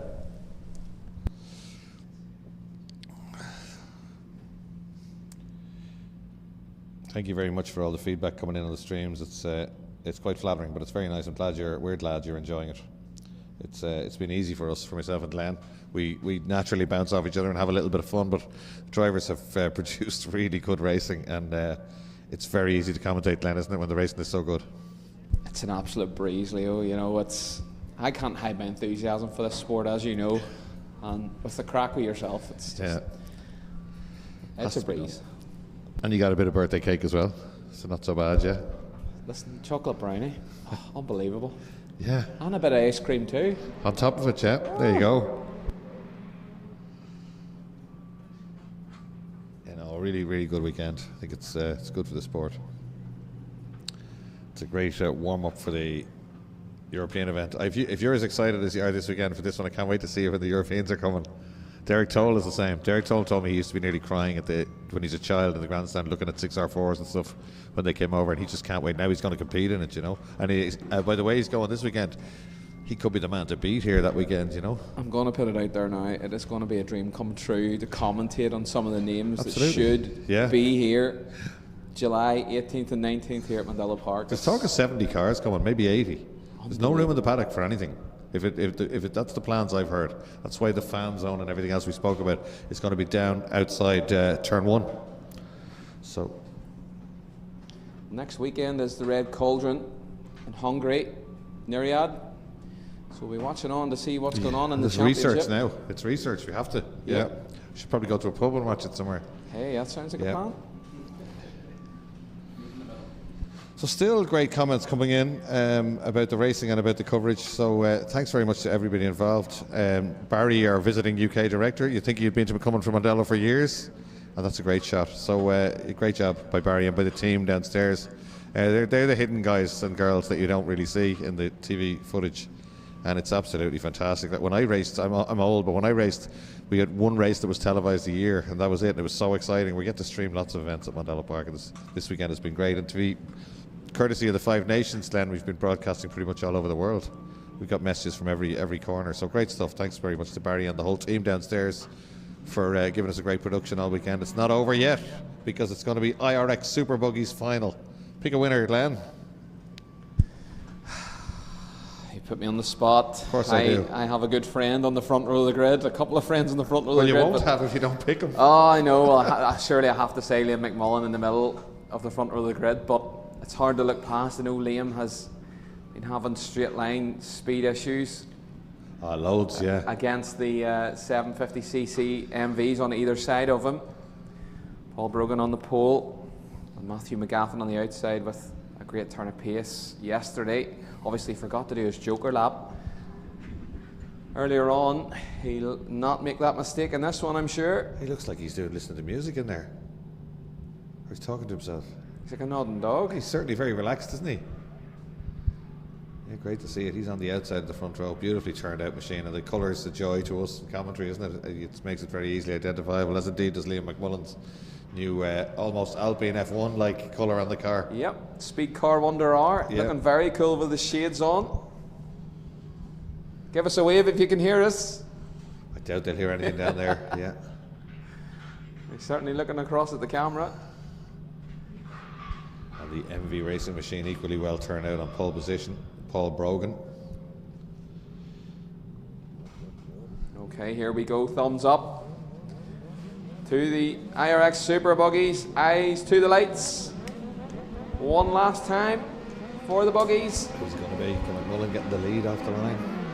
Boom, he's the whole shot from the speed car in the middle. Oh, he hasn't got the power though, has he? He definitely got the nose ahead there. He was Evel Knievel off the line with the big wheelie. Hangs on to second place though. He's very committed. Half a gap, he'll stick it down the inside there. But he comes out onto the main straight, it's like all the hard work is undone. Look how close he is, desperate to try and get a toe there on the main straight.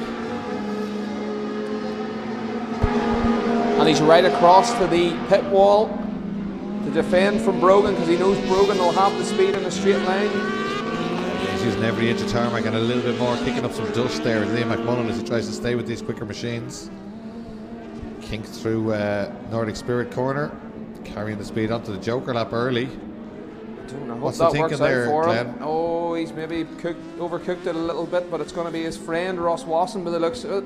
Just behind him, and Kevin Sharkey. That's the teammates. Now rear wingmen. But it's McGaffin from Brogan.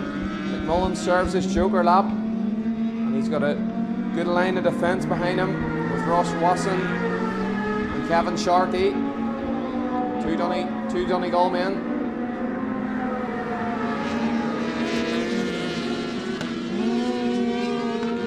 Is the Wonder R in.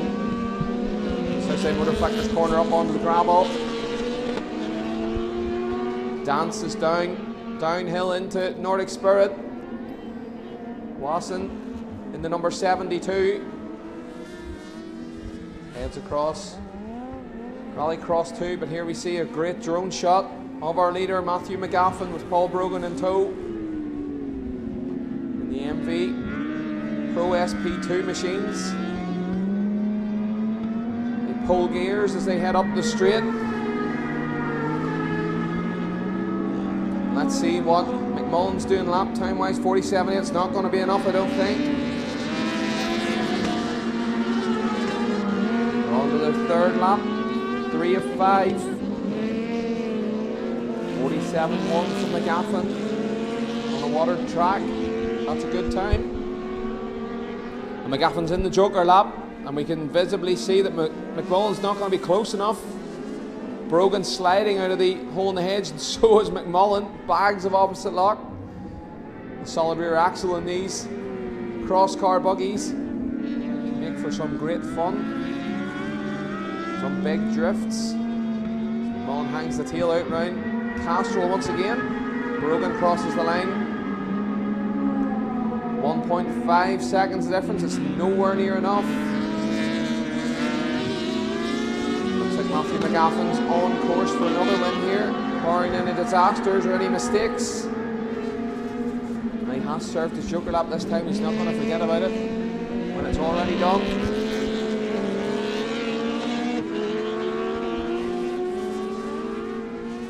It's a great shot. I love that shot, Leo. Yeah, really great, isn't it? Seeing them coming drifting into sight and then just switching angles. The weight transfer, as you said, when they go from right to left, really is great to watch in any of the classes. Watch the gap. It looks like McGaffin is maybe getting closer to Brogan. 1.5 it was. It's actually went up. 1.6. Brogan actually showing a bit of pace now. Very closely matched though. This is the last lap, so Brogan will peel off into the Joker lap just around this next corner. McGaffin stays on the standard lap. There's the drone shot. That's what we need to see, and it's going to be McGaffin surely. He's already at the hole in the hedge. Here comes Brogan. McMullen's not going to be close enough.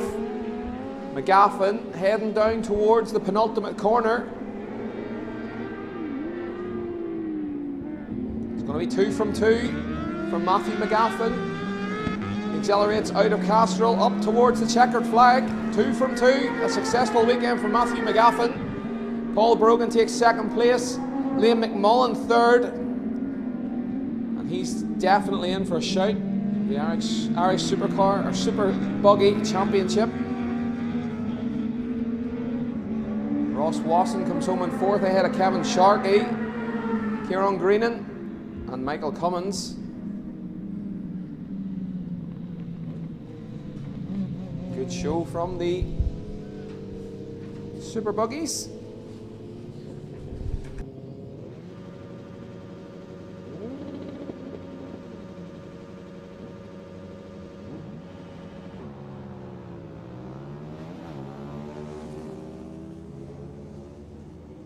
No hanging about by the track team. We're going again for our next race, the MS UK Crosscar Juniors. Phoebe Cake has the lead as they come round onto the straight. Oh, she's a bit wide, and Ethan Hooker gets turned around tighter onto the straight, and let's see what he can do as they head up to the end of the straight. Well, he's had that straight line advantage all weekend, and he's using it there to get up alongside, but she closes the door. She's later on the brakes. We did say she was getting quicker all weekend. Well, I'll tell you one thing, she's not going to hand this one away, Glenn. Definitely not. She's got the hammer down. She's a big slide as she comes around south side. A great shot. I can see the sun shining through the windscreen. And she goes straight to the Joker lap. She likes to get the Joker out of the way. Well, if you're potentially against somebody quicker, well, it's hard to know, but generally the drivers know better than us. But if you're against somebody quicker and you've got track position, it might be, oh, nicely held. A little bit of opposite lock for her there. Maybe a wee mistake from Ethan Hooker there, a bit deep into the hole in the hedge. Yeah, personally I would have stayed out, defended, tried to hold position. She was doing nicely there and held him off beautifully on the end of the main straight there. There's no way she was going to allow Ethan Hooker to outbrake her down into Southside. I think that's she dropped more than 2 seconds there. Let's see. 2.3, if she could maintain that gap.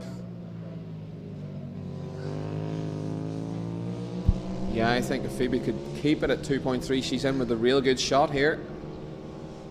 I think Ethan is slightly quicker around a lap, so it should probably extend, but let's see. Will he take the Joker this time? He does. We're going to find out very quickly. He's taking the Joker. We're watching her going across Bridgestone Rallycross 2. Oh, that's going to be a great job by Phoebe. Go on. Go on. Turn it off. She's got a bag of understeer. You're joking. Oh, that is such a shame. She had that, she could have carried the speed around the outside there. This is what I said. Yeah, very difficult to drive at times. Yeah, they can just start pushing the front on, but it just shows she's pushing a lot harder than she was all weekend. Really giving him a good run, and she gets sideways out onto the main straight. Phoebe Cake giving Ethan Hooker something to think about this time. He'll be glad the weekend's over. She was finishing the heats 10 seconds behind him when she started off. It went down to 8, 6 and 4.9 at the last heat, and this one she was giving him a great run. So well done to Phoebe Cake. Not to take anything away from Ethan Hooker, he's been superb all weekend, but she's a lot closer. Look at this as they come down the hill. It's great to see the two of them trying so hard. That's young drivers cutting their teeth. It's exactly what you want to see in juniors. If you're in Buke based and you want to get involved in rallycross, you could do a lot worse than have a look at this MS UK cross car class. Oh, she's got done it again. It's car pushing on very badly there. Just that's just her getting a bit giddy and getting on the power too early, or just carrying too much speed in. It's hard to know. Yeah, you have to lean on the front tires, and you can't turn the lock on too quickly, or it will just push the nose straight out. Let's say that they have a solid rear axle, so both the rear wheels want to rotate at exactly the same speed. So you really want to try and upset the cart and get it to rotate early and use the power. I know that these are only junior cross cars, so they don't have exactly a mountain of power, but there will be a way to tame them and tame that understeer. John Brown, I gutted to have to watch this on YouTube. We were on our way up on Friday when the van broke down with a gearbox issue. That's a shame. Donna Emery, for your information, Stuart couldn't get second gear. We knew something slowed him on the way out of that final corner. That's a shame. What is the minimum age for crosscar junior? Now that's a good question. I don't know, so somebody might message us. 14 to 16. 14 to 16, yeah. We're told, yeah. 14 to 16. Yeah, that shows the fine margins in the Super Retro class. And just missing one gear can cost you a win, because surely Stuart was ready to fight for that win. There we go, last lap board out for Ethan Hooker.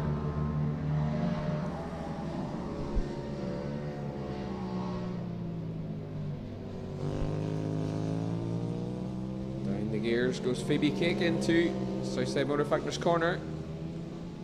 Out through the gap. Down the tunnel. Rallycross 3 into Nordic Spirit corner. A wee flick of the tail up over the bump. Here's Ethan Hooker, our leader. Phoebe comes round. Let's see if she can get the understeer story. She's down a gear. Gets the car rotated. That's more like it. That's it, Phoebe. Down, use the gearbox. get the back wheels to skip, get the rotation on, but it's going to be Ethan Hooker coming around the final corner. Checkered flag is waved, and Ethan Hooker takes the win in the MS UK Crosscar Junior final on Sunday, followed home by Phoebe Cake. And as I say, names to remember for the future of Rallycross. Carl Van Camp, that was who's asking about Crosscar Juniors. Just posted the link for you there on the comments to the Junior Rallycross regulations from the Motorsport UK website. So, small final. Why did they rename this small final? It used to be a B final.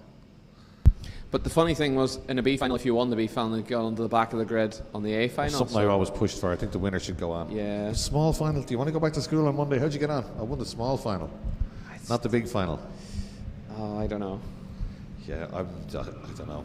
Anyway, away they go on the small final. And it's Owen Dooley actually getting the best start, but there's 4 minis lining up. Or no, it's actually we actually have the other Fiesta Z-Tech in this of Harry Whelan. Dooley Lenihan on the brakes. It is Looks the like it's repaired Lenihan. Lenihan. It's red mirrors out front. It is. Let's hope the car keeps going. He's a terrible look all weekend, Jack Lenihan. He was on the back of the grid in this one. He's leading it now. Great start, and he's away. Dooley trying to hang on to second, but just being driven by again by a Mini. We've seen this before. I think it's that O'Shea Clark.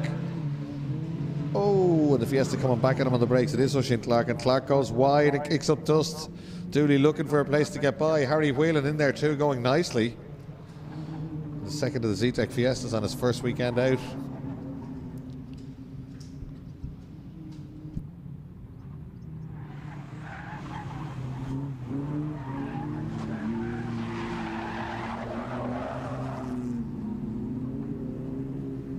Just when I said it, he went a little bit wide there. So Dooley has taken the Joker lap. As they come round, they'll trigger the timing beam now. And we've done a lap and a half. Dooley trying to get by Whelan. No team orders with the Z-Techs. Nothing in a straight line with those Z-Techs. Maybe Dooley's slightly quicker, but very, very little. He gets alongside, he's on the inside. But Harry wasn't for giving that one away. He was good and late in the brakes. Dooley had to earn it. He's got by, but now Harry Whelan tucking in right behind him, almost giving him a hand. It's like an 8-wheeled Fiesta Z-Tech coming down Rallycross 3 now, Glenn. Yeah, Harry Whelan looking racy, up behind Owen Dooley. 2 pretty even machines heading across Rallycross 2, and it looks like Dean Deasy in the Joker lap. Oh, Harry Whelan loses it on the brakes into the hole in the hedge.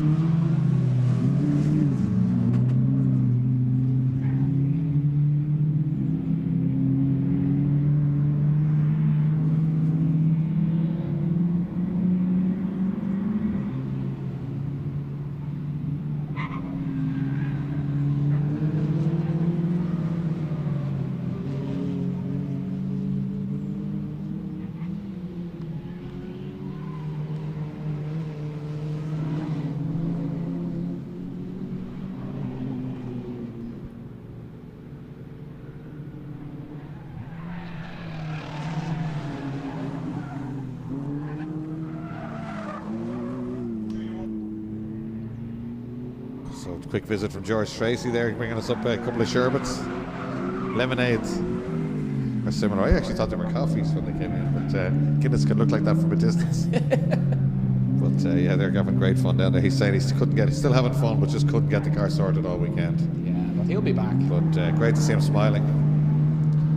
So Jack Lenihan with fastest lap out front, going really nicely. Good to see for young Jack Lenihan. He's had a heartbreaking weekend, hasn't he, Glenn? He's had a tough weekend, Leo, yes, but we've seen flashes of absolute brilliance from young Jack Lenihan. Always up in his game. Yeah, he's found his feet, I think. He's starting to go really well. Dooley firing the car in, as indeed is DC. Back down Rallycross 3 now. On the fourth lap. Third or fourth. Yeah. And Clark still to Joker. see bouncing across Rallycross 2. On the brakes hard into the Holden hedge. Here's Lenihan though. Oh, beautiful, beautiful rotation and a wee bit of a slide on the HD tinting car. Yeah. And he run it right out at the outside of Castrol out onto the straight. There should be a good speed here up on our screen. Does his fastest lap, 7:55.7. 1:23. Yeah, definitely fastest. Fastest through the speed trap. Fastest lap time from Jack Lenihan. They're on to their last lap. He's going to have to do his joker. It's 4.4 to the good. And the chase in Oisin Clark still to do his joker also.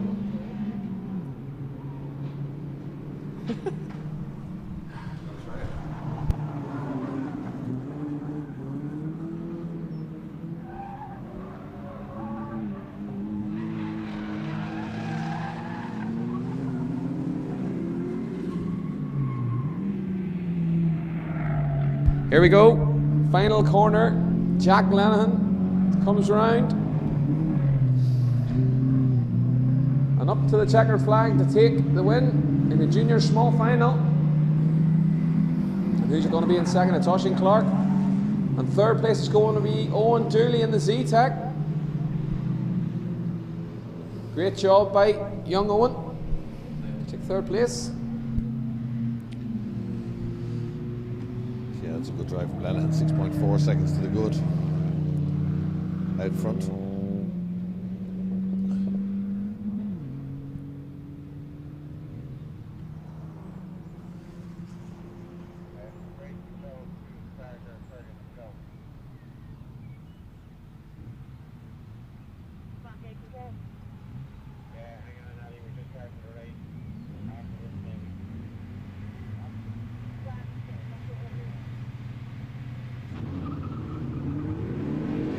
Juniors getting away again. It's the big final in juniors, they're calling this one now. Shoot me now. This is the big final. Well, Logan Hoy leads the big final away from Hugo Lunham. Lunham tries to sit round the outside. I think he's going to get it done. He is down the inside. Hoy giving him more than room than he needed to, but he'll go back at him round the outside. This will be good stuff. But it is Lunham who has it. No, Hoy going to try and drag race him down the straight. He's a bit quicker off there all weekend. But would he be able to get it done? Here comes Keenan on the inside. It's almost three abreast on the main straight. Now Hoy moves across to go slightly defensive, hard on the brakes, down to second gear. Lunham and Murphy both right with him still, and somebody else with him. That's Cody Mahan, and it's McAdams in there too. 80 Sexton on the end of that train. This is great stuff as they come down the hill to Nordic Spirit Corner, Glen. Yeah, it was a good move by Hugo Lunham at the start of this lap. Let's see who goes to the joker. Is it Cody Mann? Cody Mann into the joker. Maybe a good move, not going to get caught in any tussles. But at the moment, there's no tussling out front. There's Logan Hoy starting to stretch his legs. We get to see them, here they are.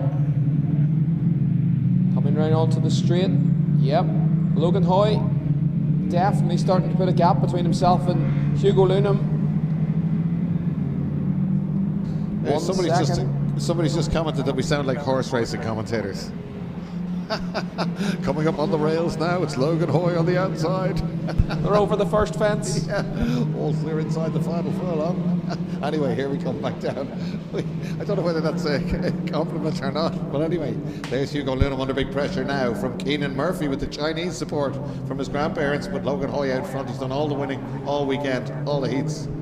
Well, one thing I can tell you, Leo, there's no donkeys in Irish Rallycross. So hey, there's plenty under the bonnets of some cars, but anyway, it's getting laid for the bad quips and bad jokes. That Sunday evening, they always roll in.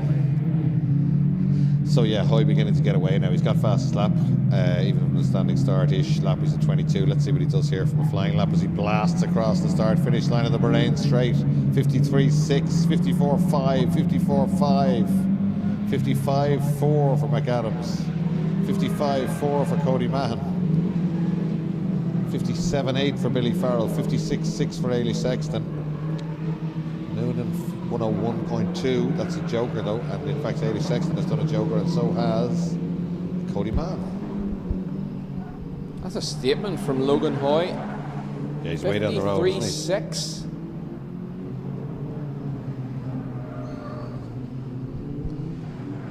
Off goes Billy Farrell. Yeah, that releases Ailey Sexton, who's done her Joker lap.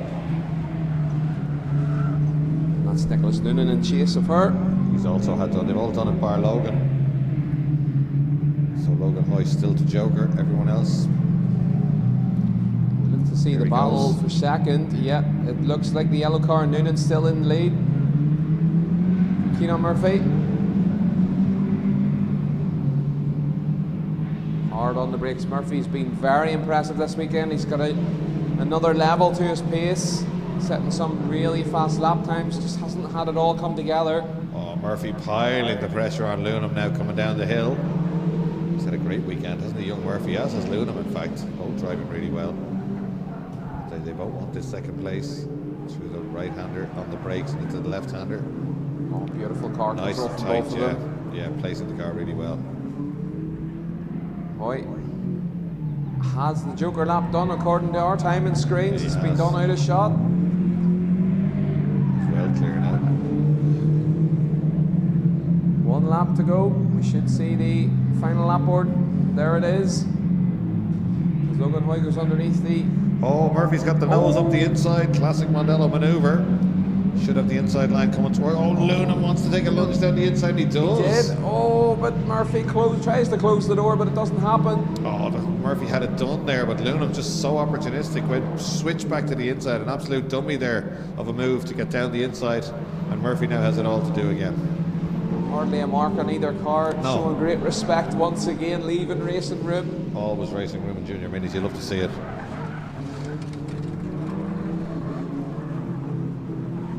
Cody Mann not that far away if these two keep scrapping, but we are on the last lap. We're on the last lap, and here comes Young Hoy, locks a rear wheel, still trying hard, onto the main straight, inside the final furlong now. He's on the bridle, the checkered flag is prepared, and Logan Hoy unbeaten all weekend and takes his second final win of the weekend. No photo finishes here. No photo finishes here. Yeah, the favourite comes home. Logan Hoy for Hugo Lunham and Kieran Murphy. Great stuff. Cody Mahon in 4th place, David McAdams. It's going to be Ailish Sexton, I think, from Nicholas Noonan. Here she comes. Fraud weekend for poor Ailish, and not showing the form that we know she's capable of, so be a little bit frustrating for her, and I think that's possibly her last race in juniors. She's going to be in seniors next year. Be interesting to see where she goes from here. Indeed it Well, will. I'm sure Dad Brian will have it already planned out.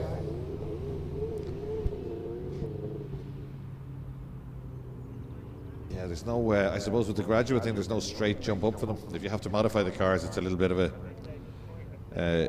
inconvenience, is it? I don't know. I think if the graduate cars ran the same spec as the juniors, it would be a lot easier. Probably be more saleable too, wouldn't they? If you're going to sell them back into juniors. Yeah, absolutely. Putting the world to rights up here this weekend, Glenn. I don't know if it's common sense or what it is, Leo, but Probably not. No. Probably not. We've got to be entertaining. Yeah, they come back in. Logan Hoy again, wonderful weekend for him. He's a very talented young man. Finbar O'Neill, fantastic racing here today in every class. We would definitely agree with that. I can't wait for the European Rallycross Championship in July. We definitely agree with that. We can't wait as well, Finbar. Colin Dunn, Martin and See It Live crew are doing a great job on the cameras. Yeah, Martin's a camera operator today. They're doing a really good job. They always do. We're very, very fond of them here at Mondello Park. They do the ICCR back here in 2 weeks at Mondello Park with some fantastic motor racing. If you want to see what else is on at Mondello, mondellopark.ie, but there's something on pretty much every weekend here. This is one of the big weekends of the year. We just love having the Five Nations competitors coming across, don't we, Glenn? And they seem to have a good weekend of it and make a nice trip. And it's a big commitment for them, for teams and families to bring in. It's expensive enough to go motor racing and rallycrossing anyway, to make a commitment to cross the sea and get a ferry and get your accommodation. So a big thanks to teams, mummies, daddies, drivers, anybody that's involved for making the effort to come across. We love having you here. We hope to host you at this event for many years to come. It's a big highlight for Glenn, for all rallycross fans. It is though, isn't it? It's a great weekend. Absolutely, it is. Yeah, so great stuff. This is super final. We've only got 2 cars. There's a full grid list in front of me. This is happening lately in Irish rallycross. I think the cars, after 2 full days of racing, I think the cars or drivers are a bit tired to do a super final. There's no real advantage to doing the super final. It's a little bit of a show. But there's a full grid with reserves, and they've all chosen not to come out, which is a little bit of a shame. So it's Tommy Graham and That's Michael Coyne, as I think that's Andrew Coyne sitting in the bonnet of Dad's rallycross car. Oh, we got a thumbs up. It's just a two-horse race. No pun intended. Good man, Glenn.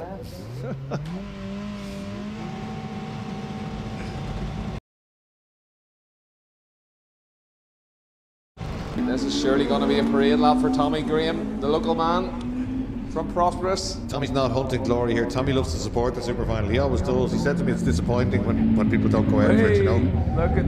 Look at Michael Coyne in the background in the DS3 wagging the tail. Look. Tommy Graham sideways, he's nearly in the gravel pit. Yeah, he was nearly. That's tomorrow. It's a big lock up coming up towards Southside Motor Factors, but he gets it stopped. He gets it pulled up. Is that what they say in horse racing? Don't know. I'd imagine so, yeah.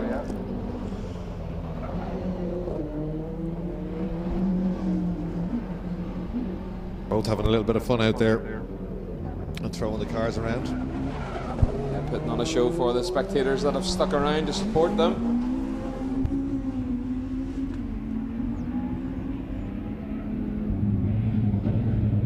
Tommy Graham now down to the final corner. Castrol gets right into that apex. He's a little bit wide on the way up, but controls the slide beautifully. When Tommy gets the car dialed in, he's as quick as anybody out there. He's we saw that last year in the Irish Rallycross Grand Prix. He blitzed everybody. He's getting the car turned in beautifully. Still on the brakes. You notice that the front of the car still on the brakes when he's getting it turned in. Trail brake with the apex. The car rotates beautifully. He was struggling a little bit to get the nose of that car turned in when he got it first. And he's not a fan of using the wand, as you'd say, Glenn, to get it turned in. But he was trying it earlier, he told me. Yeah, it looked good earlier. There's good rotation from the car here in the super final. And I think Michael Coyne putting on a bit of a show in the background. Donut. Intentional or not. And Tommy Graham sliding around, putting a show on for the fans.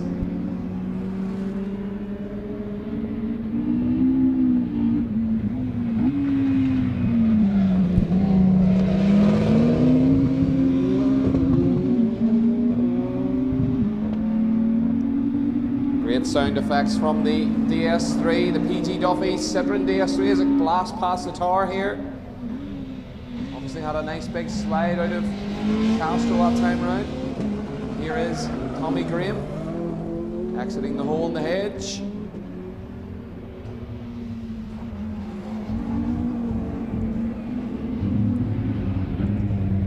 Right, Castro corner.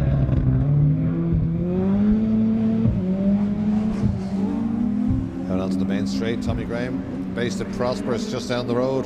Been a huge fan of rallycross for many, many years. He has deviated. He's gone racing rallying successfully. He's very successful on the ovals for many years. Did grass track racing before that again, Field 128 3P. So massive enthusiast, but very, very successful. He's won plenty of races and plenty of championships, Tommy. And runs a successful business, Graham Sand and Gravel. A lot of trucks on the road.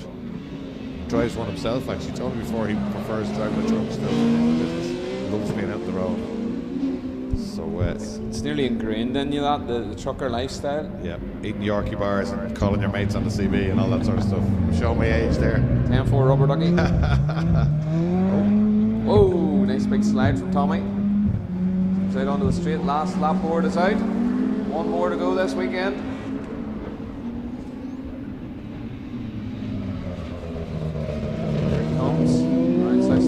Here is the DS3, the tail wagon DS3. Michael Coyne putting on a wonderful show for everyone. Look at this. Oh, beautiful, yeah. Sideways stuff. For PG Duffy's, the local Citroen dealer in Newbridge, not too far from Mondello Park here. They back Michael in this beautiful car. Beautiful soundtrack from it as well. The lovely induction note. Cars up the straight to Martin Brain Straight. Southside Motor Factors down the hill towards Sportsland and Nordic Spirit corner. Oh, Tommy started to throw the car around just for a little bit of fun. Great to see. Checkered flag. Tommy Graham wins the super final, the IRX super final here at Mondello Park. And the sideways Citroen will be second. It's the DS3. Here he comes.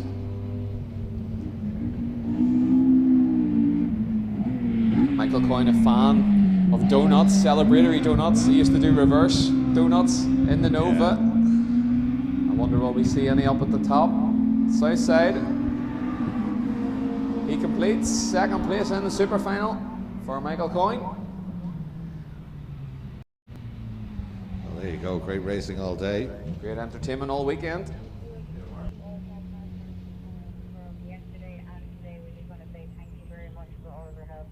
Tommy coming back into the paddock now, 727.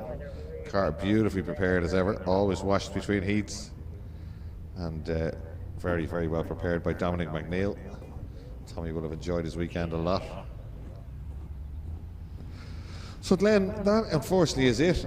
It's like some days you're commentating and at the end of a 2-day rallycross you'd be kind of going, oh, it's a long weekend, but I would love to see another couple of heats or finals or something. Like, it has just been so good. Glenn, you've been wonderful. Thank you so much for coming down and for having the crack and celebrating your birthday with us this weekend as well. To Russell, thank you so much. He's been with us all weekend in commentary, and not only has he been running up and down to get information for us, he's been feeding us with bottles of water and snacks, which are crucial. It's like it's very, very warm in commentary today, so thanks, Russell. Glenn, I hope you were down here for all the ICCR meetings and all the rallycross meetings this year, because you're an absolute asset to us here at Mondello Park, and the comments that are coming in about the coverage and about the commentary are very flattering for both of us, and I hope for the people involved in the coverage as well. Yeah, thanks, Leo. I feel I've found a home. Yeah, good. It's homecoming for me. This I didn't realise when I was a wee boy coming here in 1987 that it was going to be something that I would do. You want to imagine what you're going to be doing in July. Yeah. Do you know, European rallycross. You're sad to see the end of the day. We are sad to see the end of the weekend, but knowing what's coming in July, wow. Yeah, fantastic. Just to the British competitors again, the 5 nations, all the officials that have come over, all the competitors, all the teams, thank you. It's been absolutely wonderful. To our own marshals, we're very proud of them. Great job all weekend. JR and all the crew, to the ops who prepared the track, everybody downstairs in race control. They had a tough weekend with a lot of delays and restarts. Everyone's done a wonderful job. It's been great fun. We're proud to have represented us on the internet. To anyone who commented as well and helped us out and gave us questions and stuff, thank you. I hope you enjoyed it, and do not forget Mondello Park in July, European Rallycross Championship. Get down here for that one. It's going to be absolutely incredible. So that's pretty much it from us, Glenn. You've got to head back up the road now. Yeah, I've got a tent to go and take down. Okay, any more information, mondellopark.ie, or check out the 5 Nations on their website. That's it. It's goodbye from me and goodbye from Glenn. Goodbye.